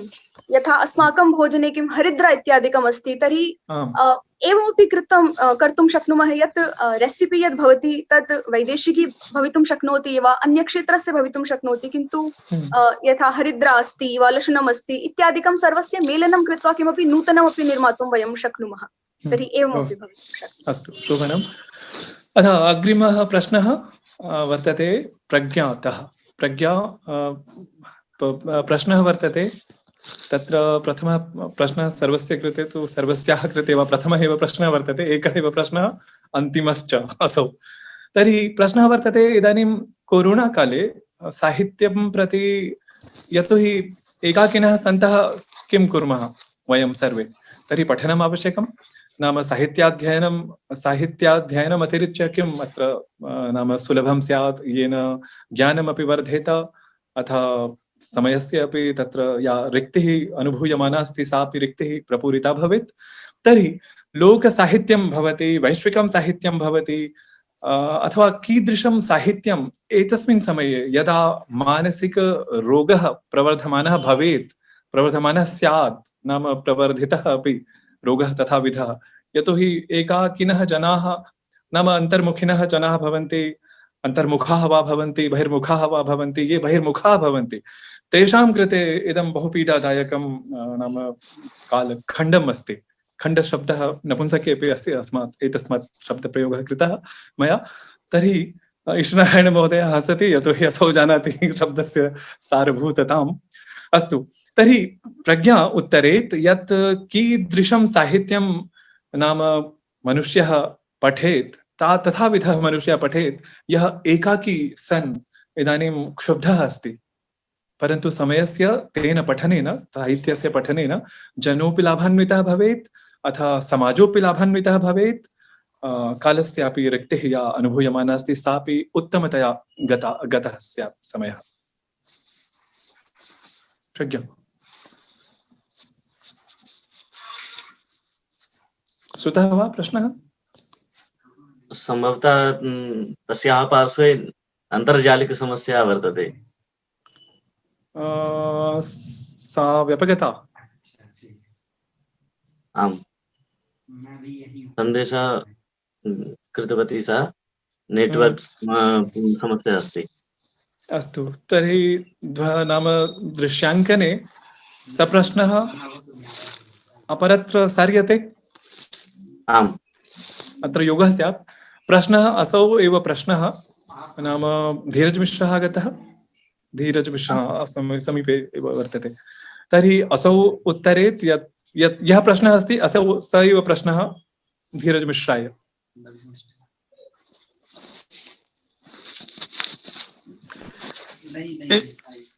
सर्वेभ्यो नमः।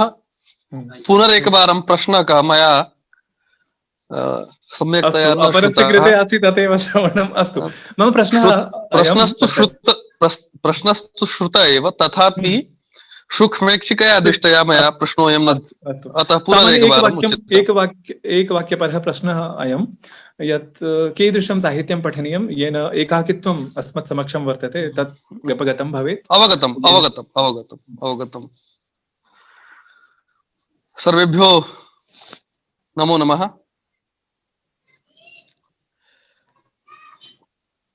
यः समयः सम्प्रति प्रवर्तितो वर्तते सः समयः वर्तते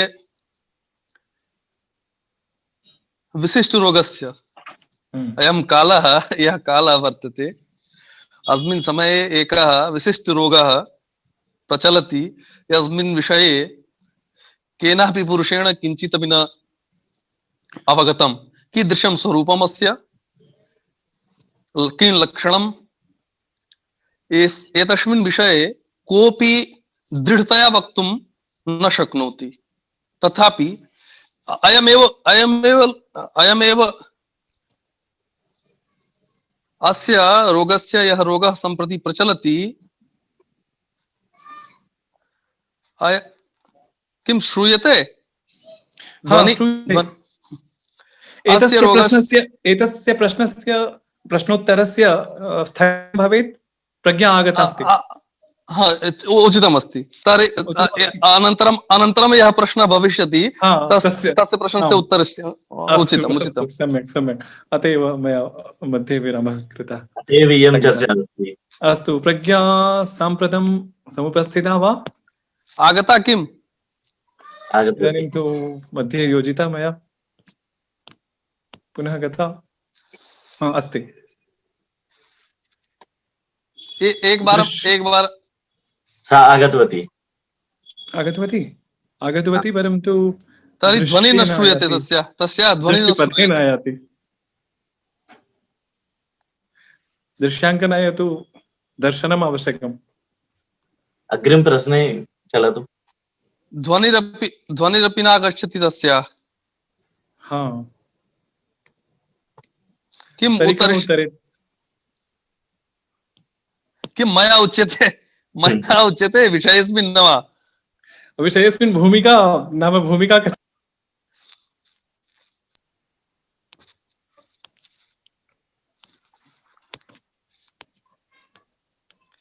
एकवारं सम्पर्कं साधयतु तया सह। तस्याः पार्श्वे कर्तनं स्यात्, एडिटिंग स्यात्, सम्पादनं स्यात्, तस्य उत्तरतः एव। तर्हि चिन्ता नास्ति, अहम् उत्तरिष्यामि प्रश्नस्य। यदि भवताम् आज्ञा भवेत् तर्हि अहं कोऑर्डिनेटर इति संयोजकः निर्धारितं कुर्यात्। अवश्यमेव धीरज महोदय। तत्तद्देशीया ये जनाः भवन्ति, साहित्यं तु एकं विशिष्टं तत्त्वं भवति, येन तत्त्वेन, येन माध्यमेन वयं स्वचित्तनिष्ठा या भावना वर्तते तस्याः भावनायाः प्रकाशनम् अस्माभिः क्रियते। साहित्यम् एकं नितान्तं विशिष्टं तत्त्वम् अस्ति। एतत् तु साहित्यं प्रादेशिकं भवति, कश्चन कश्चन राष्ट्रीयं भवति, कश्चन भवता एकं वाक्यम् उक्तं वैश्विकं साहित्यम्। एतदपि एकं साहित्यस्य विशिष्टा विधा वर्तते। तर्हि अस्माकं या रुचि भवति, सर्वप्रथमं कीदृशं साहित्यस्य अध्ययनम् अस्माभिः करणीयं, कस्मिन् साहित्ये अस्माकं चित्तलयः भवति, एतेषां प्रश्नानां सामान्यतया एकमेव उत्तरम् अस्ति यत् यस्मिन् साहित्ये यस्मिन् विषये अस्माकं रुचिः स्यात्, अस्माकं चित्तस्य लयः स्यात्, तदनुसारमेव अस्माभिः कस्मिंश्चित् साहित्ये यतनीयम्। यतोहि चिन्तयन्तु, वयं सर्वे संस्कृतज्ञाः, यादृशी रुचि अस्माकं चित्ते, अस्माकं मनसि, हृदये वा अभिज्ञानशाकुन्तल पठन काले यादृशी रुचिर स्यात्, यादृशी रुचिः, यादृशः आनन्दः भविष्यति अभिज्ञानशाकुन्तल पठन काले, तादृशः आनन्दस्य प्रादुर्भावः कदापि आंग्ल साहित्य पठन काले उत जर्मन साहित्य, यदि केनापि पुरुषेण वैश्विक विभिन्न साहित्यस्य रचनायाः यदि अनुवादमपि यदि कश्चित् पठति, तथापि यादृशः आनन्दस्य प्रादुर्भावः, यादृशस्य आनन्दस्य अनुभवः रुच्यानुरूपं साहित्य पठने भविष्यति, तादृशस्य आनन्दस्य अनुभवः कदापि परन्तु इदानीम् आनन्दे ग्रहणकालः वर्तते। तर्हि आनन्दग्रहणकाले कीदृशं साहित्यं नाम अधीतव्यं, सर्वैः अध्येतव्यं, नाम येन एकाकित्वं, नाम यथा एकाकी सन् कश्चित्, यतोहि बहिर्मुखाः ये भवन्ति, मया पूर्वम् उक्तं, तादृशं किं साहित्यं, पुस्तकानि यानि कानि भवितुम् अर्हानि? अयमपि एकः प्रश्नः। एतत् कृते सर्वप्रथमम् अस्माभिः ज्ञातव्यम् अस्ति यत् तस्य पुरुषस्य सम्प्रति या दशा वर्तते, एकाकी दशा, तस्याः दशायाः मूलभूतं कारणं किम्? सर्वप्रथमम् अस्य विषये किञ्चित् अस्माभिः ज्ञातव्यं। यदा अस्माभिः तत् कारणस्य उद्घाटनम् अभवत्, तदनन्तरं यत् कारणमस्ति, एकाकी अवस्था वर्तते कस्यापि पुरुषस्य, तस्य पुरुषस्य या अवस्था, सम्प्रति या अवस्था वर्तते, तस्याः अवस्थायाः मूलभूतं कारणं किम्, एतस्मिन् विषये किञ्चित् विचार्य अनन्तरं तत्कृते अस्माभिः किञ्चित् वक्तव्यं। शृणोतु, अतः परं भवद्भिः अयं साहित्यं पठनीयम्, इदं साहित्यं तत्कृते भवतां कृते अनुकूलम् अस्ति, भवतां कृते किञ्चित् लाभकरं भविष्यति। अनैव रीत्या अस्माभिः किञ्चित् तेन पुरुषेण वक्तव्यम् अस्ति। यतोहि आनन्द प्राप्तये रुचेः रुचि एव एकं विशिष्टं तत्त्वम् अस्ति, यत् तत्त्वं कस्यापि पुरुषस्य कस्मिन्नपि विषये योजनाय मूलभूतं कारणं भविष्यति। यदि रुचिरस्ति तर्हि तस्य हृदये आनन्दोत्पत्ति भविष्यति। रुचेः कृते रुचिरुत्पादनीया, रुचेः कृते किं कारणम् अस्ति येन कारणेन अस्य पुरुषस्य इयम् अवस्था जाता इति विज्ञाय अनन्तरं तेन सह अस्माभिः किञ्चित् वक्तव्यम्। अस्तु, प्रश्नस्य आशयः वस्तुतः आसीत् यतोहि सर्वदैव एकाकित्वं यथा दूरं भवेत् तदर्थम् आध्यात्मिकचिन्तनम्, आध्यात्मिकग्रन्थपठनम् एवं कारणं उच्यते वस्तुतः। परन्तु इतोपि इतोतिरिच्यापि साहित्यं वर्तते यत्र एकाकित्वस्याः नाम एकाकी भावनायाः यः नाम भावविशेषः वर्तते सः अपगतः स्यात्। नाम विशिष्टं किमपि लेखितुं शक्नोति कश्चित्, तथा विधा रचना भवितुमर्हति, न केवलं वीराणामेव तावत् व्यक्तिवृत्तं पठितुं शक्नुमः वयम्, एवमेव किञ्चित् अस्ति। अस्तु, बहु सम्यक्। विविधा रचना भवन्ति, नवीनमपि सर्जनं भवेत् इति। अद्यापि प्रचलति, अद्यापि नवीनं सर्जनं प्रचलति। अस्मिन्नेव काले एका कविकुलगुरु कालिदास विश्वविद्यालयेन एका कोरोना विषये कवि संगोष्ठी संजाता। सत्यं। तस्यां संगोष्ठ्यां मयापि कानिचन पद्यानि तत्र सम्प्रत्य अधुनापि रचना, नवीन साहित्यस्य रचना, नवीनानि सर्वमपि अद्यापि प्रचलति, परन्तु अस्माकं तत् प्राप्तये यत् मूल कारणमस्ति अयं माध्यमः वर्तते, अन्तर्जालीयः अयं माध्यमः वर्तते, तत्सर्वं प्राप्ते। सम्यक्। तर्हि अग्रिमः प्रश्नः स्यात्, परन्तु मम पार्श्वेपि एकः प्रश्नः अस्ति। कस्य? डॉक्टर मिश्रं प्रति। कं? मां प्रति वा? अस्तु। भारद्वाज महोदयस्तु मत् मित्रमणयः वर्तते। मम प्रश्नः अस्ति, कोरोना काले सर्वे जनाः स्व गवाक्षेषु आगत्य घण्टिकावादनम् अकरोत्, विविध वाद्ययन्त्राणि अवादयन्, तदा तस्य कः अभिप्रायः मिश्र महोदयः, संक्षेपेण वदतु। कस्य अभिप्रायः? गवाक्षेषु नारायण मिश्रं प्रति। कः प्रश्नः? पुनः गवाक्षम् आगत्य अस्तु अस्तु। कोरोना काले सर्वे जनाः भारतीयाः गवाक्षेषु आगत्य घण्टिकावादनम् अकरोत्। अस्तु। वाद्ययन्त्राणि अवदन्। प्रधानमन्त्रिणा आसीत्, सर्वैः अभिप्रायः ज्ञातः, नाम तत्र जनजागरणं वस्तुतः, अथ समये तादृशे समये जनाः पूर्वमेव मया उक्तं यत् एकाकिनः सन्तः किं कुर्वन्ति जनाः, नाम आत्मचिन्तने तथा विमुग्धाः भवन्ति यत् नाम रोगिणः इव प्रतिभान्ति। तर्हि रोगिणः न भवन्तु, तत्रापि उत्साहः वर्तते, उत्साहभाववर्धनं भवेत्, वयं किमपि कुर्मः तत्र रोगं प्रति जागरणं भवेत्, अथवा वयं सर्वे समेत्य रोगविशेषम् अपाकर्तुं शक्नुमः, तथाविधा समस्या नाम उत्थिता अस्ति।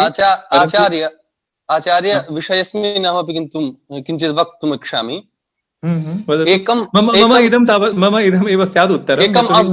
विशेषः जागरणीयः, एतदर्थम् अयम् विशिष्टम् अस्ति। यः प्रश्नः भारद्वाजेन कृतो वर्तते, उपस्थापितो वर्तते अत्र, एकं पौराणिकी मान्यता वर्तते अस्माकं भारतीयानां, यत् घण्टावादनेन, शङ्खवादनेन मृताः भवन्ति इति।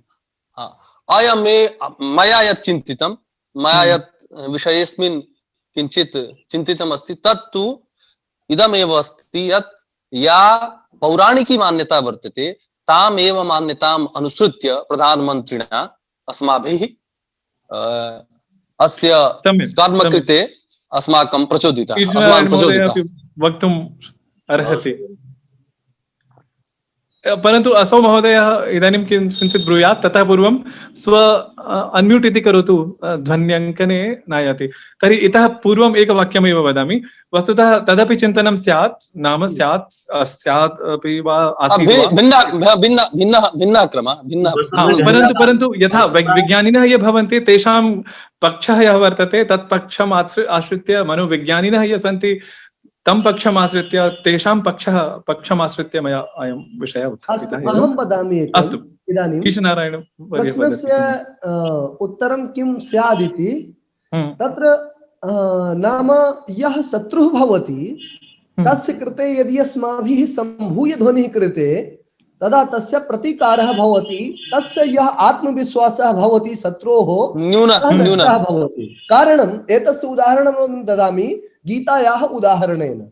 यदा कथ्यते पाञ्चजन्यं हृषीकेशः, है न, धनञ्जयः इत्यादयः ये शङ्खाः आसन्, तान् शङ्खान् पांडवाः अवादयन् तत्तत् शङ्खद्वारा कृतेन नादेन धार्तराष्ट्राणां हृदयानि व्यधारयन्त अर्थात तेषां यः उत्साहः आसीत् तस्मिन् उत्साहे न्यूनता एतद् विलक्ष्यैव कोरोना नामकः यः महाशत्रुः धार्तराष्ट्रस्थानी भूतः यः कोरोना इत्याकारिकायाः महामारी तस्याः महामार्याः प्रतिकाराय अस्माभिः सम्भूय ध्वनिनादः तत्र विविधैः पात्रैः अस्माभिः ध्वनेः नादः कृतः तेन नादेन कोरोनाख्यस्य महामार्याः प्रतिकारः अथ च ये कोरोना योद्धारः आसन् यावन्तः तेषां हृत्सु उत्साहवर्धनम् अस्माभिः असौ एव विषयः पुनः अस्तु सम्यक् सम्यक् अयमेव विषयः पूर्वमासीत् उक्तः शोभनं इदानीं प्रज्ञामुद्दिश्य प्रज्ञा एवं प्रश्नम् उत्तरिष्यति वा यत् भूराजनैतिकी व्यवस्था या इदानीम् अस्ति तस्यां व्यवस्थायाम् अस्याः वसुधैव कुटुम्बकम् इत्यस्याः भावनायाः प्रासङ्गिकता कथं कार्यं स्यात् इति उत्तरति वा प्रज्ञा संक्षेपेण वदतु नाम वर्तमानसन्दर्भे भूराजनैतिकी व्यवस्था या वर्तते वर्ल्ड जियोपॉलिटिकल सिस्टम इति आङ्ग्ले वदामः तर्हि राजनैतिके परिदृश्ये यत्किमपि वयं पश्यामः अस्तु भूशब्दम् अपहाय तर्हि राजनैतिके परिपटले यत्किमपि वयं पश्यामः भारतं किमपि करोति चीन राष्ट्रं किमपि करोति संयुक्तराज्य अमेरिका देशः किमपि अन्यत् विधानं करोति सूच्यौषधप्रयोगं विदधाति अपरः देशः किमपि अन्यत् कर्म करोति अन्यः किमपि आक्षिपति एतस्मिन् प्रसङ्गे नाम एतादृशे प्रसङ्गे वसुधैव कुटुम्बकं सा भावना कथञ्चित् प्रतिहता भवति वा अप्रतिहता वा भवति प्रासङ्गिकता एतस्याः भावनायाः कथं कार्यं पश्यति यतोहि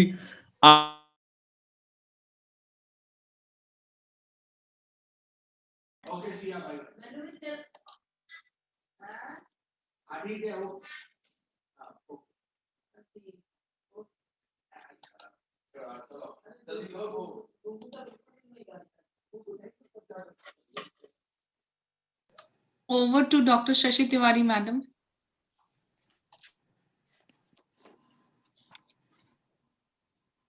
सर्वेभ्यो नमो नमः।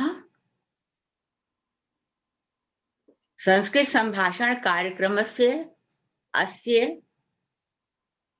कृते सर्वे छात्राः साधुवादार्याः सन्ति।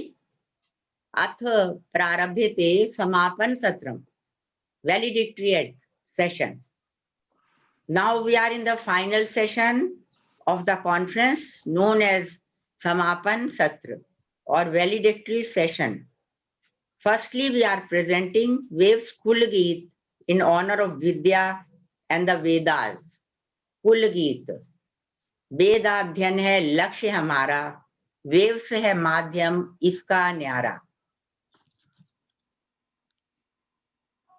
प्रस्तुत है वेव्स कुलगीत।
से पाए अक्षर ज्ञान, अपरा से जीवन निखार कर परा से पाए अक्षर ज्ञान। सत्यं शिवं सुंदरम के हम सिद्ध कर पाए सब वरदान, यही पर परम उद्देश्य हमारा, वेदाध्ययन है लक्ष्य हमारा।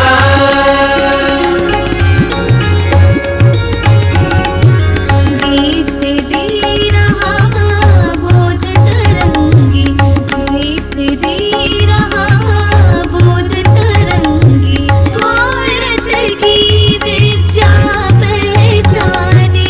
वेद पुराणों स्मृति ग्रंथों में निहित अमूल्य सार हम जाने, तत्व ज्ञान ही बोध हमारा, वेदाध्ययन है लक्ष्य हमारा।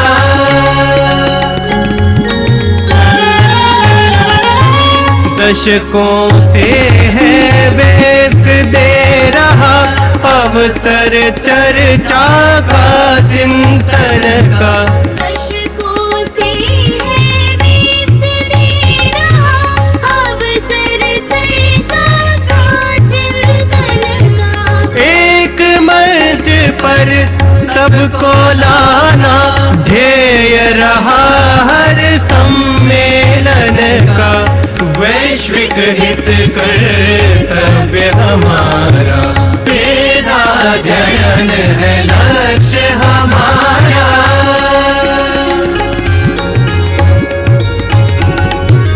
ऋतं भरा प्रज्ञा से युतं, ऋतं भरा प्रज्ञा से युतं, भ्रमजालों से दूर बचे हम। स्वस्थ भाव पूरित जीवन हो, अमृत मार्ग से दूर रहे हम, चिदानंद गंतव्य हमारा, वेदाध्ययन है लक्ष्य हमारा।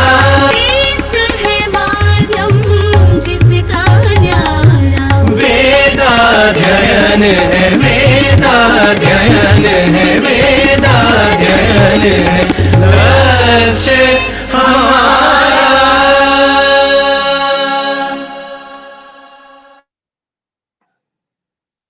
Now may I request Shri Shashi Kejriwal ji, President Waves International and coordinator of this conference, to chair this session and take up its proceedings further. Over to Shri Kejriwal ji. Thank you, Dr. Shashi Tiwari ji. I will try to introduce all the speakers that we have lined up for our final valedictory session, our semi-final valedictory session, because I'd like to remind everybody that we have a phase 3 happening where there'll be 23 youth papers from the UK, US, and India on January 31st. So please do not forget to attend that part of our WAVES conference.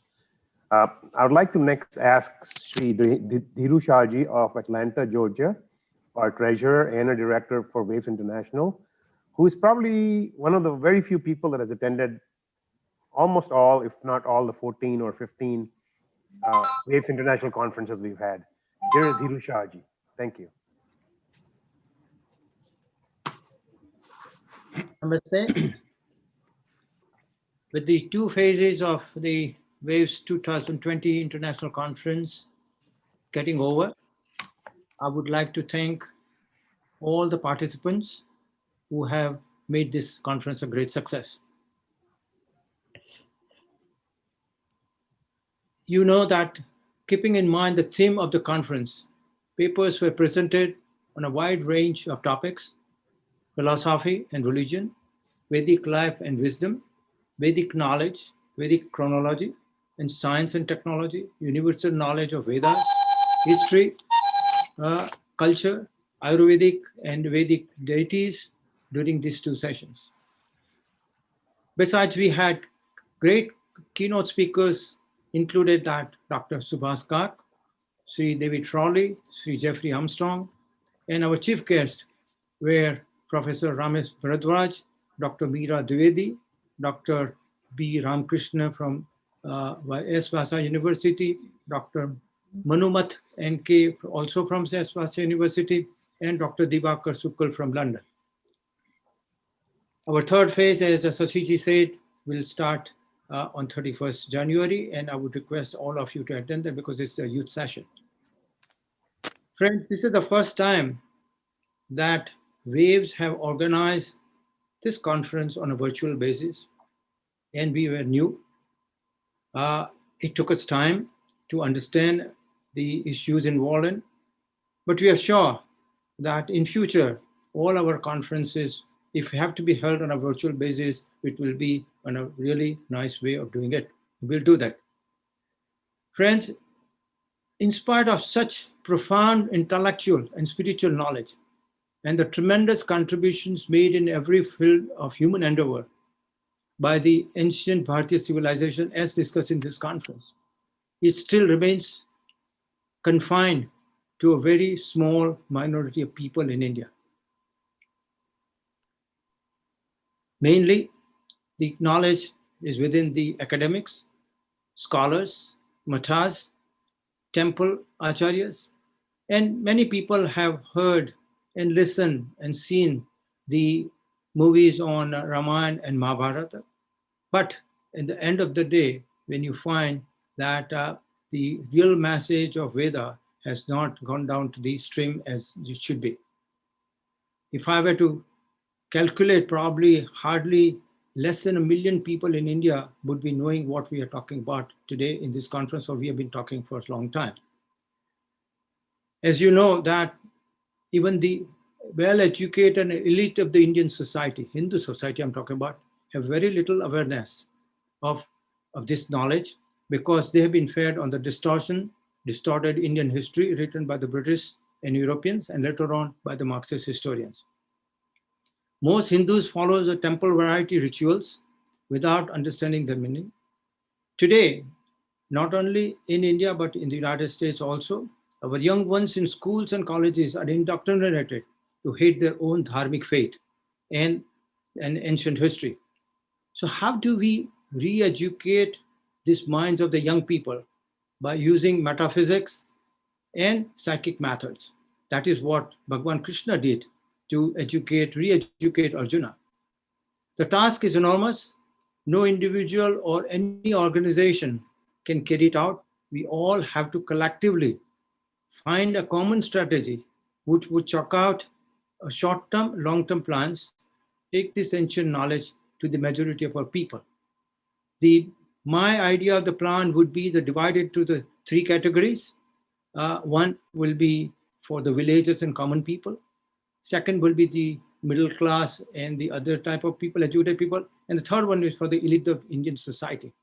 Such action plans will require and to be presented in regional languages because that is where I think the most of the people would like to understand, and they will understand because English or Hindi may not work out everywhere.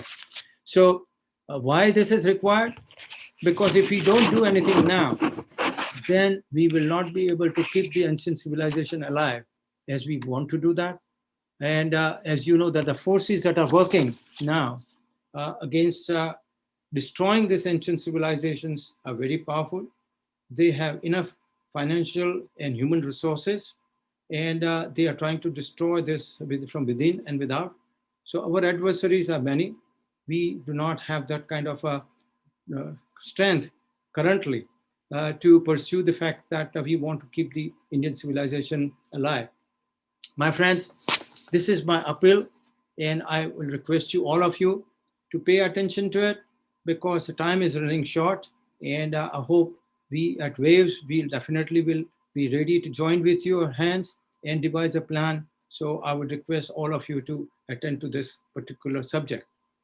In the end, I would like to thank once again all of you who have participated and made this conference a great success. Namaste.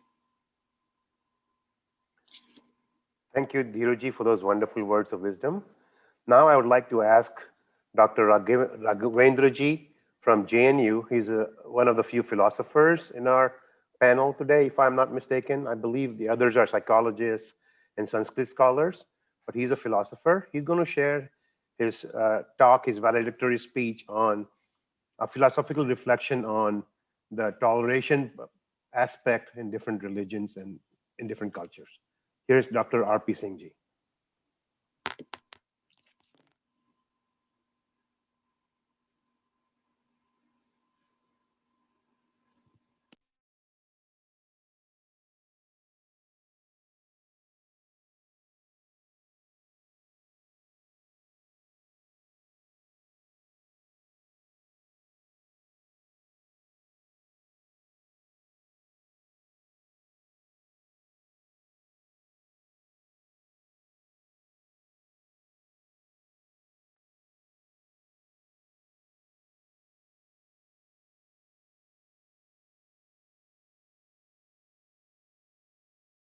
Thank you very much for organizing WAVES 2020 and inviting me to participate in this conference.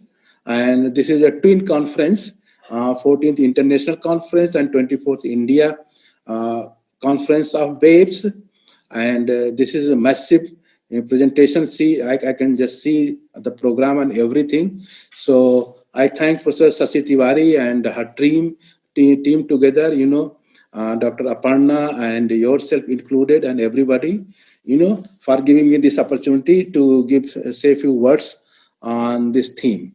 The topic which I have chosen is a pluralistic perspective on toleration in religions. And this theme I have divided into 3 parts, and I'm going to give a philosophical reflection of this theme. One is the very conceptual clarification that what does toleration mean, and both in the context of Western philosophy and Indian philosophy, and then how is toleration accepted in religion and outside religion, and how secularization and everything has creeped in, and then what are the contending positions on it.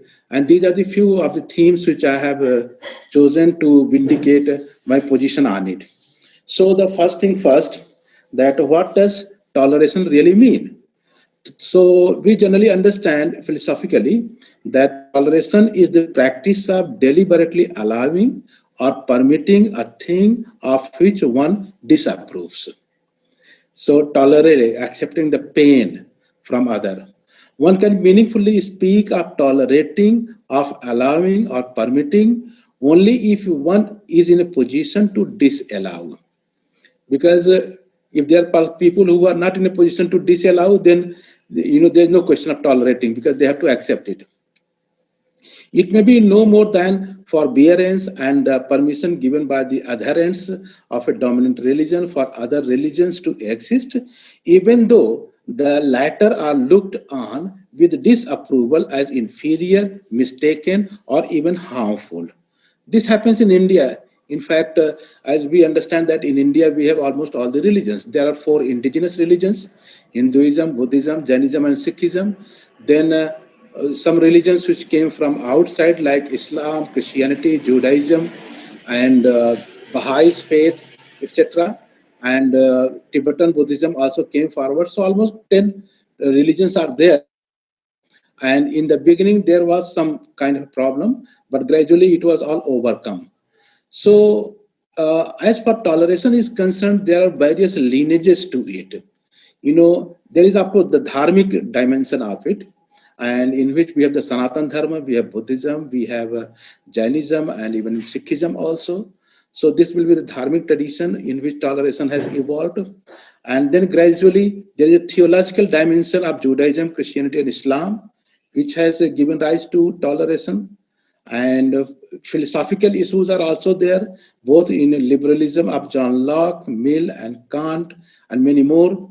So Enlightenment rationality is also has played very important role in the composition and enrichment of toleration and Kant's categorical imperative. Human rights issues have also entered into this kind of a debate, and secularization is also another factor. So we find there are various dimensions of it. Let me just place these issues in a specific manner. The first thing is that in case of India, we find that Indian culture, religion, and the tradition has been a kind of colossal continuum of contact, conflict, and confluence.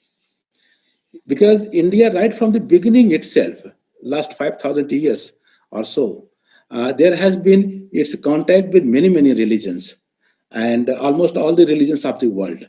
There were minor conflicts, but it was the confluence which has prevailed all through. So we find that Sanatan Dharma came in contact with Jewish religion, Christianity, Zoroastrianism, and Islam over several millennia, and more recently with Tibetan Buddhism and Baha'is faith. There have been conflicts regarding the fundamental beliefs, practices, myths, and rituals, but no conflict so far as the notion of absolute is concerned. the ultimate reality. On that, there is no conflict because the fundamental philosophical question is the same with everybody. It is harmony, cohesion, and confluence, or what is termed as toleration, which has prevailed, and sustained all through the time. What is the reason for it? The reason for it, are two things. One, which we find, both the things we find in the Rig Veda. One is that Ano Bhadra Krito Yantu Vishwata. Let noble thoughts come to us from everywhere. So if there are good things in any religion, let it come to us, and we are not, bothering for what is it all about, everything else. This is one thing. And the second thing is that Ekam Sat Vipraha Bahudha Vadanti. That truth is one, but it is expressed differently in different linguistic garbs. So it is this kind of pluralism which has prevailed throughout. Pluralism has been the act of philosophizing in India. And different, and this we find even in the composition of the mandalas in the Rig Veda. Different mandalas of the Rig Veda have been attributed to different schools and groups of intellectuals.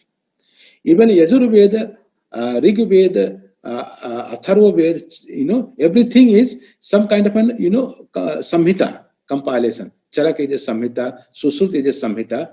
And these are compilation of different views, plurality of views, diversity of ethnic groups. It is this diverse interaction that gives rise to compilation of Samhitas. So there is a need to clarify, to critically engage in this process, and we need Mimamsa. Samhita and Mimamsa are the two most operative terms to understand the plurality of Indian philosophy, culture, and everything else. So different mandalas have been ascribed to different group of intellectuals, proliferated intellectuals are there. And then this plurality has been expressed in very many ways later on in the philosophical systems of India, because even in Vedanta, particularly Advaita Vedanta, Advaita is also of many kinds. There is Kevala Advaita, there is Visishta Advaita, there is Shuddha Advaita. Advaita is there, but it has been qualified by many things. So in Nyaya and Vaiseshik philosophy, there is a concept of plurality. Even in Sankhya, it is there. In Buddhism, it is very, substantially there, Swabhava Shunya kind of a thing. That from Shunya, from emptiness, we go to many formulations. So this is also another aspect of it. Now there is another term which has come to us gradually in the course of time, and particularly during modern times. And this really happened in the West, but as the Western economy started moving towards India, Asia, Africa, and other places, so their concepts also came to us. And that concept is known as secularization. It happened in the West, particularly in 1648. There was a Treaty of Westphalia in Germany, where many European nations who were fighting war with religion, and they all came together and decided that religion, particularly the Catholic religion, has to be kept aside, from the workings of the king and the politics and the system as such. There should be a separation between state and the church. And not only that, they also said that property, ideas, and values have to be taken away from the church, and it has to be given to public openness. So the drafters of the 1648 Treaty of Westphalia, they introduced the term secularization. And gradually in the 19th century, it was termed as secular.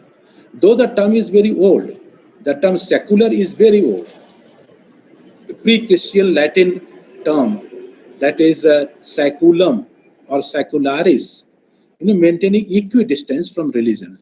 But in the 17th century, with the influence of the Western ideas and value systems, and it came to India, and then we started redefining the concept of toleration in that context. So toleration and Catholicism in modernity. So, in fact, I will not go into much details of the Catholicism, but in modernity, the way the term toleration has been understood and vindicated, this is something which I want to highlight, and it goes to the credit of John Locke, who had written an essay concerning toleration, and that was published immediately after the revolution which had taken place in England, 1688. So 1689-90, it was published, and he has brought out various issues in that kind of a thing. So for Locke, the only way a church can gain genuine converts is through persuasion and not through violence. Because during that time, there was a lot of violence involved to convert. As we know that nobody is born Christian, everybody becomes a Christian. Like the Jews, nobody become a Jew. One has to be born as a Jew. So this is the fundamental difference between them. So they said that you persuade them, educate them, and leave the choice on them only. So this relates to his central conclusion, namely that the government should not involve itself in case of, souls. So he wanted that state and the government should keep a kind of, equal distance from the matters of, soul, immortality, God, all things like that. So in support of this argument, he presents three main reasons. John Locke has presented three main reasons. One, that individuals, according to him, cannot divest control over their souls to secular forces, as God does not appoint the magistrate. The kind of conversions which were taking place, as if God has appointed some people as a magistrate and they can do it. So this is not possible.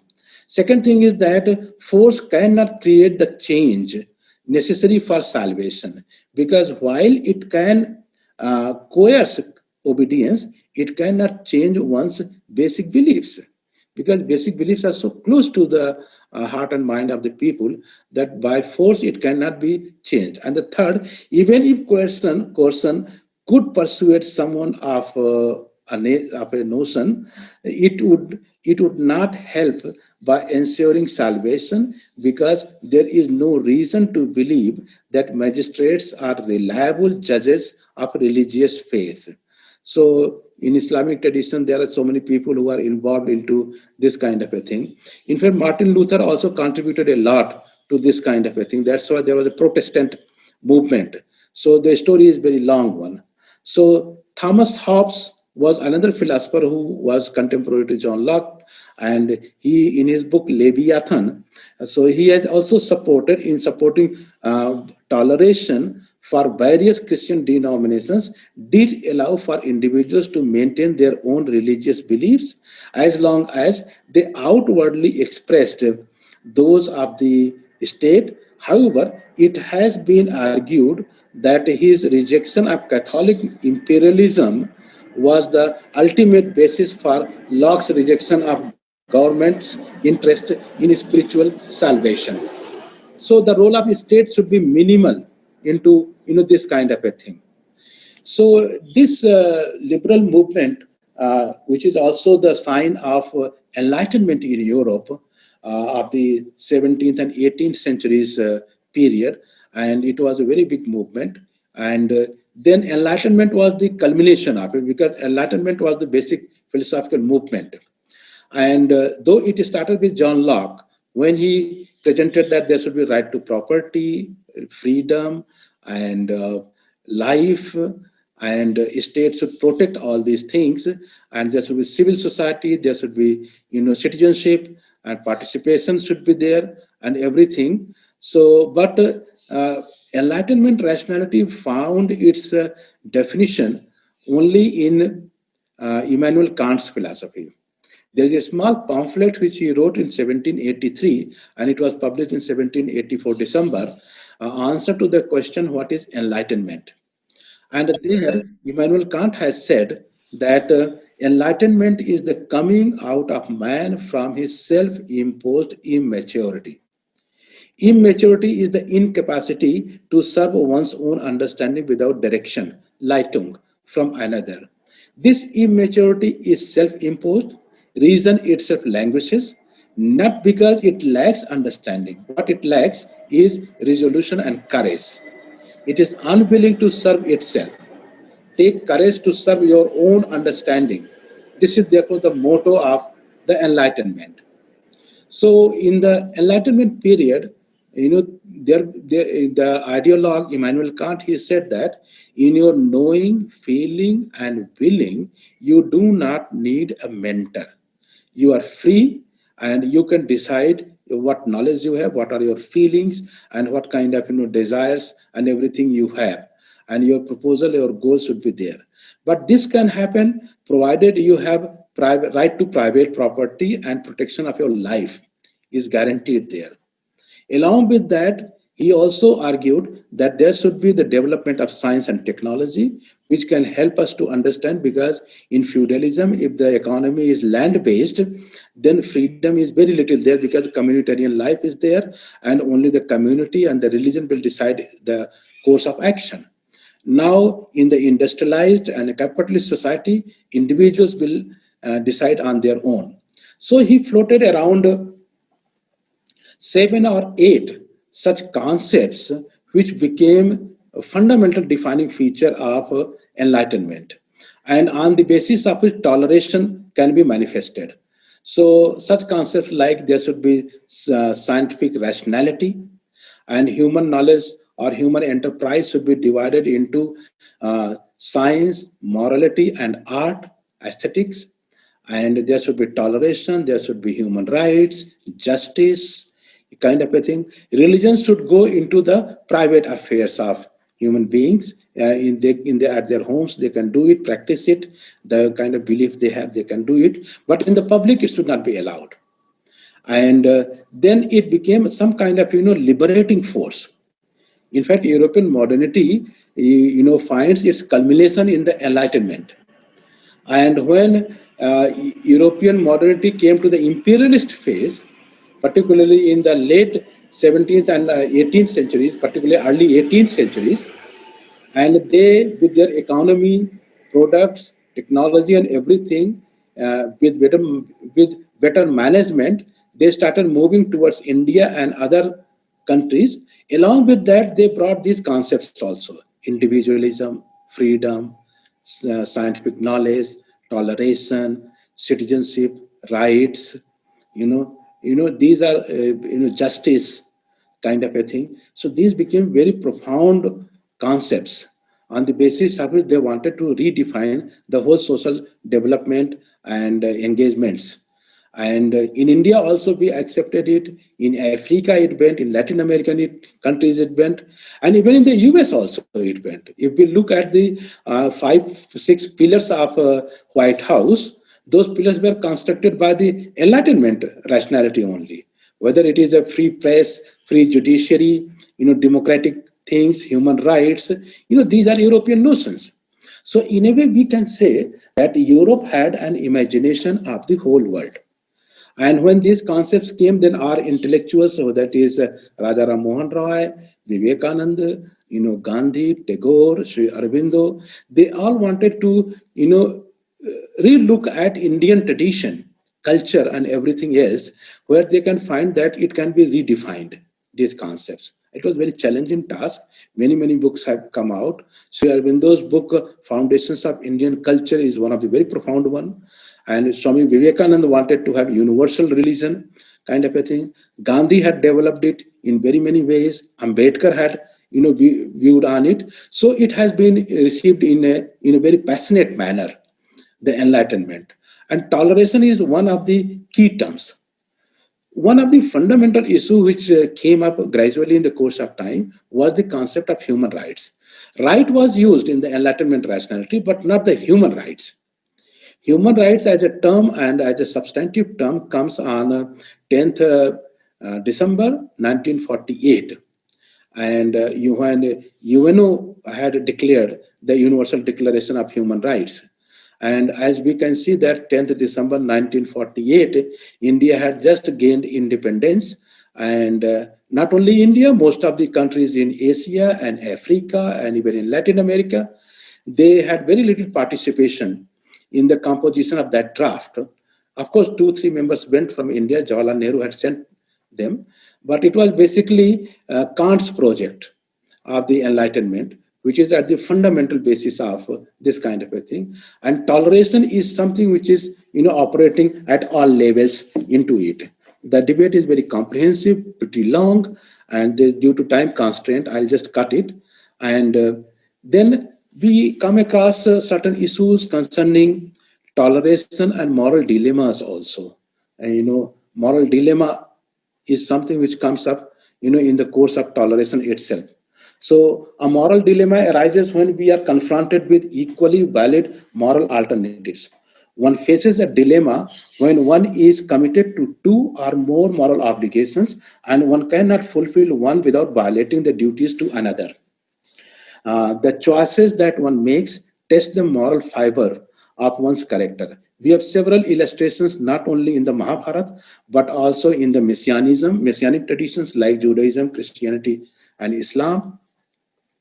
So in the Mahabharata, the well-known example is Arjuna's dilemma at the beginning of the war, which necessitates the Bhagavad Gita. And Yudhishthir is often, confronted by moral dilemmas where he has to make choices with an unwavering heart. Perhaps because he is the eldest of the Pandavas, and because he was the son of the Dharma, and himself Dharma incarnate. In various ways it has been said. So, but the way, the knowledge and wisdom he had and the values he practiced, so whatever dilemma comes, he has been, questioned on that. So the pluralistic perspective is something which plays very important role in not only in resolving and solving the moral dilemmas, but many other such issues are solved. Because different religions, they practice different faiths and values, and they have a different version of good life. Each realizes a limited range of human capabilities and emotions, and grasps only a part of the totality of human life and existence. One religion leads to understand another religion. Because this is where we have the concept of toleration, that you need to understand another religion and appreciate the other religion. And this process involves pluralism, even at the cost of a bit of, what is called relativism. Most of the philosophers are very allergic to this term in the past, but now they all have accepted that relativism is prevailing everywhere. From a pluralistic perspective, no religion, political doctrine, or ideology can represent the full truth of human life. Each of them, be it Judaism, Christianity, Zoroastrianism, Islam, Hinduism, Buddhism, liberalism, conservatism, socialism, nationalism, these are embedded in a particular manner, represents a particular vision of good life, and is necessarily narrow and partial. It may propose a critique of universalism of one kind or another, involve a bit of relativism, as already stated, but could not be. Bit of relativism can be tolerated. It's a welcome kind of a thing. Finally, I would like to say that it is in the light of plurality of perspectives, as envisaged in the Sanatana Dharma, along with Kant's Enlightenment rationality, that is as the necessary principle of morality, that toleration can possibly be vindicated. Toleration involves both a kind of persistence, plurality of perspectives which is there in Indian tradition, and universalism which Kant has developed. So with these two operative terms, it can become a very rich concept. In the ancient world, different parts of the world inhabited by different ethnic and linguistic groups had commonly had very little connectivity between them. There were numerous factors that made this interaction possible, such as trade, travel, technology, conflict, and war. It is in this process that there was a contact, conflict, and confluence of religions, particularly in context of India. And there is a need for religious toleration. All these factors are interactive in character, paving the way to the emergence of new religious and newer forms of culture. Even in the past, Sanatan Dharma, Buddhism, Christianity, Islam, and so on lived in contact with one another, and in that sense, there was pluralism. But each religion regarded its principles to be universally valid. It is in this process that I have proposed toleration. Pluralism is one of the reasons for toleration. It is urgent in view of the onslaught of the terrorism of the in the globalized world which we have, because this plurality of perspective can help us to resolve some of the problems. With these words, I would like to thank Professor Shashi Tiwari ji and her team, Dr. Aparna and everybody else who have made, who have done tremendous work and created this kind of a platform for me to share some of the views which are there. And thank you very much. Thank you, R.P. Singh ji, for that wonderful talk on philosophy and how pluralism is handled by different religions. Now, I'd like to ask our next guest of honor, Dr. N.K. Manjunath ji. He is a director at S. Vyasa, Bengaluru. He is also an editor of the International Journal of Yoga, and he's a vice president at Asian Yoga Therapy Association. He will do some brief remarks on what he saw at the conference and conclude for us. Thank you, Dr. Manjunath ji. Thank you very much. Respected Dhiru Shah ji and Professor Raghavendra Pratap Singh ji, Sri Jeffrey Armstrong, Professor Divakar Sukul ji, Balram Singh ji, Shashi Kejriwal ji, Shashi Tiwari ji, distinguished speakers, delegates, and my dear friends. I bring greetings from Swami Vivekananda Yoga Anusandhan Samsthana in Bengaluru, India, to each one of you. Though S. Vyasa is a co-organizer in the WAVES 2020, I would like to congratulate the WAVES organizing committee, particularly for this wonderful and most successful conference. A year back, when Balram Singh ji proposed that we will conduct WAVES 2020 jointly at Prashanti Kutiram, which is S. Vyasa University campus in Bengaluru, in India, and the management headed by Dr. H.R. Nagendra ji agreed to it wholeheartedly, and we were looking forward to having this conference physically at S. Vyasa University campus in Bengaluru. But times, unpredictable times have changed the course, and the COVID-19 has intervened and interfered this whole process. But I should place on record today the amazing job done by the whole team. Particularly, I was in touch with Shashi Tiwari ji. All of them have done such wonderful job to put this conference together. Hoping for a long-term solution for this COVID pandemic. We are hopeful that WAVES conference will come back to S. Vyasa campus in Bangalore in near future. And the theme of this conference particularly, which is all about Vedic wisdom, is most appropriate one. And we at S. Vyasa, we use this Vedic wisdom as the foundation for all our research activities. And as Swami Vivekananda has said, bring the best of the East, which is Vedic wisdom, and bring the best of the West, which is scientific research together, which will be the future for transforming the world understanding. We have adopted this policy of bringing the Eastern wisdom and the Western research modules to scientifically evaluate different yoga practices. And you'll be very happy to hear that today, whatever scientific publications are there in the world, little more than 5,900 publications in index peer-reviewed journals. Our university, S. Vyasa, itself has published little more than 12% of it. So, which is around 650, more than 650 publications have come from one university in India. So, which makes us feel very proud that India is equally contributing to yoga research on the international platform. And also, it's very important that we have seen a huge transformation in the last 4 decades. Like when I still remember in 1990s, when we used to submit our research articles to scientific journals like International Journal of Neuroscience, be it BMJ, British Medical Journal, etc. They used to ask us, when we write yogasanas, pranayama, meditation, etc., they used to ask us, please don't use these words. They used to ask us, if you want to use asana, write a physical posture in parentheses. And you want to use pranayama, voluntarily regulated breathing. So we have done it in 1990s, but we have retained those words of pranayama and asana.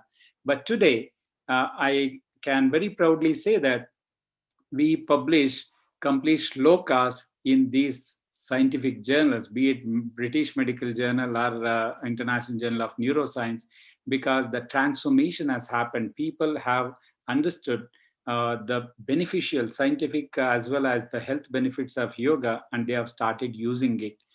And we always, like our founder Nagendraji has made it a point, that we have to explore and bring this amazing ancient wisdom out. So for example, one such technique developed at SVYasa University is cyclic meditation, which is based on Mandukya Karika.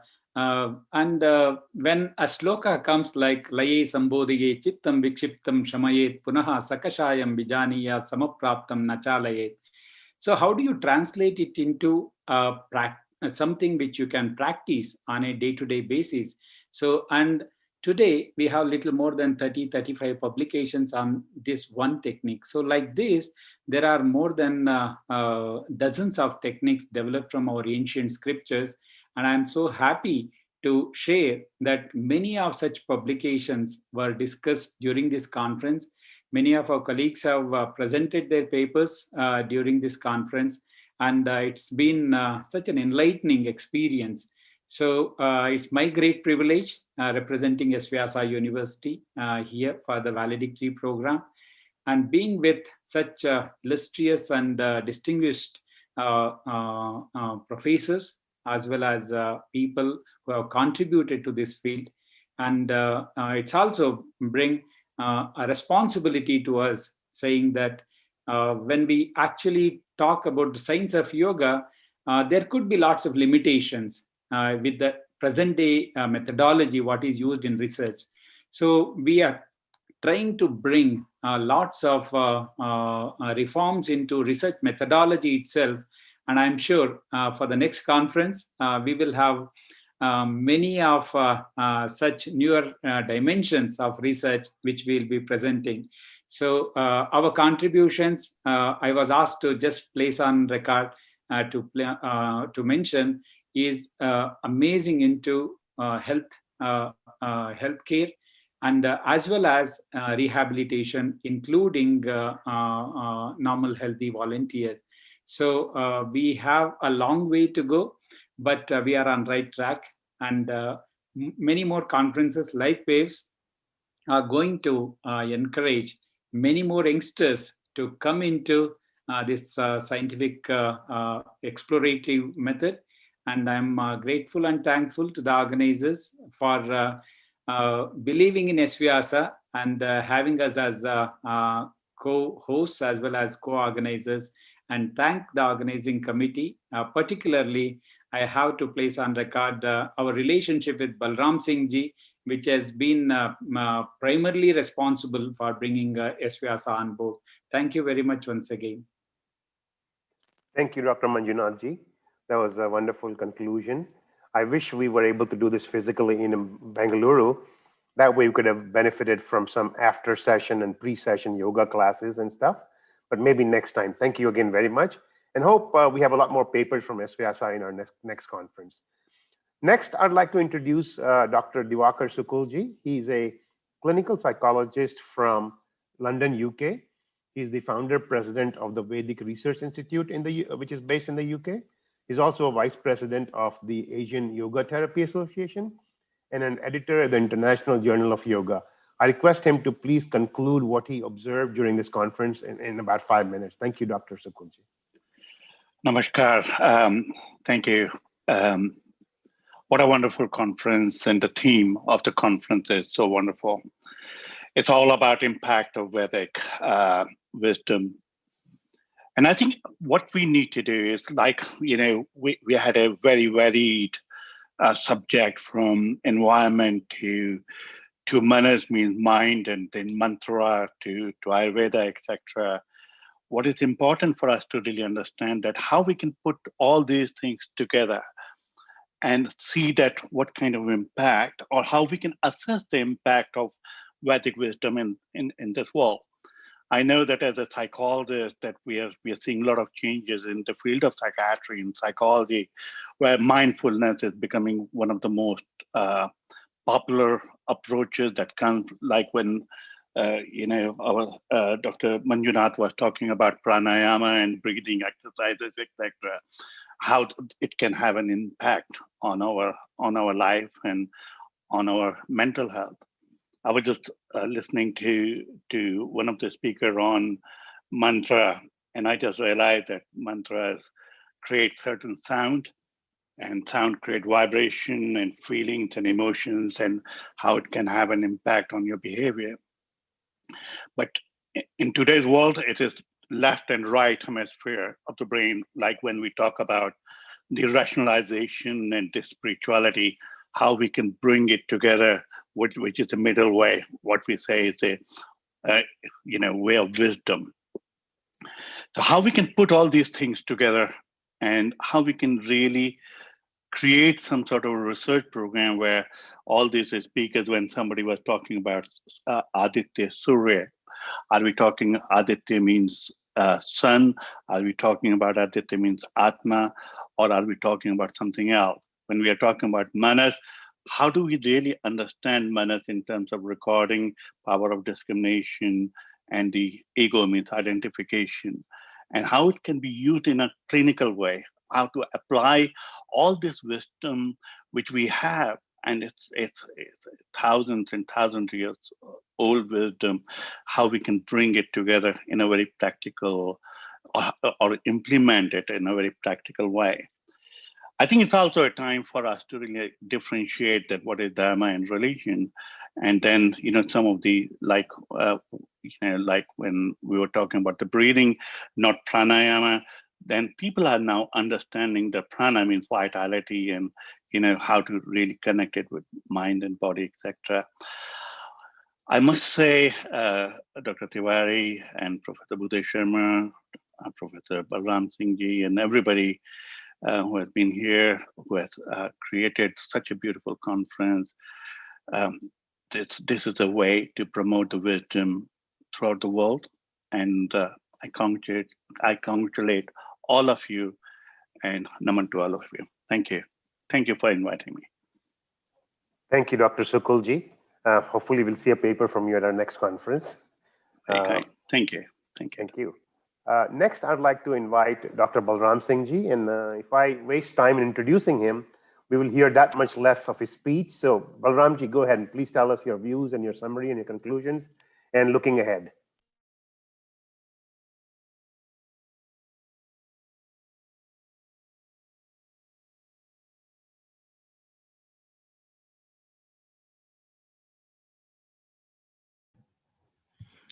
Balram, you have to unmute yourself.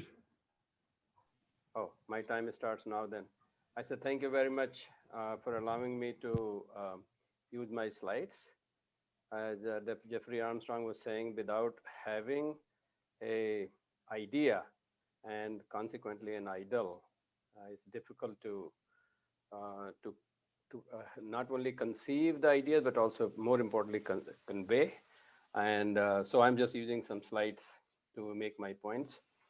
And in this, what I want to talk about, there is so much discussion, and Professor R.P. Singh just mentioned some great ideas, summary of a lot of great ideas. And I ended my introductory remarks on the first day, the inaugural session, where I presented this concept of Vasudhaiva Kutumbakam and how conflicting this has been in the practice at the highest level in India. When you, on one hand, you call Vasudhaiva Kutumbakam, on the other hand, you call about nationalism, and there was some discussion about nationalism from Rig Veda today. And that is a problem of mindset we need to change, because if it is Vasudhaiva Kutumbakam, you cannot have nationalism. And if the nationalism has to be said, then it has to be defined according to Rig Veda, that the discussion we had today. And so we have to consider the whole humanity as part of it. And what I proposed, and which is where I want to talk about what we are waves looking ahead, is that we have to think of a world order. Professor R.P. Singh just mentioned about Westphalia wars and agreement, and that really was the beginning of a world order. And whether it's secularism or separation of church and state, or consequently many other things that have come about from that. So you have, unless you think about, trying to squeeze yourself into somebody else's domain which has contradiction, you can tolerate, Professor R.P. Singh said that you can tolerate, but tolerate, when you tolerate something, it's like, I'm tolerating you because I'm getting headache to see you, but I'm still tolerating you, which will not last for too long. And I think that's not a Vedic concept. So one has to really work on this idea of world order. And so we have to think about, understand where situation is. I think a lot of thing has been talked about, but I just want to put a perspective on this Vasudhaiva Kutumbakam, especially in the most of the people who even quoted here. I am Nijah Paroveti Ganana Lagchet Sam Udara Charitanam Vasudhaiva Kutumbakam. It is really from a Hitopadesh, and it is spoken by this hyena to this deer. So it depends on whatever is said, and many times there are so many theories about how the Vedic knowledge have been used, misused, and misorganized or mischaracterized, whether it's because of language or the concept or the culture. So it is important that who says it. If he says, I am this Udara Charitanam tu Vasudhaiva Kutumbakam is said by many people, and it has been amply discussed in this meeting. Alexander the Great at one time thought that he was creating a world order. Many converters, they think that we are the same family and everybody should convert. And there are colonizers who thought that they were our older cousins, and they need to be together. And democracy today is actually also a process of, in that process of Vasudhaiva Kutumbakam, that everybody has to have the same. Corporate world is in the same category, and as is the capitalist. And more importantly for India, the Marxists, who also think of, thinking about the poor people and then defining everybody poor in India. And so this whole idea of democracy that divides people versus Prajatantra, which is the Indian concept, and thinking about the language, I think one has to think about that, unites people by conduct, not by just talking about it. And that, when you compare that to the League of Trust, which is the Marxist, initial Marxist idea, that was Karl Marx, that he joined that League of Trust, and League of Just, and then eventually led to the League of Communists. That they always are overlapping many times, and then they redefine the whole thing, just like in the Vasudhaiva Kutumbakam. So we have to be very careful for understanding, and also creating an environment, an ecosystem, so that people can work in that. And Mahatma Gandhi, I think, understood, and Professor R.P. Singh again mentioned so many other people, including Gandhi, Vivekananda, Sri Aurobindo. It's interesting that WAVES is established in the United States in 1996, that included Professor Bhudev Sharma and Professor Kark and Dr. David Frawley and others. And I think Dr. Dhirubhai Shah also was part of it. And they all started in America. And because sometimes you look at things from far away and makes better sense to you. So Gandhi looked at that, and actually he rejected all these ideas. And I don't have time to go into, and most people probably already know his thoughts about that, what he wrote in Hind Swaraj. But what I want to talk more about going forward is this one name, Raghuvans. And it is, of course, a part of literature of Kalidas, where he talks about Raghuvans, and we talk about Raghuvans Mani, Raghubir, all kind of things that is mentioned to Sri Ram's name. It's related to Raghukul. In all that, what is that it has? Raghukul Riti Sada Chali Ai Pran Jai Par Bachan Na Jai. It is, why are we talking about Raghu? Here, this is an important question we need to think about. Also, his second idea, very simple ideas, moving forward, is, we got to keep your word. Raghukul Riti Sada Chali Ai Pran Jai Par Bachan Na Jai is applicable to everybody, not just India, not only Hindus. It is just something to keep your word. And the same thing is parahit saris dharma nahi bhai. It means you need to take care of others, which is the Vedic concept of living as a kutum. And the last part, which I think is a Prajatantra, and I have talked about it before, and I have published some work on it, how the Prajatantra makes all this, which is different from democracy, possible. And what leads to is this Raghu and many other kings in India have been Chakravarti kings. They were Chakravarti Samrat. And their idea of Chakravarti Samrat was to really establish dharma on the planet, and not for governance. They were not going to rule people, but just making sure that there is a just society and everybody has freedom, not just toleration of people, but they have freedom, fully acceptance of people's diversity. And so not for keeping that for next generation. Actually, they used to donate everything that they used to have, that they used to donate, and not for taking over, controlling. And legitimate claim by Indians and Vedic people, I think today, is that we have this tradition of Chakravarti Samrats, and that was for dharma and a natural way of living and letting others live in a just society. And I think that that's where I think waves should move in terms of philosophy and fundamental ideas, the concepts.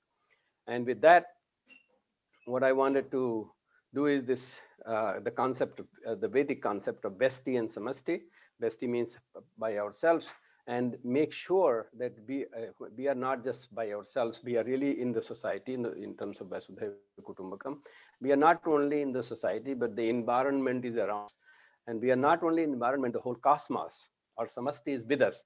And we are in us, in it, and it is in us. And that is the concept of Yad Pinde Tat Brahmande.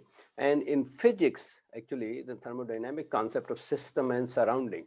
And this is exactly how defined in physics, the fundamental concept of physics. And the fundamental concept of Vedas remain exactly the same. So I think we are all, each one of us are empowered, and we learned wonderful presentations and great ideas, great discussions, that especially I'm very happy to see the young people taking leadership, whether it's Dr. Aparna Dheer, Khandelwal, or Yogendra Bharadwaj, or others, even Nilesh Oak. All these people have taken some initiative, and that's so great. And so Waves has done this over a period of time, and I just put some pictures here to show that how over a period of time Waves has organized many conferences. Many people are getting involved, but I think the right time is now, because especially with the Corona time, that people are thinking about a new way of thinking. There is no discussion about that. I think people are trying to transform, trying to revise, and trying to reorient themselves. And in that case, what Waves has is, of course, the where it can go is it has events, it has membership, it has publication. We have a Vedic Waves blog, which is very strong, and a lot of people are contributing. Every paper in there is published, every article published after peer review.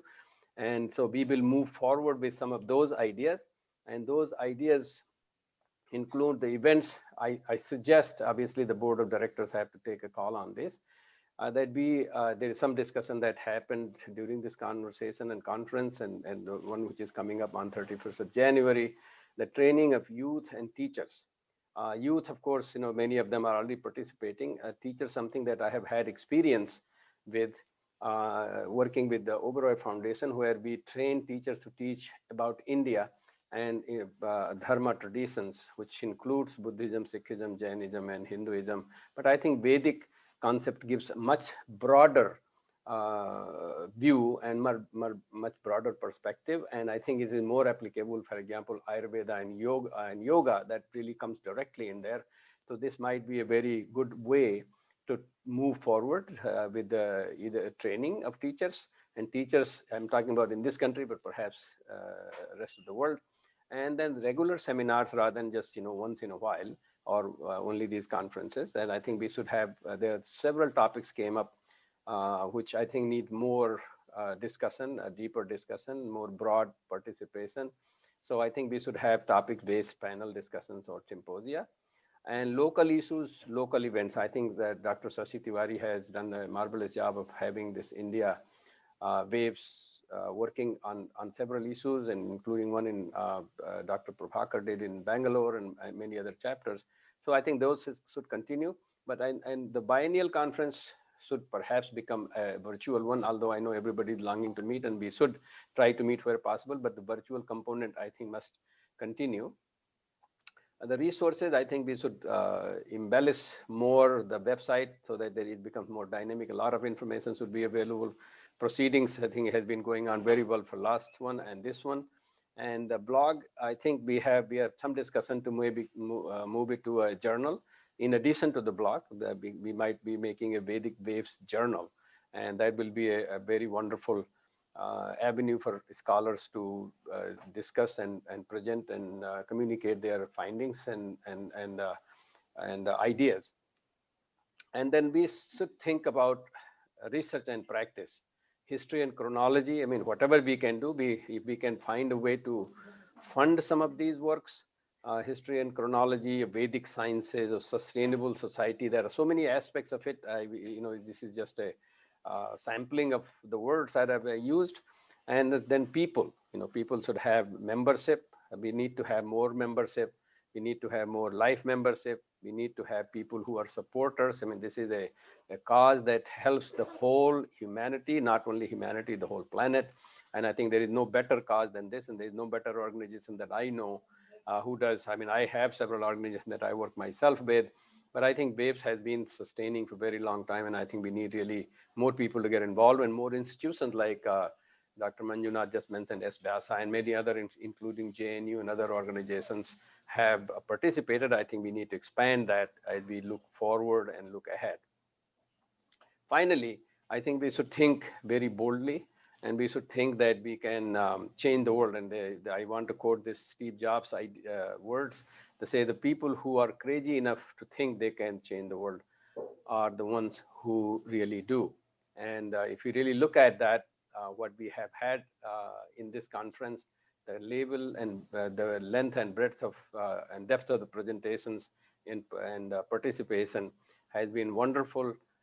From young and senior professors and scholars and practitioners. We have had just a few moments ago, we had a wonderful conversation in Sanskrit of young people, which shows really the level of enthusiasm they can meet with when we are doing this kind of activities. So with those words, I would like to conclude again, thanking the organizers, particularly Dr. Shashi Tiwari and Shashi Kejriwal ji has been such an energetic intellect and organizer and making all the kind of supports, and of course many other members of the board of directors, including Dhirubhai. But I just wanted to say, I'm not very sure if Jeffrey Armstrong was able to connect. I think there was some miscommunication. Yeah, he's here. He'll be speaking next. Thank you so much, Balramji. Okay. All right. Thank you. That's concise. Yeah, it's concise summary of what WAVES has been doing and what it should do in the future. That's a very good roadmap. I hope to be able to have the team follow that. Next up is Kavindra Rishiji, who is a award-winning poet, best-selling author. He's been on documentaries. He's got so many degrees that it'll take a long time to mention it. He is been a brahmachari in an ashram for 5 years, for example. So without further ado, he would like to share what he saw in the conference and conclude for 5 minutes. Kavindraji.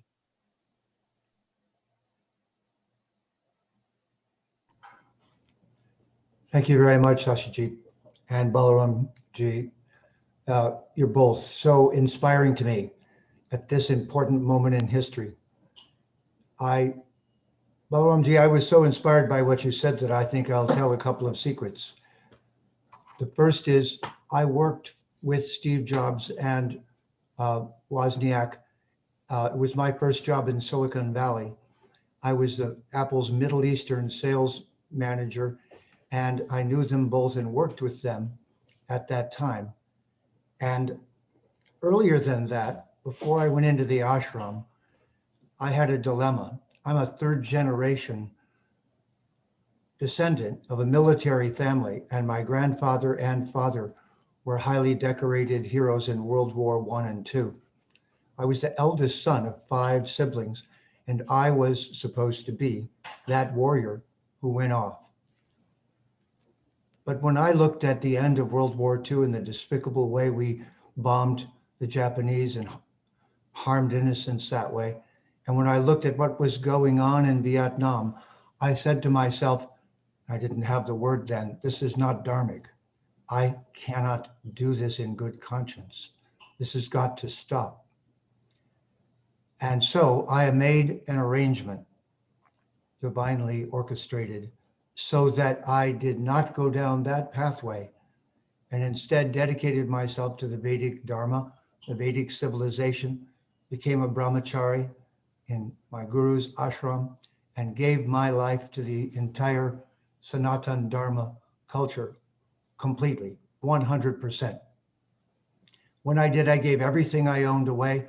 I cut my ties with all past, and I went into the ashram and gave myself to Bhagavan, gave myself to Hanuman. One of my favorite songs, Raghupati Raghava Raja Ram, Patita Pavana Sita Ram. So I was deeply touched by what you said, Balaramji, and decided to open my heart a little. So I was supposed to be one of those warriors fighting the wrong war. Now I am in the dharmic community, and I'm fighting in the right way for the right truths at a time in history when we need brave, gentle, loving, caring truth tellers to speak in the right voice in a world gone mad. And I'm convinced that only the dharmic community of Sanatan Dharma has the recipe, has the formula, has the character. So when I saw that Ram Rajya was coming back, that Ayodhya was blossoming again, I was so overjoyed and so excited to see that this is indeed a renaissance of the Vedic culture as Bhagavan planned it, as it was intended. And it is the same process that took place when the Avatar descended. I would like to say the Avatar's message is now descending. And that message is the much needed medicine for an ailing and sad planet where everyone mistakes each other for their skin, where everyone is being abused and misused and disrespected by something they are not, and no one is being told who they are. So I only want to say how proud I am to be a member of the Sanatan Dharma community, and that a long time ago, I gave that community my entire life. And whatever else I can do with what remains of it is only in one place, and that is in the cause of the true Dharma of the Sanatan Dharma community. Thank you for this opportunity, and thank you for including me in the community. Thank you so much, Kavindraji, for dedicating your life to this wonderful field of study. Now I'm going to do a pretend exercise, and I'm going to ask you to close your eyes. And if any of you have seen Star Wars, I want you to imagine yourself as one of the very powerful. Star Wars has many powerful species from outside Earth. You know, one was Yoda's species, though I've never been able to figure out what the species was called. Then there was the Sith, and then there was the Zabrak. So there were like 10 or 15 major species from outer space that existed in Star Wars. I'd like you to imagine you're one of them who's very advanced, and you're visiting Earth for the first time. Try to close your eyes and imagine that. And then observe, you know, you're very smart, you're very advanced, so you can take a survey of Earth and see everything that happened in the last 2,000 years and currently everything. And let's say you can do all of that. What would you conclude So let me share with you what I think you would conclude if you did an objective analysis of what you saw. You would say, wait a minute, these people in India, they keep complaining about they're not rich, how they're poor and all that. They're the richest people in the world because just 1% of their knowledge that they created somewhere between 3 and 15,000 years ago survived. And that's enough to fill this whole conference with diverse topics that they haven't even scratched the surface. Then I'm being told that, only less than 1% of them even follow the Vedas rigorously. So if 1% of the knowledge survived, and if 1% or less than 1% of these people even follow the knowledge that their ancestors derived, I can't even imagine how smart the knowledge base was that used to exist here 3,000 or 4,000 years ago. So, and then you would wonder, why are these people not dominating the planet Earth? What happened? What went wrong? You'll scratch your head and say, you know what, I need to spend some more time to figure out why that happened, because that's going to be a very long answer trying to pinpoint that. So coming out of our pretense now, I'd like to basically mention that, the Vedas offer a rich and a huge heritage and a wisdom in the areas of philosophy, science, and mainly, if you want to sum it up, it shows if you follow the Vedas, you can reach out utopia. I don't know how to play music. Who's playing this music? Can you please mute whoever is playing the music? Okay. So, in summary, if you were to summarize what exactly the Vedas offer you, they have a prescription for utopia for all humanity, animals, plants, and every living being. And mainly your inner utopia to reach Brahman and through meditation and yoga. So this is amazing knowledge. And we should be very proud that we are very rich. Because see, what you call wealth, when you measure it in GDP, and today we have nothing, we had 30% earlier. None of this means anything because wealth moves from hands to hands. We call it Hath Kamel, right? So it'll move around. But this wisdom and knowledge, if we draw upon it and use it for the right purpose, it's amazing. We are very rich people as a class of people, I would like to mention. So coming back to reality and becoming a human again, I'd like to applaud all the different topics that we got a peek into by great scholars, hydrotherapy, Hridaya, life energies in the Rig Veda, mystery of life, values and morals in Vedas, sustainable agriculture, plant biology, chronology, ancient Bharatiya Bhashya, as understood from epigraphy and other texts, what was the cognition before the Big Bang? I mean, this is just a few of the papers that were presented, and this is all based on Vedic knowledge. So that should make you very, very proud of what we have inherited as a group. And hopefully the world will realize that and draw upon this knowledge. This is what happened so far. And then like Balramji mentioned, and I have mentioned before, we have to log in and encourage our youth who we've been able to coax. This is very early in the US. A lot of them are probably sleeping. So, they work in the night, in the evening. So it takes a lot of effort to, in the beginning, to coax them into researching these aspects and writing papers. But once they do, they get the taste of it and they become scholars, and we have a good future ahead of us. So some of the papers on January 31st, which are all going to be, by the way, daytime in the US. So unfortunately, it's going to be nighttime in India. So I hope that some of you will stay up and watch those papers. It's on January 31st in the US, which means it'll be, 1st February nighttime or early morning, if you want to call it. Some of the papers are in areas like using Ashtadhyayi in computer languages, how it's done. What was the environmental record of the Vedic civilizations? One young lady has looked into Kanyadanam, and she's evaluated it from a Vedic perspective and compared that with the modern feminine perspective.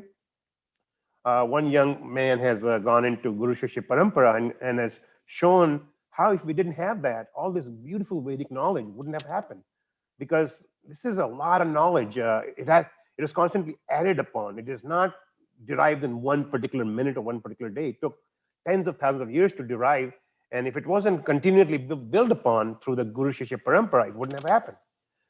What happens after we die? One young person has done research on that. And how do different civilizations handle that? You know, because I was in Japan and they were telling me, I was amazed to hear from my guide, who was a very wise old man, that the Japanese don't have an answer. The Shinto religion has a beautiful answer on what life is, but they have zero knowledge or zero handling of how they handle after death. And even today, you know, even though I heard some speeches earlier, it wasn't mentioned, and this needs to be verified, but my guide told me this. Even today, the Antim Sanskars done in Japan are using Sanskrit, and they use our knowledge for what happens after death.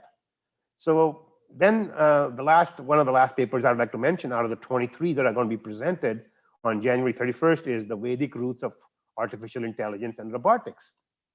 Not only that, we have a wonderful keynote speech by Sri Rajiv Malhotra ji on artificial intelligence and what are going to be its impact on all civilization, in particular Indians, and how unprepared or prepared India as a country is to handle the impact of what artificial intelligence is going to cause. Just to give you a brief peek, I've heard his speech and he mentions, you know, and I'm stealing a little bit of her thunder. He's got so much thunder that he can afford to lose a little bit. You know, they have technology now using artificial intelligence where from quite a few miles up in the air, they can pinpoint a human being based on his facial recognition in a stadium of 120,000 people and send a laser to finish him off, just make him go away from the face of the earth. So that's artificial intelligence for you. And India is far behind in that. So he's going to mention that, and he's done a lot of research for the last 10 years. You know, his work was in that area in the 1980s, so he's very qualified to speak about that.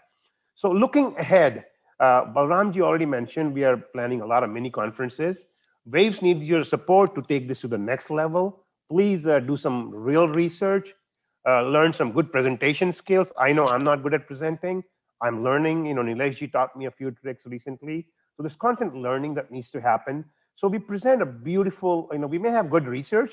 Some of our presenters may not have done the perfect job in presenting them. We need to sharpen those skills so we can share this knowledge in a beautiful way, especially with our young people. Our blog has 150,000 visitors and it's growing, Waves blog. Please get involved. Please volunteer. Please present. Please attend. This process of extracting from the Vedas, studying the Vedas, and disseminating all this knowledge. The knowledge is truly vast. And lastly, I'd like to mention that the conference proceedings will be coming out. It all depends on you, the authors today, how fast you submit your edited version. Now, this time, what we're going to do is whoever submits their fully edited paper by a certain date is going to get into the proceedings. And the ones that don't may get left out, or it may get done in a phase 2 or a subsequent proceedings if we ever get to that. So we got to publish our proceedings in time, like Dr. Narayan Komarajji showed us last time. Lastly, we need new volunteers, new perspectives. So please come and join our board, our volunteer team. Thank you very much and namaste. Since I'm also the moderator for this group, it's my job to introduce the next speaker. Instead of going on a lengthy tirade about all the different qualifications, which is too big a list, I'd like to use 2 words to describe her, and then she can take over and give her speech. She is the Hriday Evam Atman of this whole effort. Thank you. Here's Dr. Sachit Tiwari ji.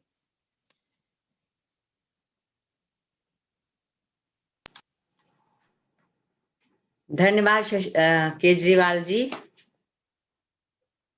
कृतज्ञता ज्ञापन जिसे कहते हैं वो एक हृदय का भाव होता है, but vote of thanks is a formality, and here I am going to express that in as much as I can express. I will try to express.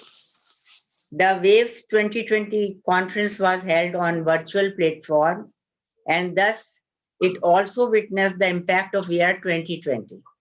But with Isha Anukampa, due to joint effort of both Waves and support of its sponsors, Hindu Student Council of the USA and the S. Vyasa University of Bangalore, it is now concluding successfully. Due to COVID-19, the students and the education suffered a lot worldwide. But Academic programs and scholarly meeting continued to find out the path, especially from ancient Gyan Vigyan for the welfare of humanity and waves. This conference is one such example. I am privileged to express our heartfelt thanks to all the delegates joining from different parts of India and abroad to participate in this international conference. Under the selected theme and also apart from that theme, research-oriented talks were presented by scholars. Special talks and enlightening keynote speeches were presented by the invited scholars for the attainment of a meaningful academic and higher research.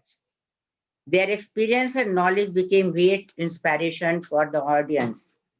On behalf of WAVES International and also on behalf of WAVES India, I express special thanks to all the invited esteemed keynote speakers, including Padam Shri Professor Subhash Kak, Padam Bhushan Dr. David Frawley, Kavindra Rishi Jeffrey Armstrong, and progressively panelists of two special panel discussions for providing their precious time. We wish to thank Professor Balram Singh Ji and Professor R.P. Singh Ji for accepting our request to deliver inaugural keynote speech and also valedictory keynote speech respectively. We are grateful to our invited guest, HOD Sanskrit Delhi University, Professor Ramesh Bharadwaj Ji, DU Professor Dr. Meera Dwivedi Ji, Vice Chancellor of S. Vyasa, Dr. R.B. Ramakrishnan Ji, Registrar Professor Sridhar Ji, Professor Director Divakar Shukul Ji from London, and Professor N.K. Manjunath Ji from S. Vyas University for gracing inaugural and valedictory sessions of by their noble presence.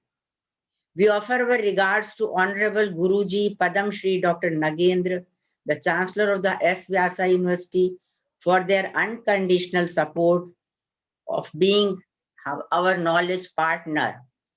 WAVES India is extremely thankful to Shri Shashi Kejriwal Ji, President and Chairman, WAVES International, Shri Dhiru Shah Ji, Director and Treasurer, WAVES International, Professor Balram Singh Ji, Director, WAVES International, and all other directors for providing constant support for the organization of this conference. Finally, I would like to offer our gratefulness to all our esteemed guests, delegates, members, and volunteers of the conference, without whom the academic meet cannot be a dream comes true. I also thank to the team of WAVES India, which worked continuously for the last few months to make this event a reality. In this reference, efforts of Dr. Aparna, Dr. Ranjit, Dr. Kamna are praiseworthy. Besides this, my dear Prem, Vikas, Umesh, Tehseen, Raj Sinha, and Soma Basu, all are thankful. I wish to thank them and also wish to say them Shubh Kamnaएं. I also wish all members of our organizing committee, which was given in the souvenir, all the members of the program committee, which were given in the souvenir, and all the respected members of our WAVES India executive body. I wish everyone thanks from WAVES side. Please note, phase 3 with young presenters will be on 31st January. WAVES request to join their program with young family members. I may say finally that the conference WAVES 2020 will be remembered by participants and delegates for its uniqueness and also for its fruitful deliberations. Om Sham. We are formally closing with the recitation of famous Vedic Shanti Path, and I request Prem Devli to present that Shanti Path Om Dev Shanti, Antariksham Shanti, Prithvi Shanti, etc. etc. Prem Devli.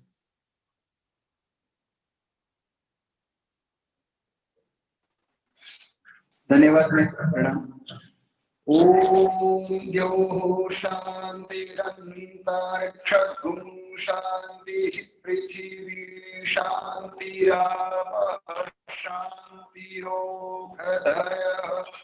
शान्तिः वनस्पतयः शान्तिर्विश्वे देवाः शान्तिर्ब्रह्म शान्तिः शान्तिरेव शान्तिः सामा शान्तिरेधि ओम शान्तिः शान्तिः शान्तिः। Thank you, Premji. That was wonderful. That concludes our phase 2. Now, anybody that has any suggestions, feedback, discussion, we can continue that. But we formally finished our phase 2, and that is formally over. We can continue here for the next half hour, or whatever people are interested in sharing their views, suggestions, feedback, discussion.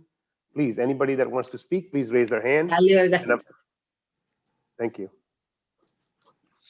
Sir, You want to say something, Sachin Tiwari ji? Anand Aparna ji? Gaikwad ji and Dr. Shwet Ketu ji has already requested for the comments earlier.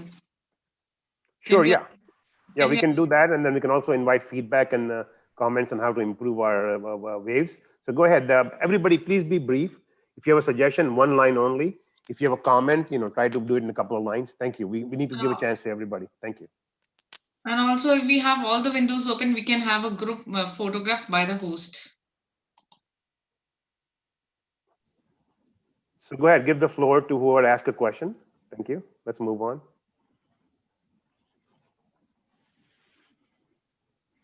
Dr. Shwet Ketu ji, are you here? Please share your feedback.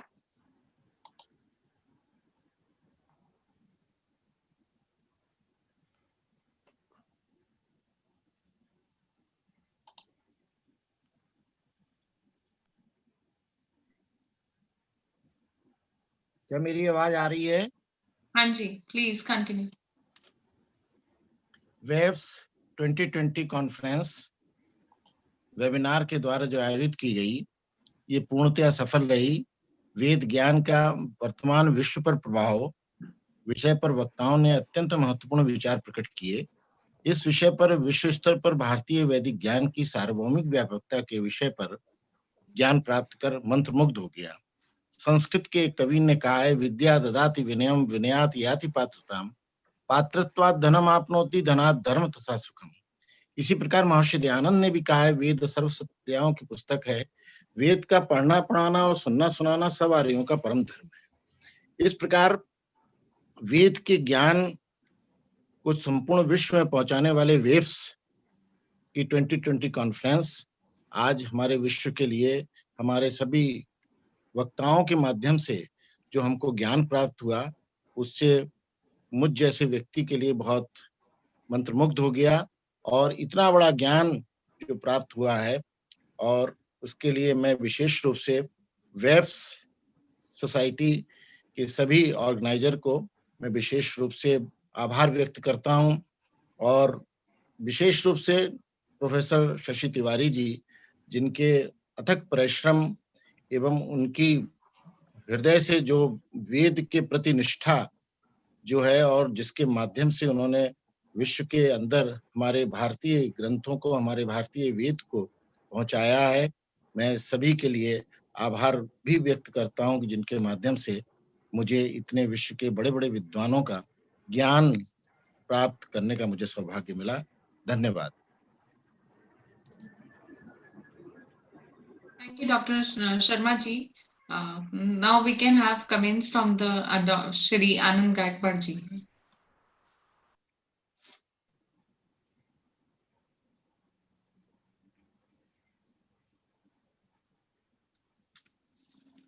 Shri Anand Gaikwad ji, are you here? Please unmute yourself.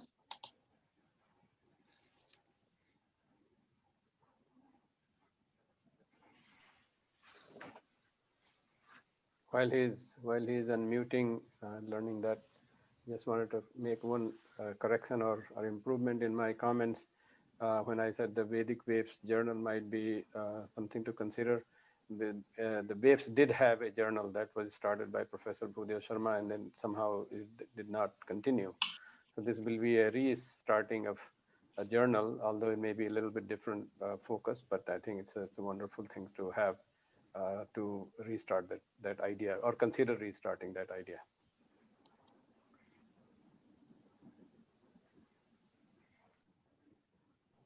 Thank you, sir.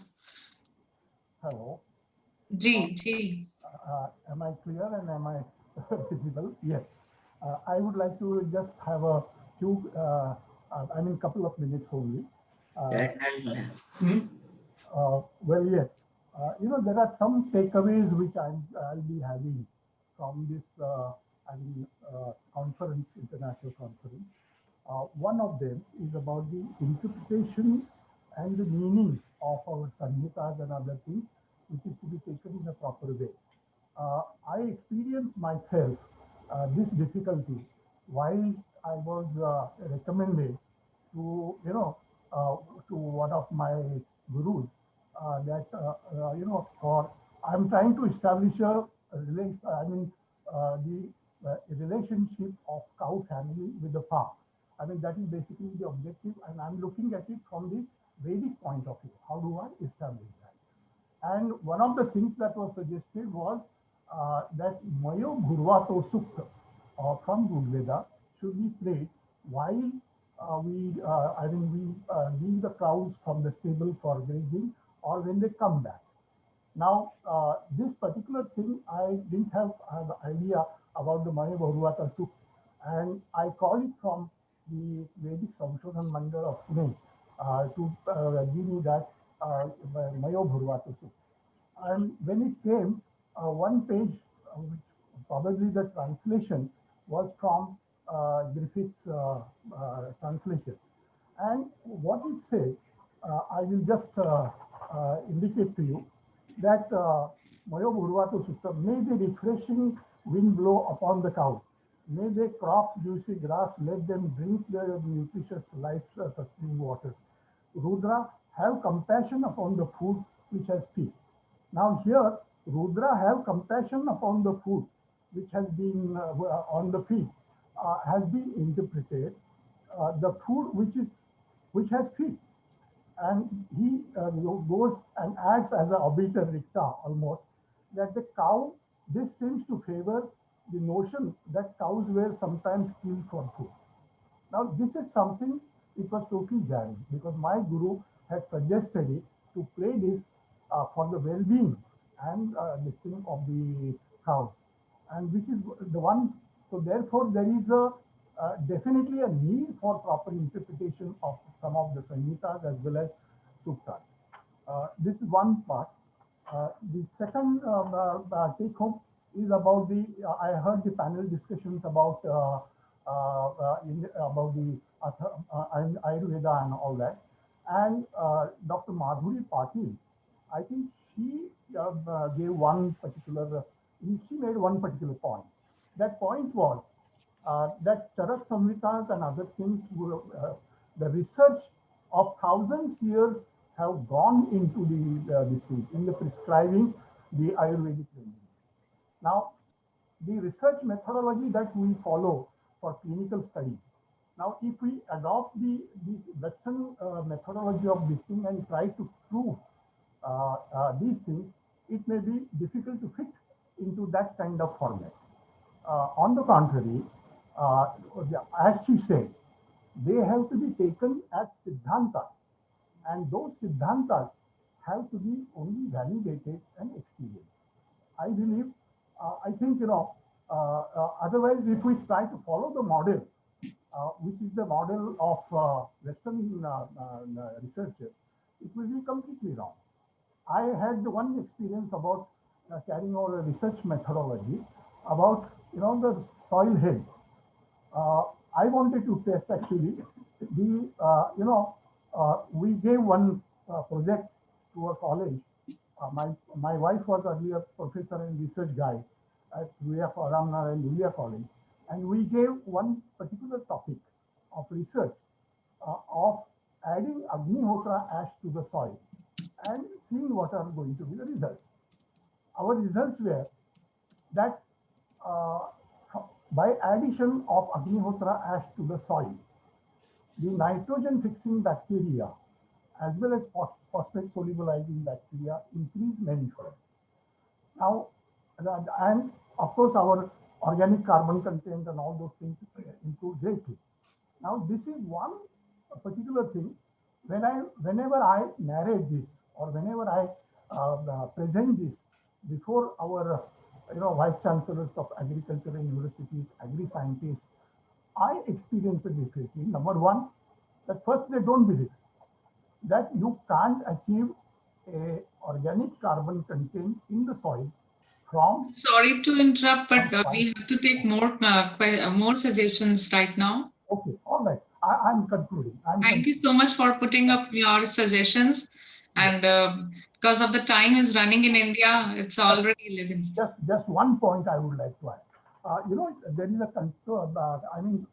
something like a summation of the conference is that we should take Ayurveda and yoga as the scope forward for the whole, for the concept of Vasudhaiva Kutumbakam. Now, I will only say you need to add yajna also to it, because all Vedic Samhitas or anything they talk about yajna, and yajna is for Vyashti Kalyan and Samasti Kalyan. Therefore, it should be taken as the focus. Thank you very much. Thank you, sir. And with that also, we have seen a few more comments in the chat box, in which we have comment from the Dr. Rajvedam ji and Dr. Ghere ji. And one I would like to read is from Shri Krishna Murthy ji. He said that he's offering his heartiest thanks to both waves and also to S. Vyasa University and all the team of the organizers and volunteers who created this opportunity for bringing out the eminence of our scriptures to the light to the present world. We are thankful to Murthy ji for giving us such a wonderful comment. And now we have Nilesh ji with us, and I would like to request him to, if he can give a quick opinion about the conference, because he was there in 2 of our panels. Namaskar. This was our first truly online conference. And some of the great things I found out of this was the very fact it brings a certain type of restrictions. And in my humble opinion, those restrictions made this conference even more useful. The restriction, I mean, in terms of the time limits that every speaker has, or also the flexibility that some people, if you miss something, you can always go back through all this wonderful media, YouTube and Facebook, and always can catch up. That's something you don't have a chance in a in-person conference. It was wonderfully done, organized conference, so many people, so I will not again go into the list. And so I'm glad that I could be part of this conference. Thank you. Thank you, Shri Nilesh ji. And with this, I would like to request our host to take the photos with all windows open of the organizers. And then I'm offering my mic to Kejriwal ji for the final comment, for the concluding remark.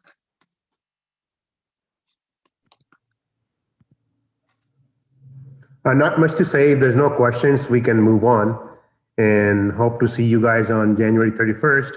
The floor is open. If somebody wants to say something, please. We need your comments. We need your feedback. This is your chance. Is it Dr. Dharma that wants to speak, or raised hand? I don't know. We can ask her, sir, in the panel. If you allow me, I can promote her to the panelist for a few minutes. Yeah, they've had their hands raised for a long time. I don't know if it's a question or an accidental mistake, but yeah, if they want to speak, fine. Otherwise, we can conclude. And good night to everybody. And we'll see you on January 31st, hopefully. Please advertise the youth conference portion to everybody you can. We want our youth to listen to these wonderful youth who've done a lot of research. Thank you and namaste. Dr. Dharma, ma'am, you want to say something? Please unmute yourself and share your opinion if you want to.